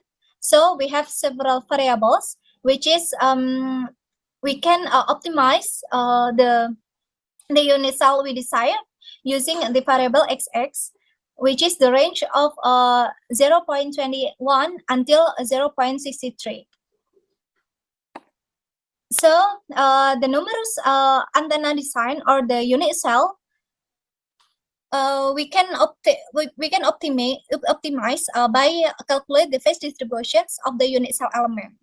We use the mathematical formulations that apply to ensure the resulting phase difference are perfect. Phase is equal to the difference between the maximum and minimum phases. Based on the phase difference value close to ideal degrees, the calculation will indicate which antenna design should be utilized. In this figure 3, we can see the distribution of each array element. So the defined parameters decide how many elements will be used based on the phase difference. Because the phase difference results are near the calculation formula, 5 times 5 elements we can use in this proposed antenna. This is the results of the simulations of phase distributions of the unit cell elements. So the most crucial step in developing a microstrip transmit array antenna is the design of the unit cell element structure.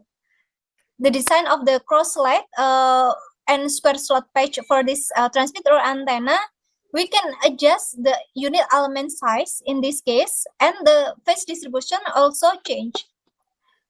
So in this case, the transmit array antenna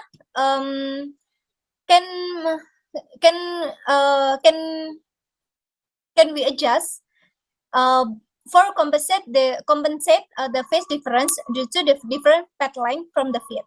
In this way, the beam can be focused on the desired directions.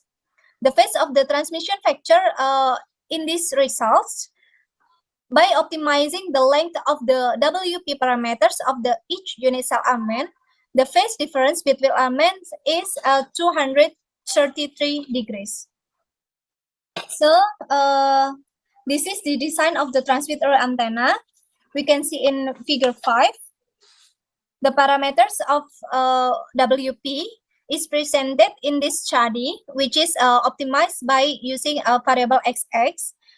We simulate multiple values from 0.672 until 1.952 to maximize the phase distribution across all unit cell elements. So this is the design of the transmit array antenna. This is the structures of the 5 times 5 transmit array antenna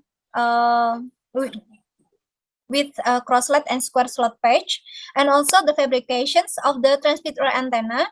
In this research, we use RT4003C Rogers material with a thickness of 0.51 millimeters and relative permittivity of 3.55. As shown in figure 6, we can see the transmit array antenna just only 20 times 20 millimeters or 2 centimeters dimension, which is they have 5 times 5 cross-slide and square slot patch, and there is 3 layers of the antenna. So this is the measurement configurations. We conducted the measurement using the horn antenna for a 26.5 gigahertz to 40 gigahertz frequency, as seen in figure 7 in the left. So for good outcome, there should be about 50 millimeters between the transmit array antenna and the horn antenna. And this is the results as seen in figure 8. There are not too many differences in power levels between simulations and measurement. For simulations, a power of minus 10 dB until minus 17 dB is for horizontal radiations patterns. Furthermore, the power level should be between minus 20 to 20 dB for measurements. Also, the different values for simulations are slightly modest, between minus 10 dB until minus 15 dB for vertical radiation patterns. Also between minus 20 dB for measurements. So conclusions, in designing a transmit array antenna, one parameter is a point for varying dimensions. By investigating using 3 layers, we discovered that the phase value is 233 degrees. As expected from the design view of point, a gain of 23.29 dBi is attained when positioned horizontally. The research shows that a more significant phase can successfully separate beams According to the theory, the beam can be split by 90 degrees or more. Okay, this is the references. Thank you, everyone. I think that's all. You can contact me at umaisaro@mercubuana.ac.id. Wassalamualaikum warahmatullahi wabarakatuh.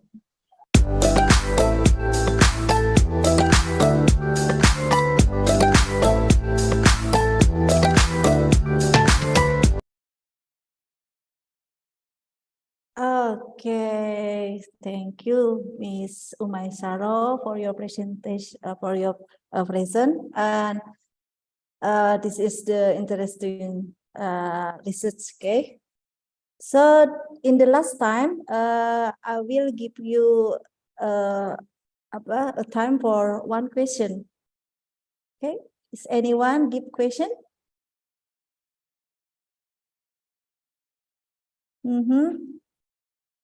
Okay, maybe you can write in the chat room your question. Okay. Okay, Miss Umaisaro, please send my regards to Prof. Mudrik Alaidrus. Okay. Okay. I want to know why did you choose 5x5 for your array? I think it's difficult to implement your antenna. Yeah. Why? Okay, thank you very much for your question, Mrs. Happy. This is also challenging, I think. My research was actually we calculate mathematically in MATLAB to obtain the required the required phase. So for each element, we can separate and we try it to obtain the how many elements we can arrange for the array. So for the MATLAB calculations, we got 5 times 5s. It was also very challenging. Also for fabrications, it's also very difficult, and we're happy for this result. Okay. And, actually, also in Spectra, as you know, in Spectra. Yes, I know. Yeah. In Bandung. The distance between element not perfectly like the simulations, and we happy for this result. Okay, because it's very size small, yeah. Yeah. Okay, Because for your in design. higher, very high frequency we use. Okay, 35 gigahertz. Yeah. 38. Oh, 38. Okay. Okay, thank you, my Sharo. Much, Mrs. Happy. Okay. Meet you. Okay, you are welcome. My co-host asked me to open all your video or the participant or presenter. We will take your picture. The co-host will take our picture. Sorry. Okay. Ladies and Smile. gentlemen. Keep smile. Okay. Okay. Please open your camera. This is the last session for our conference. Okay, I start to count 1, 2, 3. And 1, 2, 3. Okay, thank you. Okay, is it finished? Yes, finished. Okay, thank you for your participation, for your suggestion, for your question. I'm sorry if I make a mistake. So this is a final session for us to meet you in the Zoom, in the Zoom media. Okay. Welcome to ICRAMET 2023 in the next year. Okay. I will close this session. Terima kasih. Assalamualaikum warahmatullahi wabarakatuh. Waalaikumsalam warahmatullahi wabarakatuh. Goodbye. Terima kasih. Okay, thank you. Omai Sarah, thank you. Prof Yuyu, terima kasih Prof.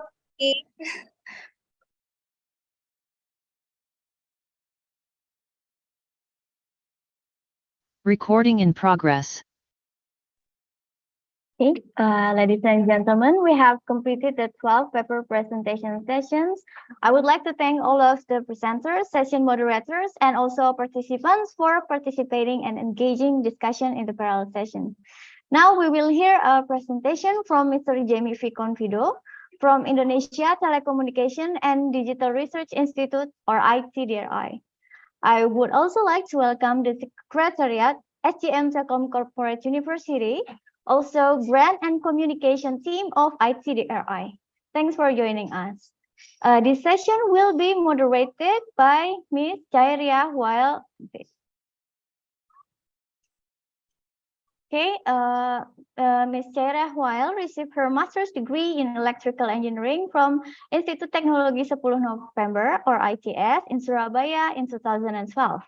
She joined the National Research and Innovation Agency, or known as BRIN in Indonesia, that previously known as LIPI in 2015. Her research interest covers the area of signal processing, communication, and information theory with a focus on physical and MAC layer issues, cognitive radio, and spectrum optimization techniques. Please welcome Jairia Weil and Mr. Jamie V. Confido.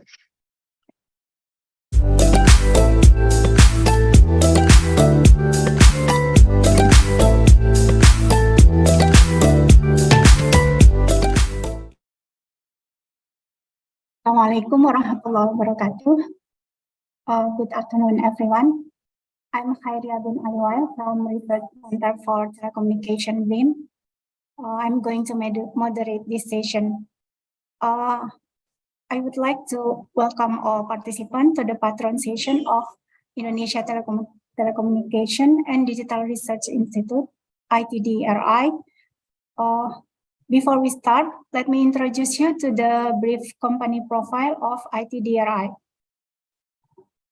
ITDRI, or Indonesia Telecommunication and Digital Research Institute, is task force of Telkom Indonesia, formed under the direction of the Ministry of State-Owned Enterprises to help state-owned enterprises accelerate digital capability development, both in terms of digital talent readiness and innovation for technology leadership based on a business model that generate economic and social values. ITDRI is expected to be able to become a digital hub for all SOEs, thereby facilitating the digital transformation of SOEs through learning, research, and innovation activities. In this regard, ITDRI was given a broader mandate to assist in the printing of Indonesian digital talent, the independence of digital technology, and in increase in the Indonesia Innovation Index. For this patron session, the talk will be delivered by Dr. Jamie Confido as the Senior General Manager, Telkom Corporate University Center, and also the chairman of ITDRI. The talk entitled Digital Talent and Innovation, Opportunities and Challenge for Indonesia. Dr. Jamie, your talk will be 14 minutes in total for the Q&A. And for participants who want to participate in Q&A, you can raise your hand with the raise hand feature to ask directly, or you can also write your question in the chat box. And for your information, this session will also broadcast at the ITDRI Conference 2022. Okay, without further ado, please welcome Dr. Jamie Confido. Dr. Jamie, the time is yours. Yes, thank you very much, Khairia, for the nice introductions, and good afternoon, everyone. So I'd like to begin my sharing. Just want to check should I screen share from my laptop for the presentation materials, or it will be shared from the organizer? I think we don't have your material, so you can. Okay, I will share from my laptop then.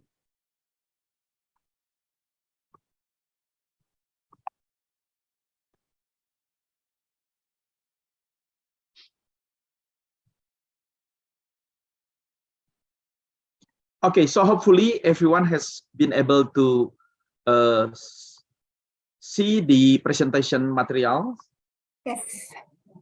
Okay, great. So this afternoon, I would like to share with you about digital talent and innovation and how these two will provide so many opportunities as well as challenges for Indonesia. So I'd like to begin with the World Economic Forum report. The report is for 2019, but recently we checked there is no updated report about these profiles due to the pandemic. So now we have to use this report for our discussion.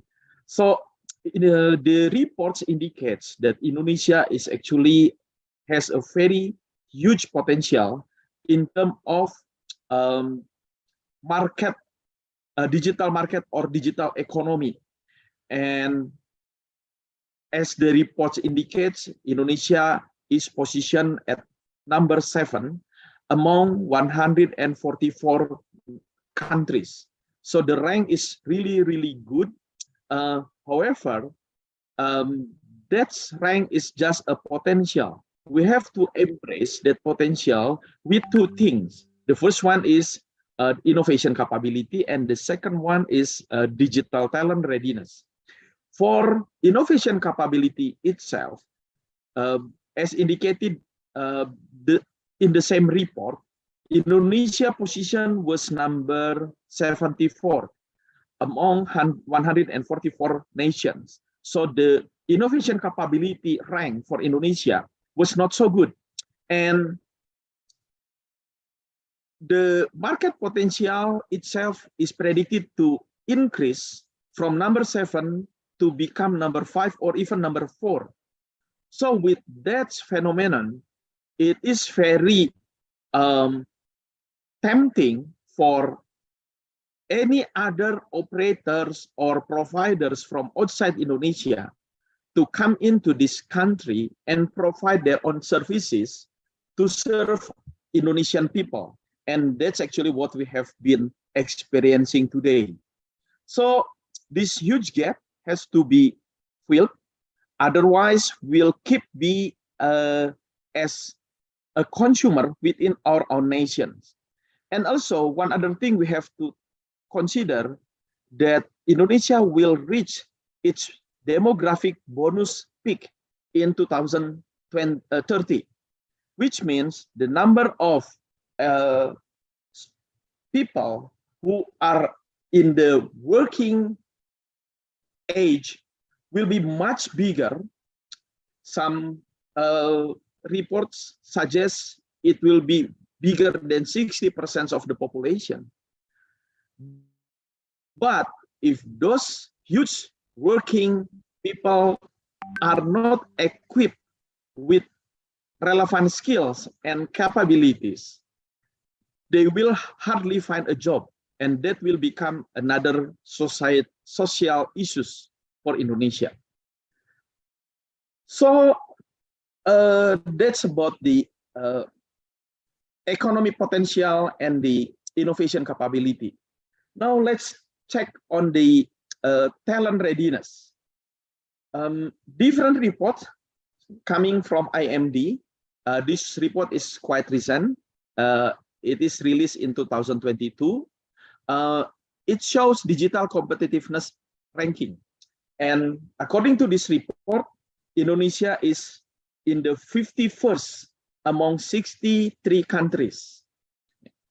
And the countries below Indonesia on this list, among others, are Brazil, Colombia, Ecuador, and some other Southern American countries, in which if this rank reflect the rank of football, then we will be very, very grateful. Unfortunately, this is not the rank of football, but this is the rank of Digital Competitiveness Index. So again, we have an issue in terms of digital competitiveness of the nation. Moving forward, we also have another research coming from INSEAD. This research is also from 2022. The research is to reflect global talent competitiveness of Indonesia compared to other countries. And again, we have our position is not so good because we are at the 80th rank among 134 countries. So if we conclude this several survey that we have just discussed, the economic potential of Indonesia is very promising, but unlikely with the talent readiness and innovation capability. So we have a quite challenge ahead to embrace the potential of digital economy, even if our nation has so huge potentials. And aligned with those surveys and reports, we have been informed before that our Indonesian president has declared that this country will need at least 9 million digital talents over 15 years. That means every single year we need to have additional 600,000 digital talents. And if we count from the universities, every year there are only around 300,000 digital talents. So every single year we have a shortage of 50% or about 300,000 people or talents. And the statement from Mr. President has been declared 2 years ago. So that means by today, we already have a shortage of 600,000 digital talents.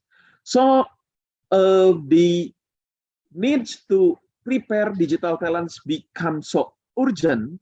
And on the other hand, we have to prepare a quite well-organized, well-structured curriculum and development plan for our Indonesian digital talents. To support the mission or the aspiration from Mr. President, the Ministry of State on Enterprise, Bapak Erick Thohir, has also declared the Ministry of SOE's priority programs. There are 5 priority programs as declared by the Ministry of State on Enterprises, and among them is unleashing talent. So we are fortunately at the right track to achieve the potentials of Indonesian digital economy through the development of digital talent. However, having enough talent, which hopefully will be filled within 15 years, is one situation. We still have another situation to face, in which how we utilize the digital talents that we have developed. And for that, I will bring you to another survey from Arthur De Little. The survey is from July 2020, and the survey is conducted to 43 different countries in relevant to the digital economy archetype.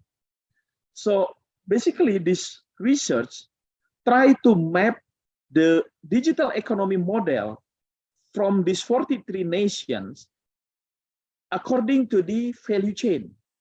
We have 4 stages of value chains, from technology and product development to production to trading and then consumption.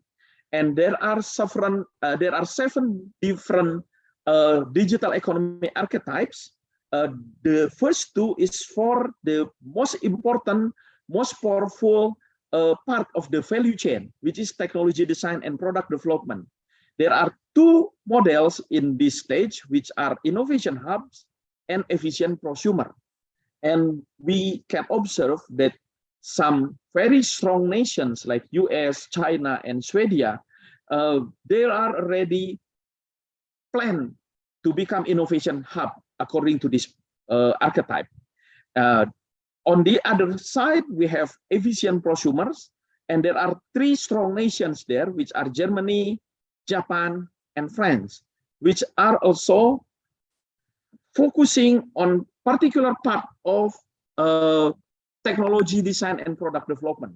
For instance, the Germany will be more specialized the digitalization to become more advanced in automation for car industries. So the idea is every single nation cannot choose to become everything, because that will be really, really difficult, if not impossible. So they have to strategize their digital economy archetype to target specific particular part of the value chain. So for instance, in the production, there are two archetypes. The first one is service powerhouse. And we can see here, there is one Southeast Asia country, which is Philippines. And on the lower part, there is another digital archetype model, which is global factory. And we have two Southeast Asia nations, which are Malaysia and Thailand. So every nation should consider where they would like to be on this digital economic archetype. Another example would be on the business hub. Business hub is the only archetype on the trading, and there is one Southeast Asia country in this model, which is Singapore. And the question is, where is Indonesia? Where should we position ourselves within the digital economic archetype? And we already have the answers. According to the long-term strategic program from the Ministry of Economic Affairs, we have formulated or strategized or positioned in the digital economy to become digital economy powerhouse. So pretty much we are trying to become like Philippines, which is very much making sense, considering that we still have many aspects to cover, as the previous surveys explained. We have to prepare our talent, we have to exercise our competitiveness, digital competitiveness. We also have to increase our innovation capability and so on. And this very reasonable vision still have to be supported by several different aspects, including, of course, the infrastructure, the policy and regulation, funding, and so on. And what we are trying to achieve using this framework is not something trivial.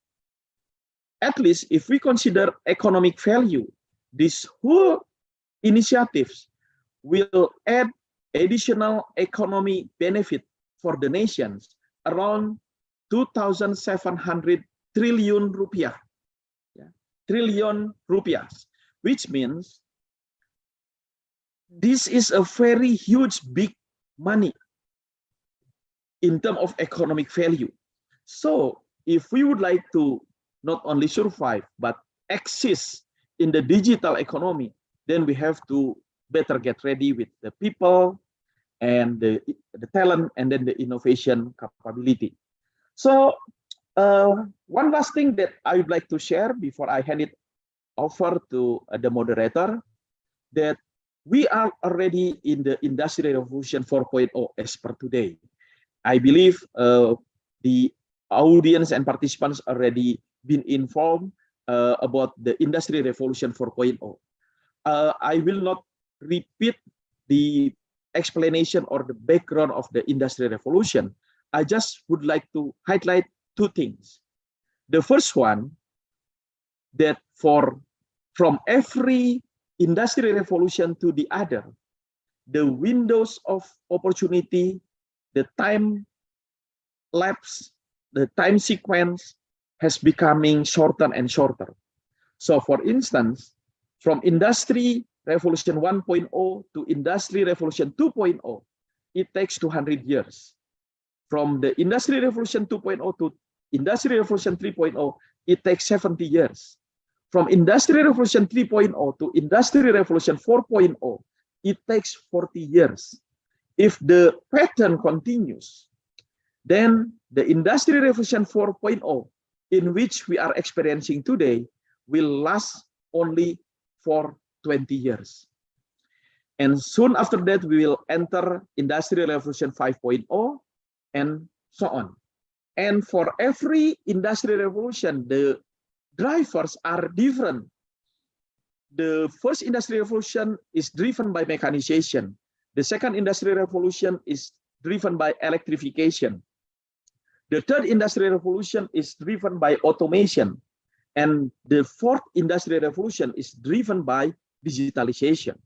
But that's not my second point that I would like to address. What I would like to address as my second concern regarding Industrial Revolution is the fact that for every single Industrial Revolution, we as human beings, we who are in charge of human civilization, for every single Industrial Revolution, we always gave up. We always rely on the technology direction to direct us, to drive us, to determine our future. And I don't think that's the way we should preserve in the future. And I already have an example for that, which is the Society 5.0, introduced by the Japanese minister, which suggests that the Japanese, they don't want to wait for the Industrial Revolution 5.0 to happen. Instead, they would like to redesign what kind of society they would like to be, what kind of civilization they would like to have in the future, regardless of the technology driver that, as I mentioned earlier, has become so far the determinants that determine our civilization. So instead of giving up our civilization to the technology, why don't we set up our expected civilization in the future? And from there, we can choose, we can select, we can decide which technology that we will develop, that we will maintain, that we will sustain to coexist between human and technology in the future. So with that consideration in mind, I'd like to conclude my presentation, and I would like to hand it over to the moderator. Thank you very much for your kind attention. Thank you, Dr. Jenny. It's such an interesting talk, and if I would like to give summarize of your talk, maybe Indonesia has a huge potential of economic market. However, it is not supported by talent readiness as well as digital competitiveness. And regarding the issue of how to utilize the existing digital talent, Indonesia can be positioned ourselves as a digital economic powerhouse. I would like to invite all attendees here to actively participate in a Q&A session. So if you have a question, you can raise your hand to ask directly, or you can type your question in the chat box.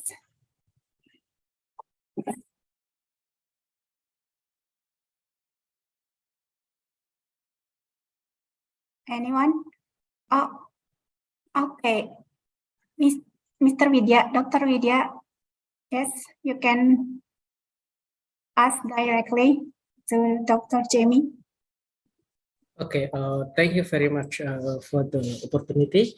So I want to ask, what should we prepare for Revolution Industry 5.0? Thank you very much. Yes, thank you. Can I just respond directly? Yeah, yes, go ahead, Okay. please. Thank you, Pak Dr. Vidya, for your very excellent questions. The question is very straightforward, yeah? And I think that's what we really need to provide us with insights regarding the availability of technology and its potential. So to answer or to respond to your question, I'd like to share one short story that happens in our society nowadays. So as we know, as we have been aware, there are several digital services already available for the public, for the society. Namely, for instance, ride hailing, yeah, like driver online, game online, and financial technologies services or fintech. Yeah. So with the presence of ride hailing services, it creates a lot of jobs opportunities. And there is one online drivers who is able to collect 300,000 rupiahs per day, which is, if we multiply by a month, he can collect 9 million rupiah per month, which is much bigger than the minimum salary rate, right? However, unfortunately, this friend experienced a big or deep debt of around 20 million rupiahs. The question is, how come? And after a brief investigation, it is identified that these online drivers have been addicted by the game online, and to continue playing the game, he had to buy voucher games, right? And that voucher games, eventually, he had to buy using the money borrowed from the fintech. So then the question lying ahead of us, will this kind of society that we expect to continue in the future? Yes, those three technologies are very helpful, but the question is, how can we utilize them in a wise way? And even more profound question will be, how could we educate our society to wisely apply or utilize the available technologies? The thing is, as we may have heard from legal experts, that laws most of the time always left behind of the technologies, right? That the technology is already available, but the regulation is not even been discussed by the regulator. And as a result, we have to live in the world in which technology is out there, but it is totally can help us, but at the same time, it can jeopardize our civilization, as the example of these online drivers I mentioned earlier, right? Unfortunately, the situation with regulation does not stop only for legal perspectives. It also continues impacting other aspects of our life, like our social behaviors, our economic structures, our education educational perspectives, and so on. And without us realizing how deep this technology have been embedded into our daily lives, all of a sudden, one day, perhaps 5 years from now, 10 years from now, we no longer recognize who we are. And that's what Professor Klaus Schwab, the founder of World Economic Forum, the person who have convinced the world that now we are already in the Industrial Revolution 4.0, no longer in the Industrial Revolution 3.0. Professor Klaus Schwab himself has reminded us that these Industrial Revolution 4.0 technologies are so profound that this technology does no longer change the way we work, but it changes us. So this revolution is changing our identity, is changing our definitions of civilization. So then we have to, I think we have to prepare, we have to anticipate. A forum discussion like this, I think, is one thing we have to initiate, and we have to keep the ball rolling to spread the word, to make influencing people to be aware that we can no longer wait. We have to predetermine in advance what kind of society we would like to design, we would like to achieve. Let's say 10 years from now, 20 years from now, 30 years from now, and so on. Of course, we cannot always follow everything that we have planned, right? But at least it will become guidance for our daily operation, which we would like to embrace, which we would like to avoid, right? And from there, hopefully, with a greater opportunities and possibilities, we'll come to a state of our society that really will be a prosperous, advantageous, beneficial for everyone. Not like what the Industrial Revolution 1, 2, 3, and 4 have done before. They already put a lot of side effects without us realizing it. So that's my response. I'm so sorry, a little bit long or lengthy, but I think we cover several important aspects there. Thank you very much. Okay, thank you. I would like to invite other other attendants to ask the question. Can Okay, I got one? Oh yeah. Yeah. Please go ahead. So from your overview, so that we should prepare the human first. I mean, we should educate first the people, or we prepare the infrastructure, because I think in Indonesia the technology is quite advanced, but the people is not ready enough. Then I compare with the one small country. I said that maybe Taiwan, that the people is not familiar with the technology. Only young people, but they can make it the life is easier. The facility is very advanced. So what's your overview? Thank you very much. Yes, I would agree with your conclusion, Pak Dr. Vidya. So for so many situations, we have been neglecting the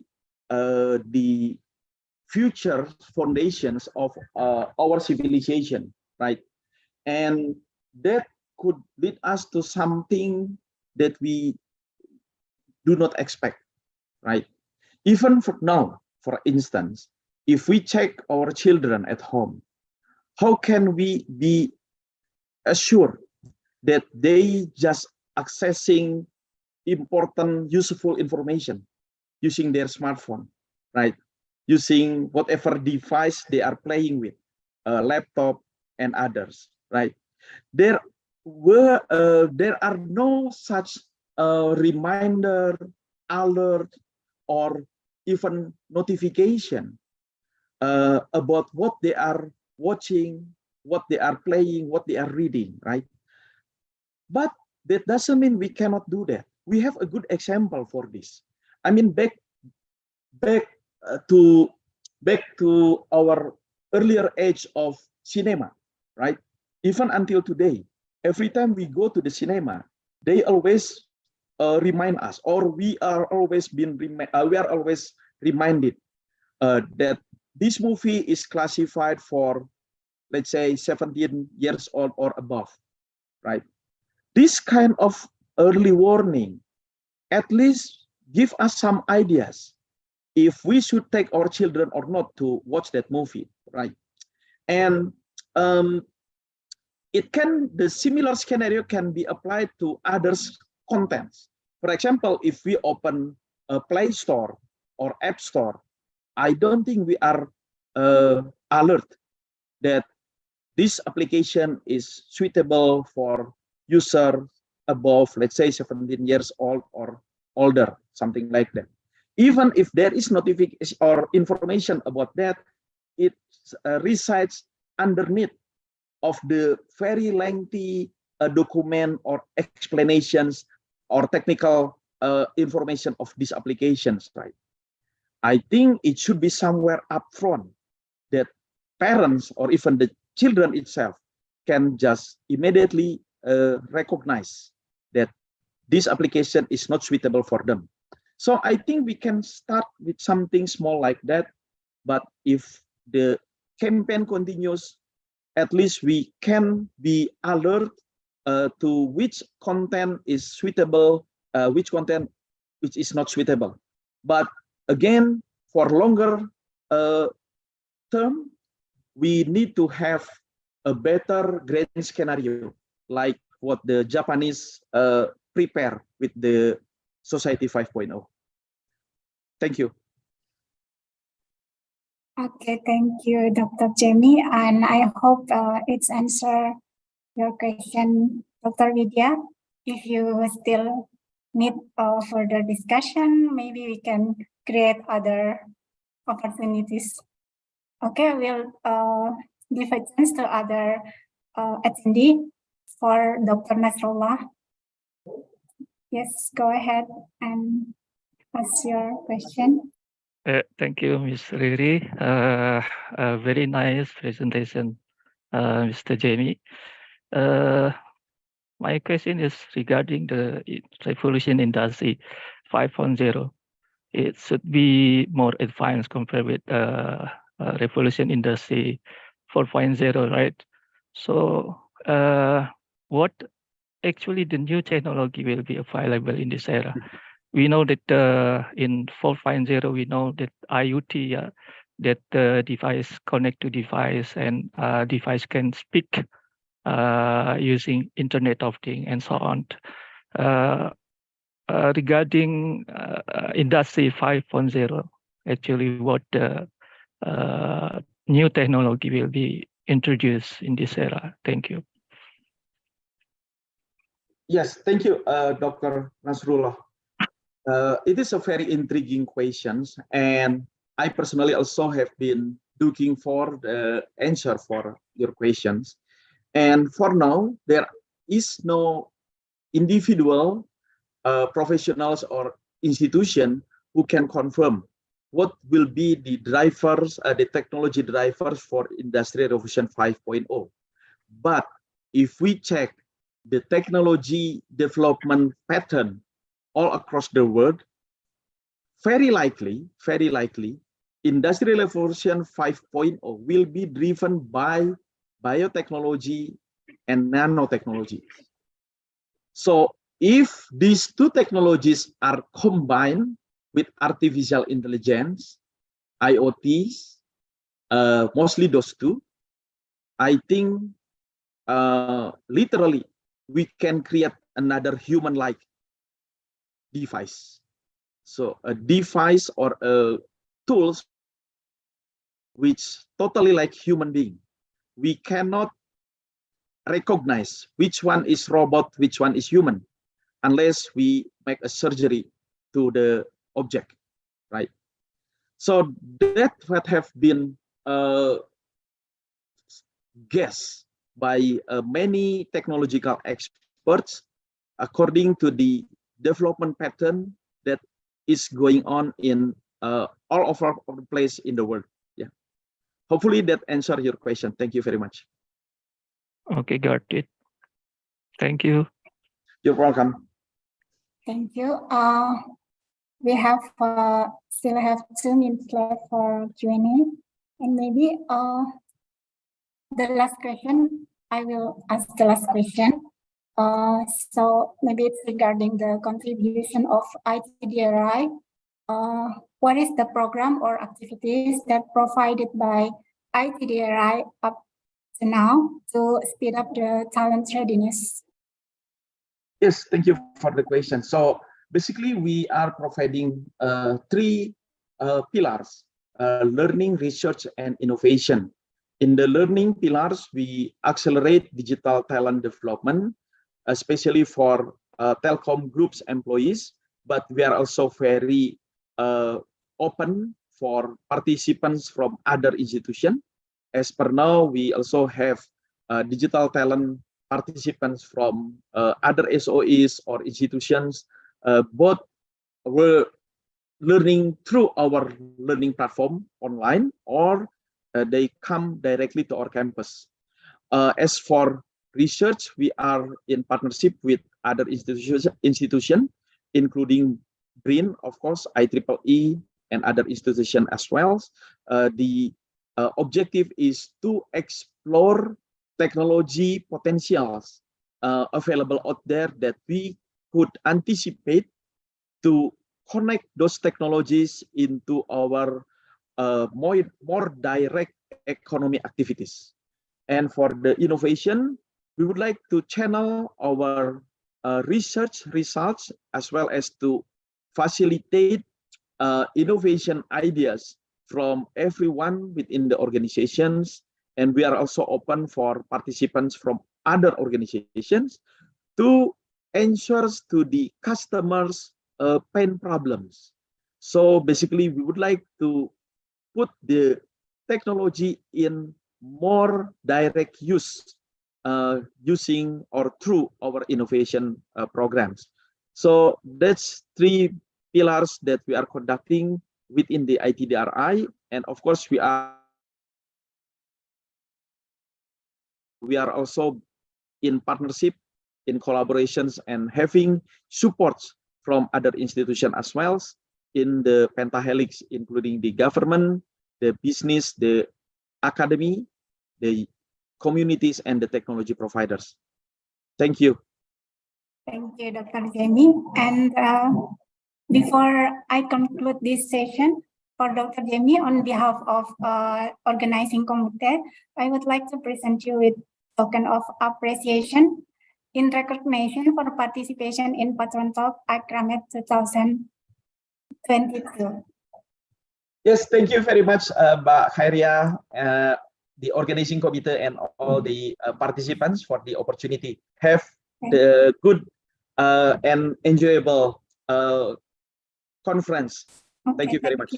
Thank you.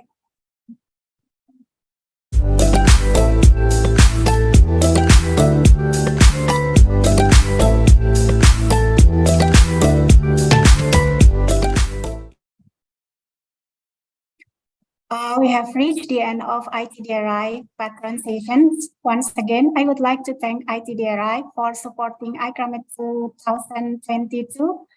And also, thank you for all the attendees for participating in this session. Ms. Ardita, you can take charge from here. Thank you. Yes, thanks to Ms. Jairah Well, and also thank you to Mr. Jamie Viconvido for having delivered our final patron sessions. After this, we will have a short break until 3:10 GMT plus 7. I would like to remind you to keep logged on during the break. And after the break, we will have the final keynote session from Professor Hu Junyin of University of Manchester, UK. And following that, we also have the closing ceremony, including the awards and also the closing from our chair, Dr. Yana Tariana. Please enjoy your break.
Today's world is a network of data and signals. The gap between vision and reality is closing. A thirst for knowledge and the search for new frontiers are the driving force behind innovation. We develop and produce top-quality, durable products that enable progress.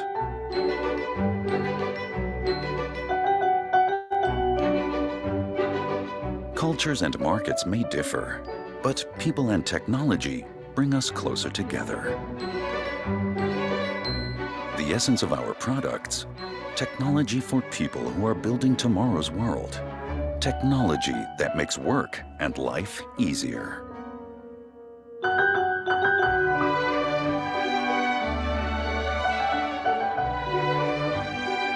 We have mastered the fundamentals and cover all products that communicate with wireless technology or depend on it.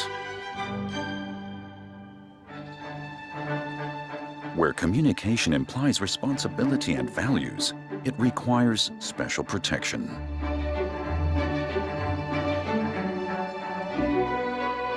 Information also means reducing uncertainty. Radio monitoring and radio location, secure communications, broadcast and media, and test and measurement. That is our world. For almost a century, we've been helping to shape the technology-driven universe we live in. We were there at the very beginning, set milestones, and drive the developments of our time. We have always been and will continue to be an independent company. Development, production, and worldwide service under one name. We create solutions. We are Roda and Schwartz.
Ladies and gentlemen, welcome back to ICRAMET 2022. Finally, we will have our final keynote talk by Professor Hu Junyin from the University of Manchester, United Kingdom. The session will be moderated by Dr. Nasrullah Army. I would like to introduce to you Dr. Nasrullah Army. He received his PhD in Telecommunications Engineering from University Teknologi Petronas, Malaysia. He joined Research Center for Electronics and Telecommunications, Indonesian Institute of Sciences (LIPI), or now known as BRIN in Indonesia in 1998. He is currently posted as the head of Research Center for Telecommunication in National Research and Innovation Agency Indonesia, or known as BRIN. His research interest covers wireless communication, dynamic spectrum access, cognitive radio, and wireless network. Please welcome Dr. Nasrullah Army.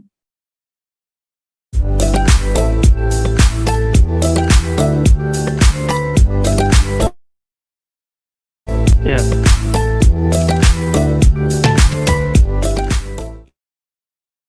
Thank you, Ms. Ita. Assalamualaikum warahmatullahi wabarakatuh. Good afternoon. Yeah, we reached to the final session. Actually, this is last talk. Yeah, coming from we will deliver by Prof. Hu Junyin, coming from University of Manchester. Welcome, Prof. Yin. Yeah. What about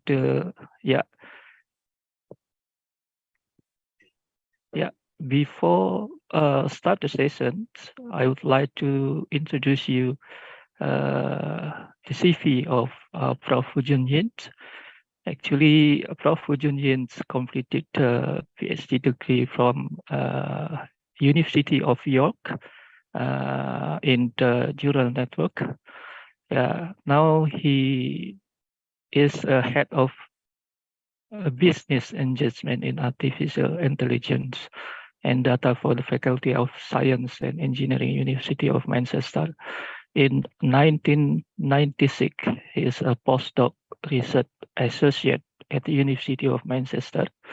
And then 1998 until present, he is a lecturer and subsequently promoted to senior lecturer, reader and professor of artificial intelligence at the University of Manchester.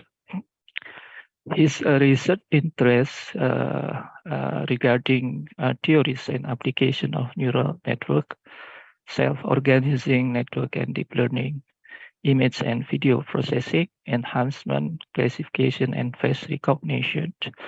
And then the non-stationary signal processing, time series analysis and prediction, pattern recognition, data dimensionality reduction, and manifold learning, and so on. And today, Prof. Hu Junyin would like to present the topic title multi-spectral. Can you show the topic?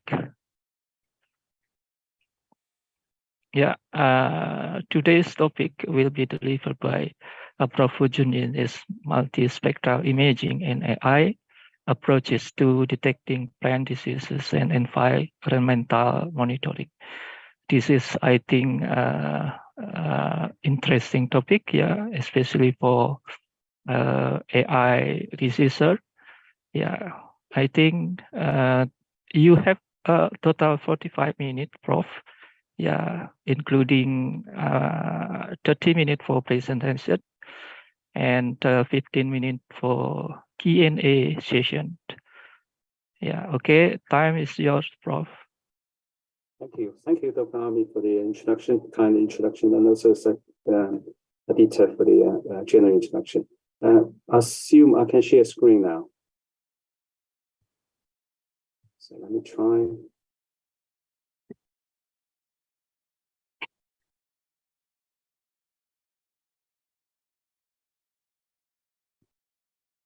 Okay, good afternoon, good morning. Yes, in the UK, it's very early in the morning.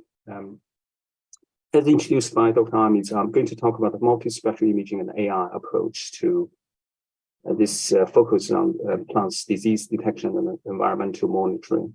AI, as I think people have sensed, is already making impact to almost all fields. So I'm focusing on the projects we have been doing the last couple of years, and especially in the agriculture. As we introduced, I'm Professor of Artificial Intelligence at Manchester. So this is kind of outline I'm going to talk through. So the first bullet point is why we have to use artificial intelligence. And then this is probably going to be a big point. So I'm going to spend quite a few slides on this. And then I'll move on to multi and hyperspectral imaging, how this is much better than conventional imaging. And then we'll look at some case studies. Before I start, probably I'll spend a couple of minutes on Manchester, because I'm here in Manchester 26 years, so it'll be useful to say something about Manchester, and also Manchester University. So Manchester is a very small in terms of population compared to Asia cities, but still claim to be the second most populous cities in the UK. So it's northwest. So I'm not sure if you can see the map if I move this way. So you can see the map is the northwest region, but it has a very short history, but can trace back to Roman times. And Manchester, probably the most famous for its industrial revolution, 19th century's cotton mills, canals, for example. And most importantly, is two communist ancestors based, their work is actually based from Manchester, Karl Marx, Frederick Engels. So I'm not going to talk too much. If you're really in Manchester, I'll recommend you to go to this very old John Rylands library. And you still can see they have a chamber for Karl Marx and Frederick Engels when they discuss various capitalism. And there's also a pub in one of the satellite cities in Great Manchester. People say Karl Marx and Frederick Engels often discuss in that pub, still there. Manchester has a nickname called the Cottonopolis, because cotton trade during the Industrial Revolution. And also Manchester has a lot of pop stars, and you can name them. So I'm not going to talk too much. Manchester is also famous with football. There are two very well-known teams, Man United and Man City. So if you're interested in football, especially as World Cup is going on, so a lot of players actually play for Man United, either Man United or Man City. Manchester University-wise, we have this old logos. You can see, but those who have a very new logos when we decided to merge two universities back in 2004. In terms of numbers, we have had 25 Nobel Prize winners, about 4,500 academic and research staff. And also in total about 40,000 students. I'm not going to talk too much. Manchester is well known for John Dalton's chemistry. If you're into the chemistry, you understand some units actually named after Dalton. And also Manchester is very known for nuclear physics. And if you're into this, you understand Rutherford led a team discovered nuclear reactions well before Albert Einstein. And because Rutherford was born in New Zealand and educated at Cambridge and worked at Manchester, New Zealand government ordered him, but put him on the largest currency of New Zealand. In terms of what we have been doing, AI, artificial intelligence, we have Manchester is one of the three places invented the first electronic computer. So if you're into the computer science, you understand the Manchester models were one of the first in electronic computer. Alan Turing also contributed to the first electronic computer in terms of operating systems and the theory, for example, completeness of programming language, and also most importantly, Turing machine and Turing test.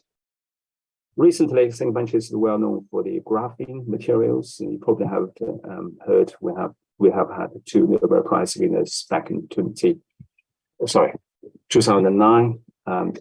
It's a wonder kind of materials graphene. So this kind of a snapshot of Manchester.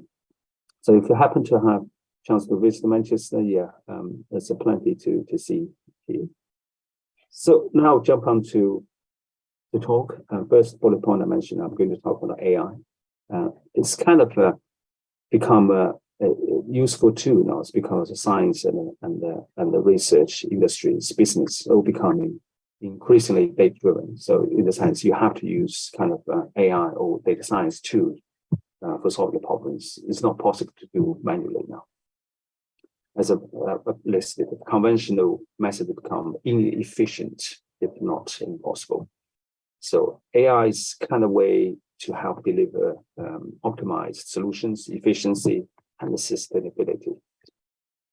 So here, I think I only just put a few screenshots to highlight the importance. AI is actually quite a vast field, covering anything which can mimic humans' intelligence, including optimization, including machine learning, including neural networks. But essential core of the AI is kind of deep learning now. So deep learning is mostly used neural networks, back propagation. So I put up just on one equation which denotes back propagation. Everywhere is seeing the importance of AI. So same as in the UK, they put Alan Turing on the largest currency back to 2010-ish. So 2020-ish. So this is really nice design with Alan Turing and also Alan Turing's Turing machine in the background, and also bomb machine which he invented to help decode Germany's secrets in the Second World War. And also, I think there's a quote. This is the quote is from interview with BBC back in 1949. You see this, if you read this in the quote, it's absolutely staggering. He already he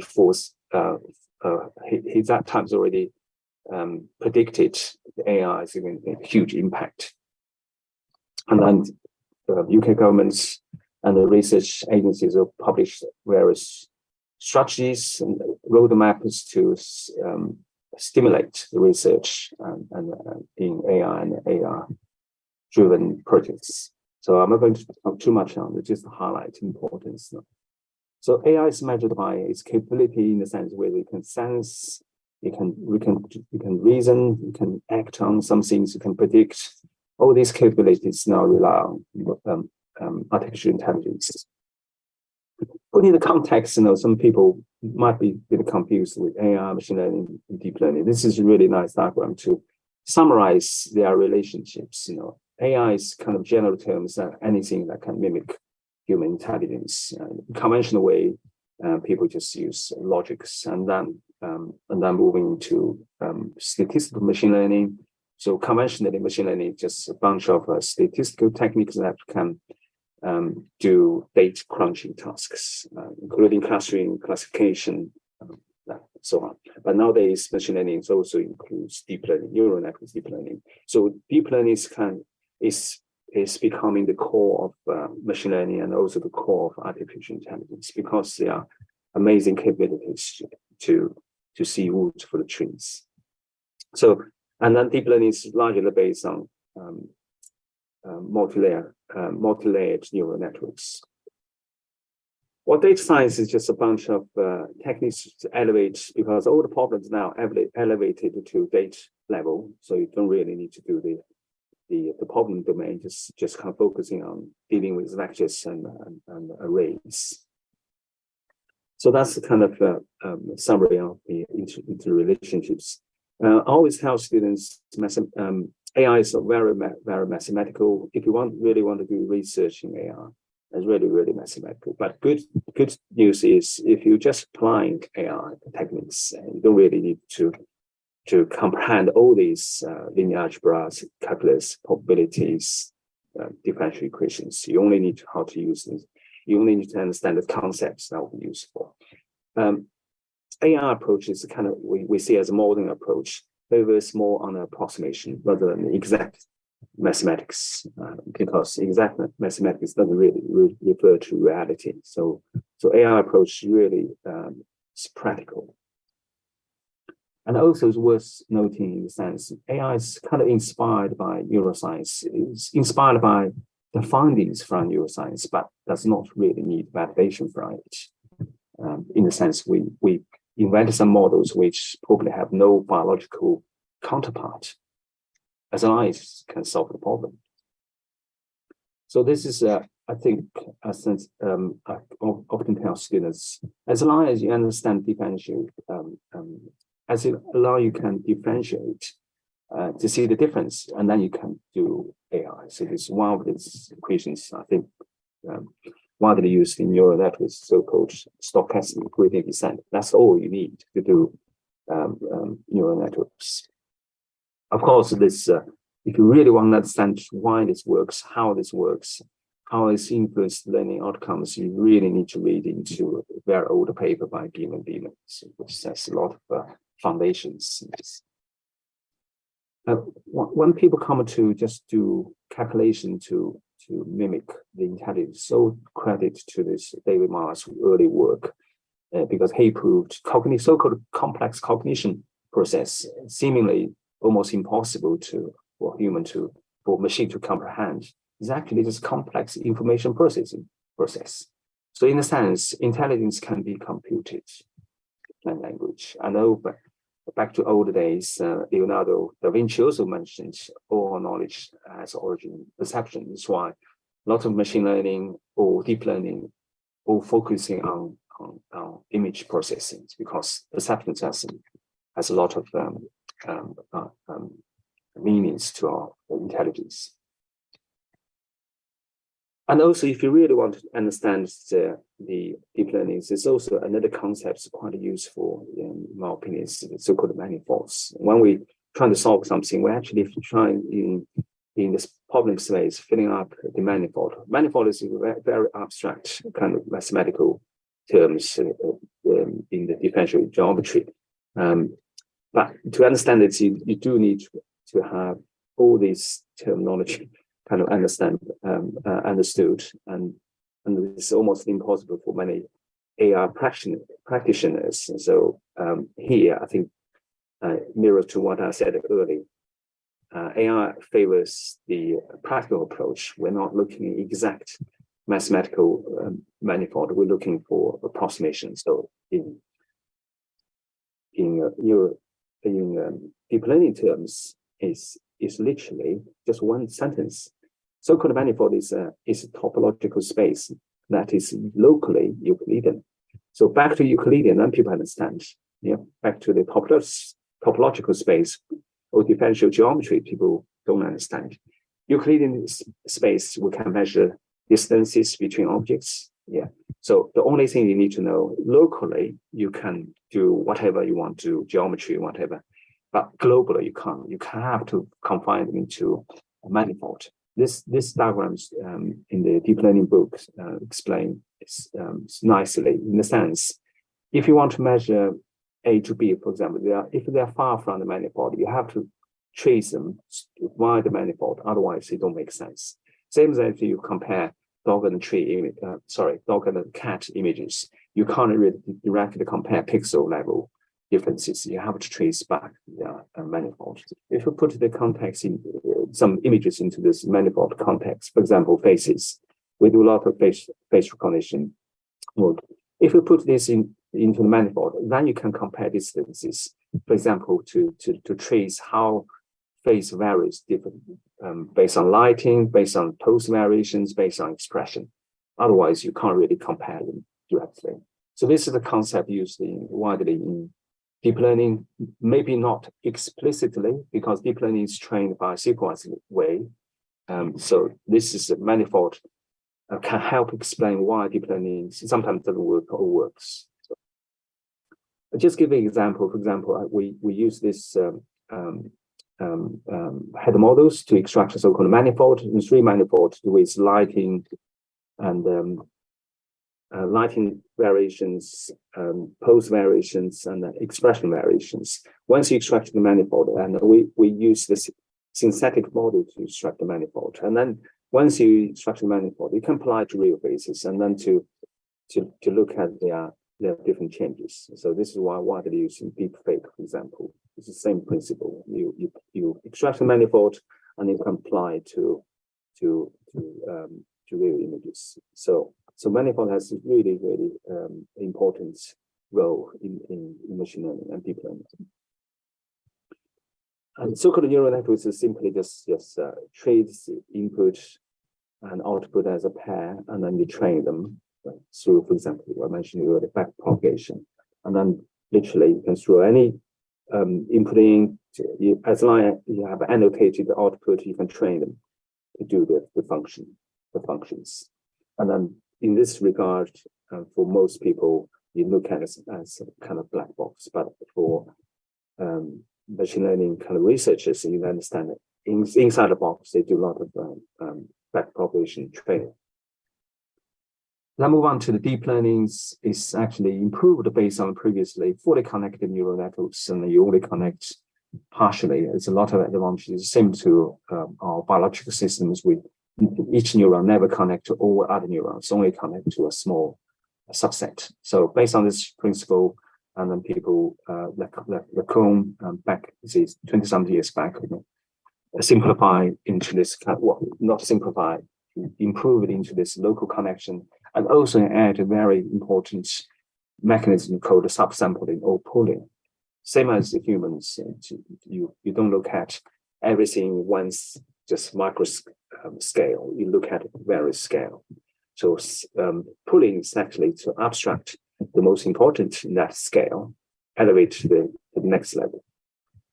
So these two mechanisms, local connection and the pooling, made huge difference. And since then, the convolutional neural networks become so popular. So, and then at the same time, there's a hint in deep autoencoders, or widely used. In deep autoencoders is a kind of an unsupervised way to explore the relationships between input and output. They use multi-layer as decoder and multi-layer as encoder. So in the sense, this is nothing complex. Mirrors to very old techniques called PCA. If you understand the PCA is the only difference. The PCA is a linear mapping, while autoencoder predecessor called auto-associated network is nonlinear. Nonlinear by what? By neural networks, or in old days by multi-layer perceptron. Nowadays by CAN, for example, convolutional neural networks. Is almost just an extension of linear PCA. That's all. So autoencoders, the concepts is borrowed from the PCA in mathematics, but extended to very flexible nonlinear kind of mapping. And then, of course, nowadays you have generative adversarial networks, even more powerful in terms to do input and output mapping. So I'm not going to explain too much on it. It's become probably one of the most powerful tools in deep learning, because they have both the discriminator and the generator to compete each other to do the data matching and the classification. For example, we use this to synthesize images. You can see at the beginning of when the models was proposed, it was it generated very blurry image, but nowadays you can generate very realistic images, almost like true images. And they can do GATs can do a lot of other things, transfer learning, mapping photos to painting the photos, for example. So it's just to highlight deep learning has made huge progress. And we also apply it to images, to facial images, to synthesize facial expressions, same as a kind of demoed in the manifold. It's similar to that, but here we use deep learning way to extract its hidden manifold. You don't really see explicitly the manifold, but actually underlying the so-called generator is actually filling those manifolds. sometimes the GANs, the model may collapse. That's all because that manifold has holes. If it had holes, in the sense you can't invert it. So skip this, and also we have recent articles on triple transactional image processing using looking at the caricatures. Caricatures is it's a fascinating kind of topic in the sense. Facial features being distorted about humans have no problems recognizing the subjects.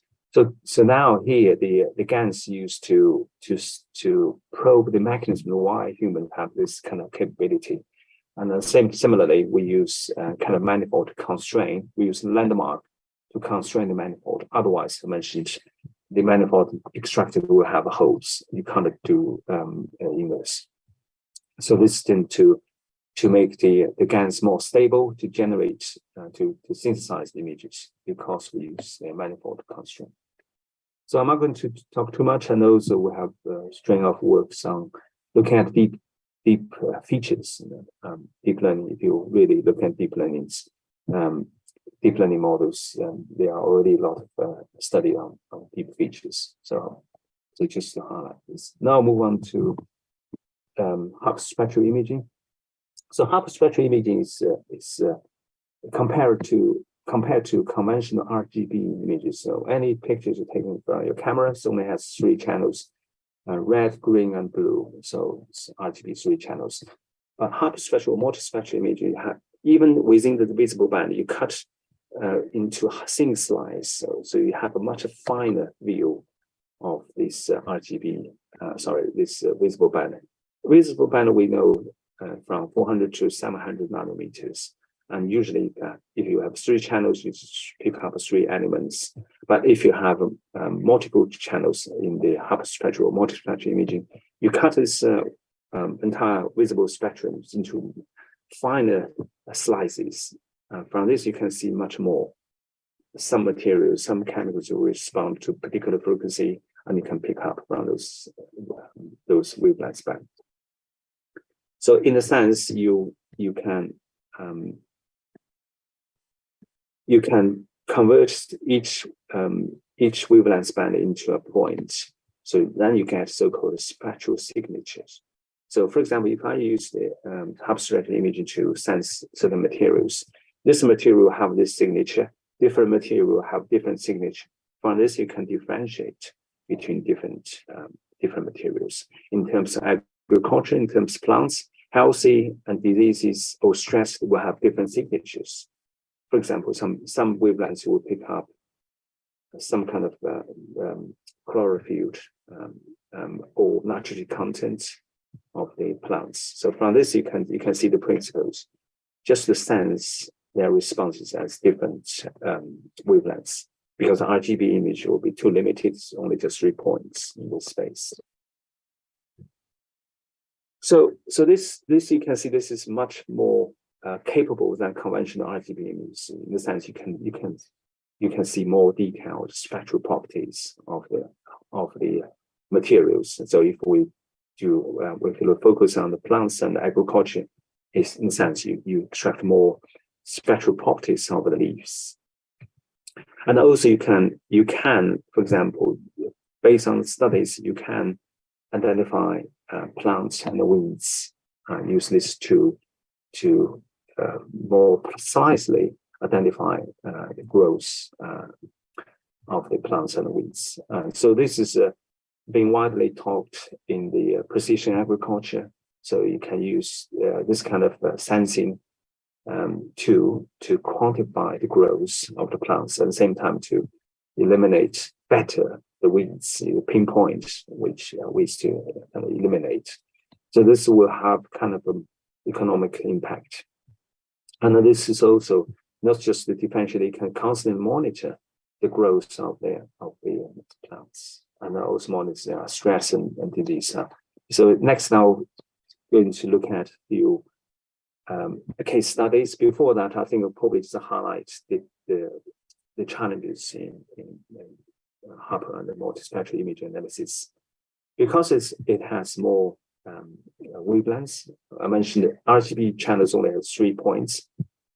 Typical hyperspectral imaging will have over 100 different channels. Multispectral imaging is extended from hyperspectral. You only pick a few useful wavelengths. For example, you use 15 wavelengths to build imaging systems. So still, it will have a much higher volume of data compared to RGB images. And also the challenge is even the same types of plants or same disease, you will have encounter a lot of variations. So that's another challenge. And also the noise is a big issue because hyperspectral imaging, if I go back to the previous slides, if you do proper hyperspectral imaging, you do need in the dark rooms because the other lights will penetrate all wavelengths, will act as a kind of noise. You do need to go into the dark rooms. If not in dark room, for example, in our multispectral imaging case, which we shield the imaging chamber when we sense the leaves, but that shield is not perfect. You always get some penetrating light coming in, for example, especially in the field. So that noise is always an issue. And again, also to make the device portable is another challenge which I'm going to highlight in one of the case studies. To make beneficial to the farmers in the field, we've got to have to make it portable. So this is one of the studies we did in the past. This is I think we use the bones data, sugar leaves data. Conventional method, we usually you define certain so-called spectral indices. So conventional methods, in a sense, you use hyperspectral imaging or multispectral imaging, but you only simplify to certain wavelengths. These are kind of defined popular indices. You can see some indices for detecting stress, some to detect the chlorophyll, and certain pigments, for example. These are kind of based on the conventional knowledge people define this. But you can also see this is not good use of the entire spectrum. So this is a fairly limited but early work, if I put it that way. So modern kind of approach is based on machine learning. Machine learning, in the sense, you use either the entire spectrum or use feature selection to pick up the most relevant spectral wavelengths to do the classifications. And there's also there's another approach called the novelty detection. Is quite useful in the sense, in many cases you don't have many disease cases, so you have plenty healthy cases. So in this case, one particular machine learning approach called the novelty detections can be quite useful. You classify based on novel patterns, and anything deviate from normal patterns, you classify as a disease. So this is the kind of approach. This is the case study we did a few years back. This is Arabidopsis, is kind of a plants as well. I think well-known kind of sample plants people use in plant study. So this is we used hyperspectral imaging system from 400 to 720. This is the visible band, and we sample every 10 nanometers. You have over 200 bands. So now we use this to detect so 3 conditions: control, heat, stress, and cold stress. I'm jumping to, so this is you see the signature. This I mentioned earlier. Signature, you can see it's got some differences. Machine learning's good things about machine learning is they are sensible enough to pick up small differences, which may not be visible by human eyes. From the visual systems, it's not easy to differentiate. So you can see this this machine learning approach is much better than the conventional indices-based. Indices-based looking at 50 or 60% accuracy, but in machine learning base look at 90% each. So further detail, you can look at the paper. So I'm probably going to jump now, so I'm conscious of the time. So this, again, is also in the paper. In this paper, if you really want to see, you see the benefit of machine learning. Machine learning can incorporate a lot of, for example, in this case, spatial information into the machine learning to do much better. So machine learning is kind of a vast field. They incorporate a lot of advanced analytical methods to do plant analysis in comparison to previously just indices based. Also, we also applied machine learning to the bones data set. This is a sugar leaf to look at the this particular disease, rust disease. We can see, and this is really significant in the sense. In the early days, conventional method can only detect 60, 70, and we already reached 90 some detection rate.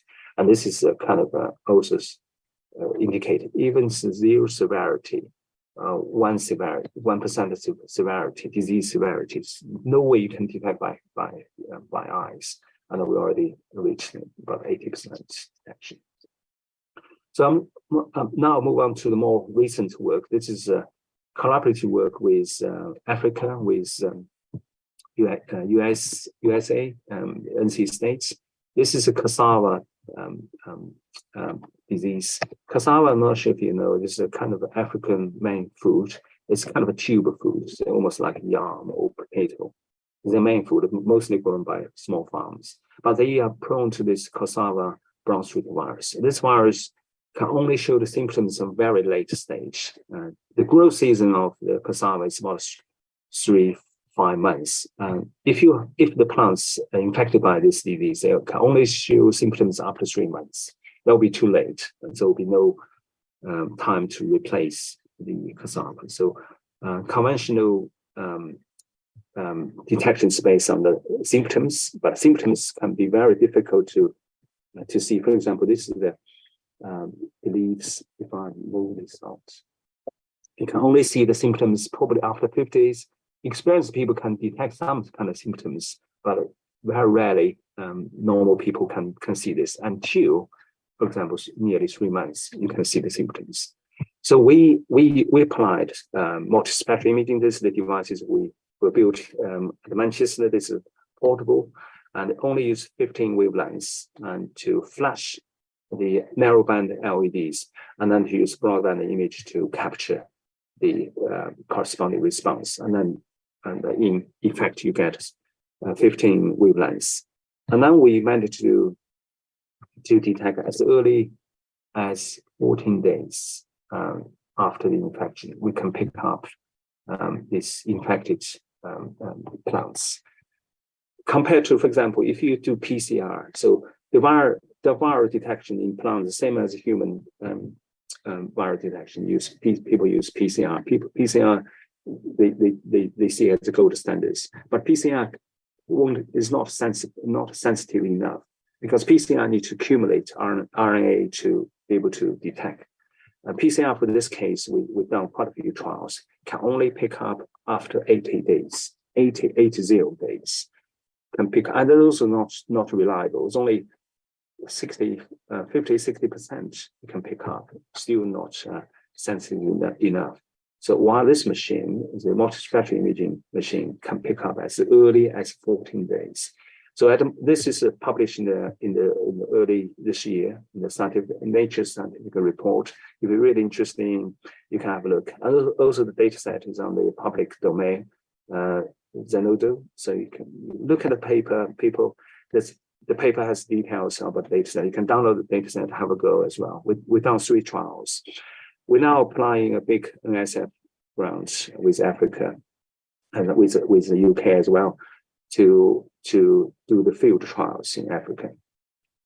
So that's the work. And in that paper, you can see a lot of machine learning techniques. I don't think I have the time to go through all the details, but you get a sense. Machine learning, you can only use machine learning to make sense of the data. Conventional indices won't work at this stage. I'm not sure if I have the time to do this OpenStreetMap for environmental monitoring. This is probably the highlight.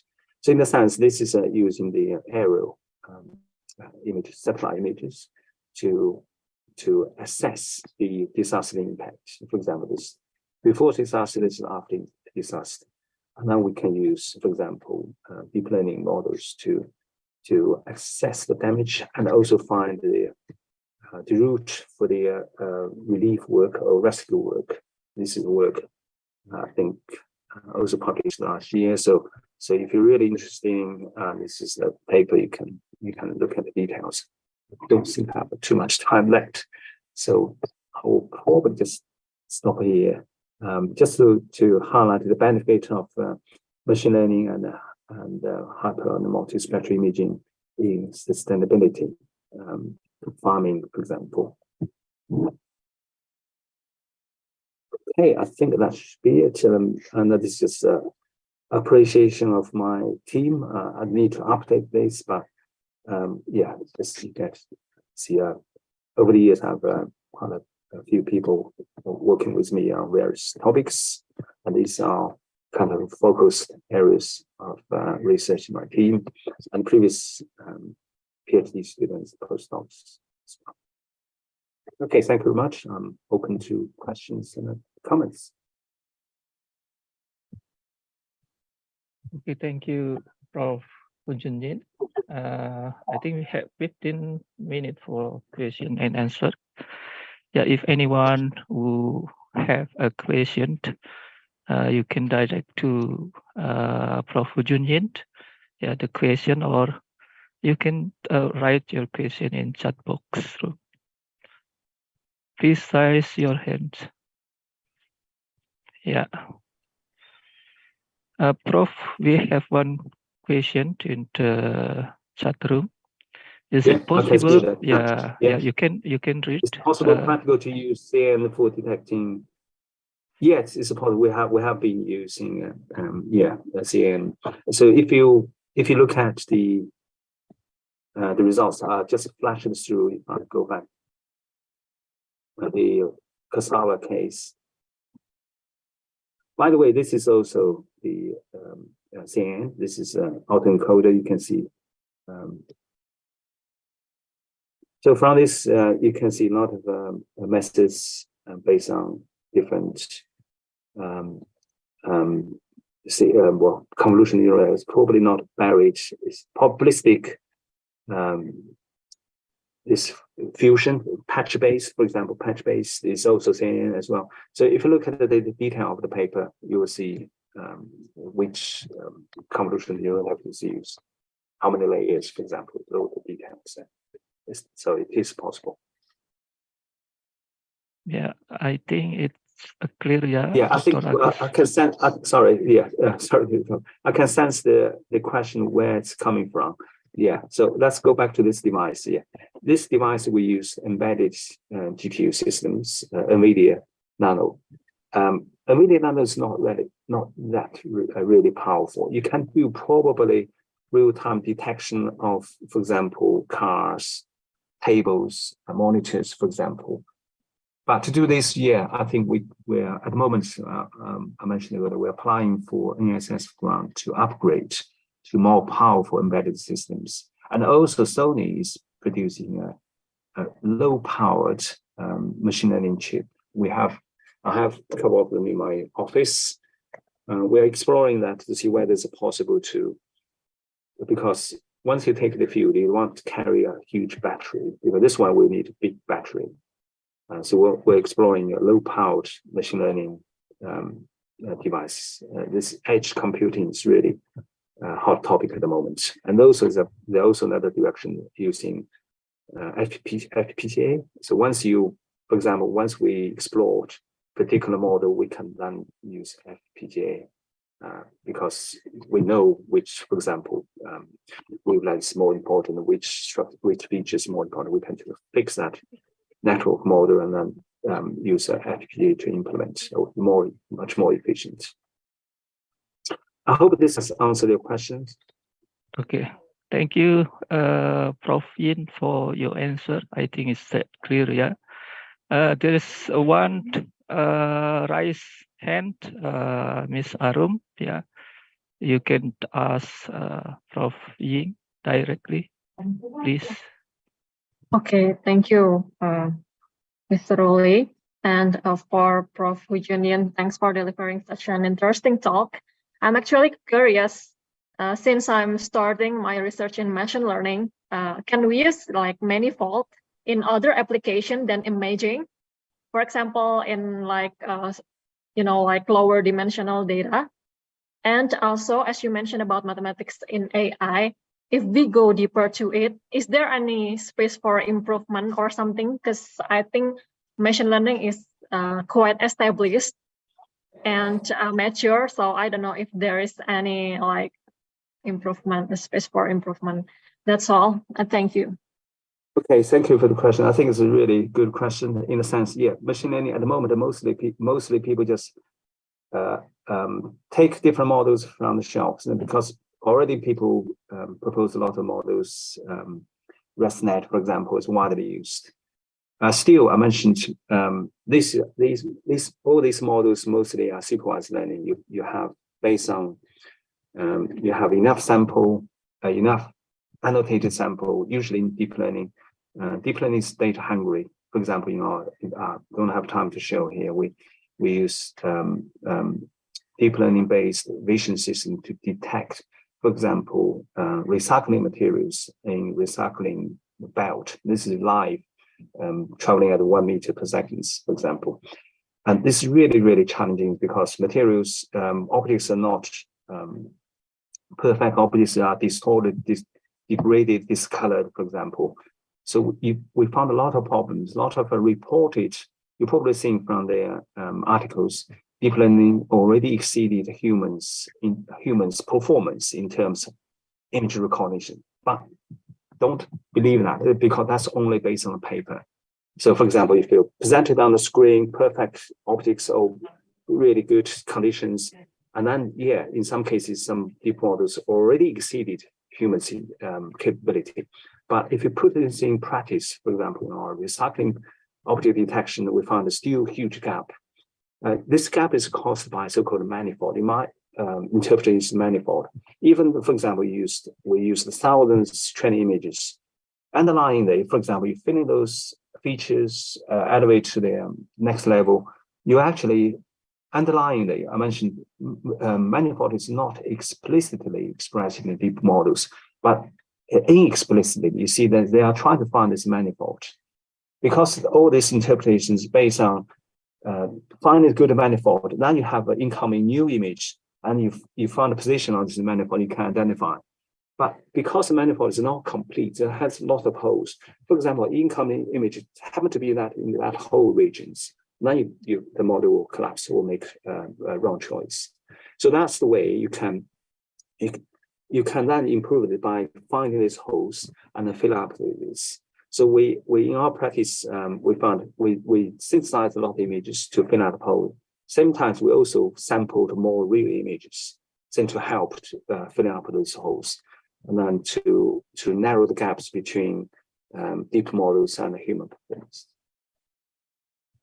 Okay, thank you so much for your explanation. Thank you, also, Prof. I think it was hard. Was hard. Even I think deep learning is predominantly sequence driven. There are a lot of works on injecting unsupervised learning into deep models. For example, graph network is kind of bringing unsupervised learning to find the structures of the data, and then combine with supervised learning. Yeah, thank you, Prof. Yeah, I think it's clear. Yeah. Yeah, you can read, Prof, one question in the chat room. In terms of performance, scalability, how fast or how slow does the multispectral images compare to RGB images? Yeah, this is also a good question. You can see if you use hyperspectral imaging, I don't think that will be real time, because hyperspectral imaging, you look at 100 or 200 channels. Multispectral images become possible. For example, this particular multispectral images set we developed only use 15 wavelengths. Computer RGB is only 3, it's only 5 times more data.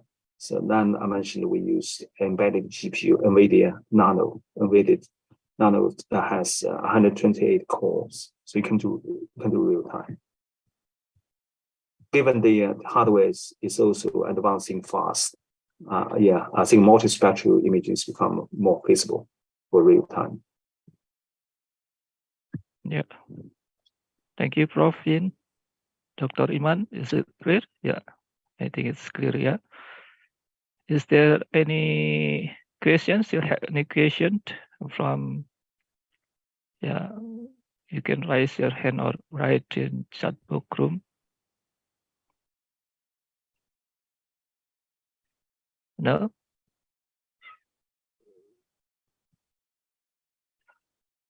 Yeah, I think this session is completed, Prof. Thank you for your presentation. And maybe committee will give some appreciation. Yeah. Thank you. Yeah, we will give some token of appreciation to Prof. Yin. Yeah, thank you for coming and deliver the presentation. Yeah, we will see next meeting, inshallah. Yeah, hopefully. Right, thank you. Yeah. Then the session will be returned to moderator Ardita. Thank you for all coming.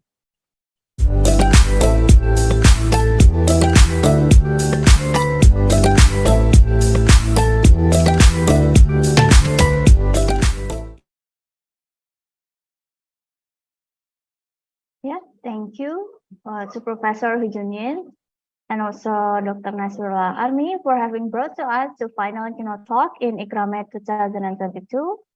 Honorable guests, distinguished speakers, presenters, and all participants. Now we have come to the nearing the end of the conference. For now, we will do the announcement of the Best Presenter and Best Paper Awards by Dr. Budiman Putra Asmaul Rohman.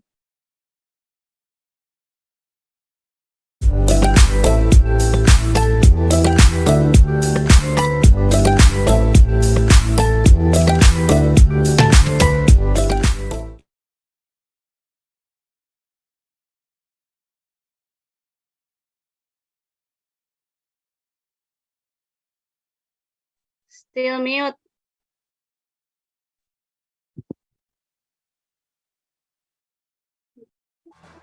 Okay, I'm sorry.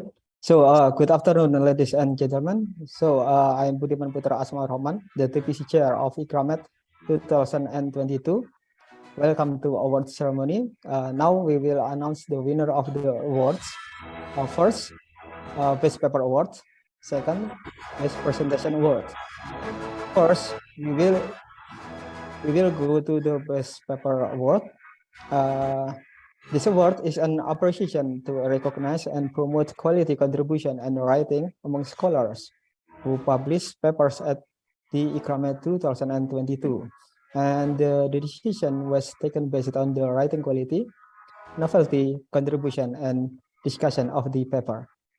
And the winner of the Best Paper Award of ICRAMET 2022 is... Please give a big applause for Mr. Gobai, Mr. Xuanming Zhong, and Mr. Cheng Liao from the Institute of Electromagnetics, Southwest Jiaotong University, China, with paper title, A Novel Method for Diagnosis of Time-Modulated Arrays Based on Compressive Sensing. So congratulations for Mr. Gobai and the team. Mr. Gobai is present now. Maybe we can take a picture.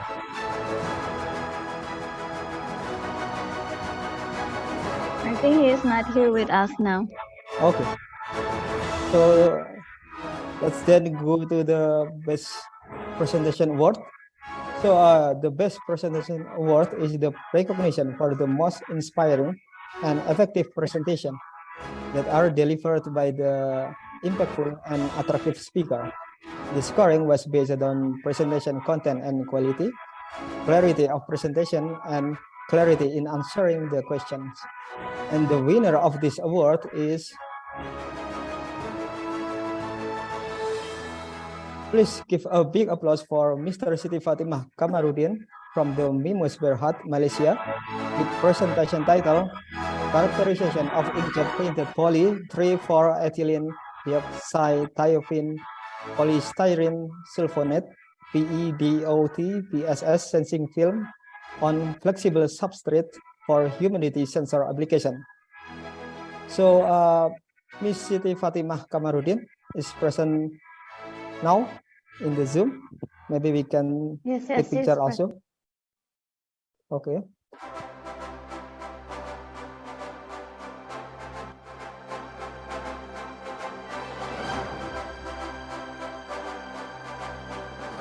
So maybe the host can take picture. I give the signal 1, 2, and 3. Again, one picture again. Maybe us. Maybe with freestyle. Is Fatima. 1, 2, and 3. Okay. Thank you very much, Ms. Fatima, for the good presentation. And again, congratulations for the winners. And finally, the session will return to the host, Ms. Dita. Thank you.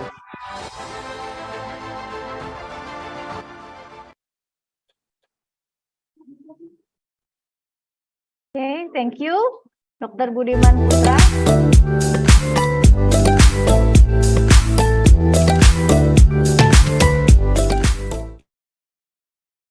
Thank you, Dr. Budiman Putra Asmaul Rohman, for the award. And also, I would like to say congratulations for the winners, Bu Obai, and also Ms. Siti Fatimah Kamarudin for winning the best paper and best presenters. Now we have come to the end of the conference. I want to thank you for attending our conference. It has been a pleasure to host you all, and I hope you found the conference informative, inspiring, and engaging. I want to thank all of the speakers, panelists, attendees, and participants for making this event a success. To close the 11th International Conference on Radar, Antenna, Microwave, Electronics, and Telecommunications, I would like to invite Dr. Yana Tariana as the chair of ICRAMET 2022 to officially conclude the conference. Please welcome Dr. Yana Tariana.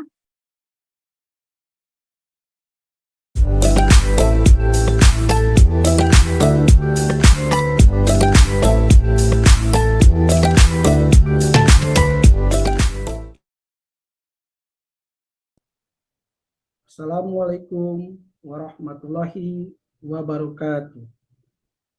Your Excellencies, Head of Research Organization for Electronics and Informatics, Head of Research Center for Telecommunication, National Research and Innovation Agency BRIN, Indonesia, distinguished guests, participants, ladies and gentlemen. The International Conference on Radar, Antenna, Microwave, Electronics, and Telecommunication, ICRAMET 2022, is now drawing to a close. So, on behalf of the Research Center for Telecommunication, National Research and Innovation Agency Indonesia, and the organizing committee, I would like to take this opportunity to extend our sincere gratitude and appreciation to all of you for your invaluable contribution to making this event a great success. During today's meeting, it was great to see so many of you interested in scientific and technological advances. I witnessed many insightful, interactive discussions to share knowledge and great opportunities to collaborate on research. I hope you have optimized your participation in this conference and have gained many benefits and a cordial relationship established among us will further strengthen. Finally, I would like to thank all the committee members for organizing this conference and assuring it run smoothly, and prominent keynote speakers who share their knowledge. IEEE Innovation Section, CP Sarasa Indokarya, reviewers, presenters, and participants who have given contribution their best effort and assistance in organizing the event. I would like to take this opportunity to express my greatest appreciation to our patrons, Rodent Watch, Meta Systematica Global, Kisai Technology, Unitronics, Jaya and Richu, Indonesia Telecommunication and Digital Research Institute, and PT Radar Telecommunication Indonesia. Because without their support, this event wouldn't take place. We wish them all the success in their work. Last, thank you for your invaluable contribution. I look forward to seeing you in the next ICRAMET. Assalamualaikum warahmatullahi wabarakatuh.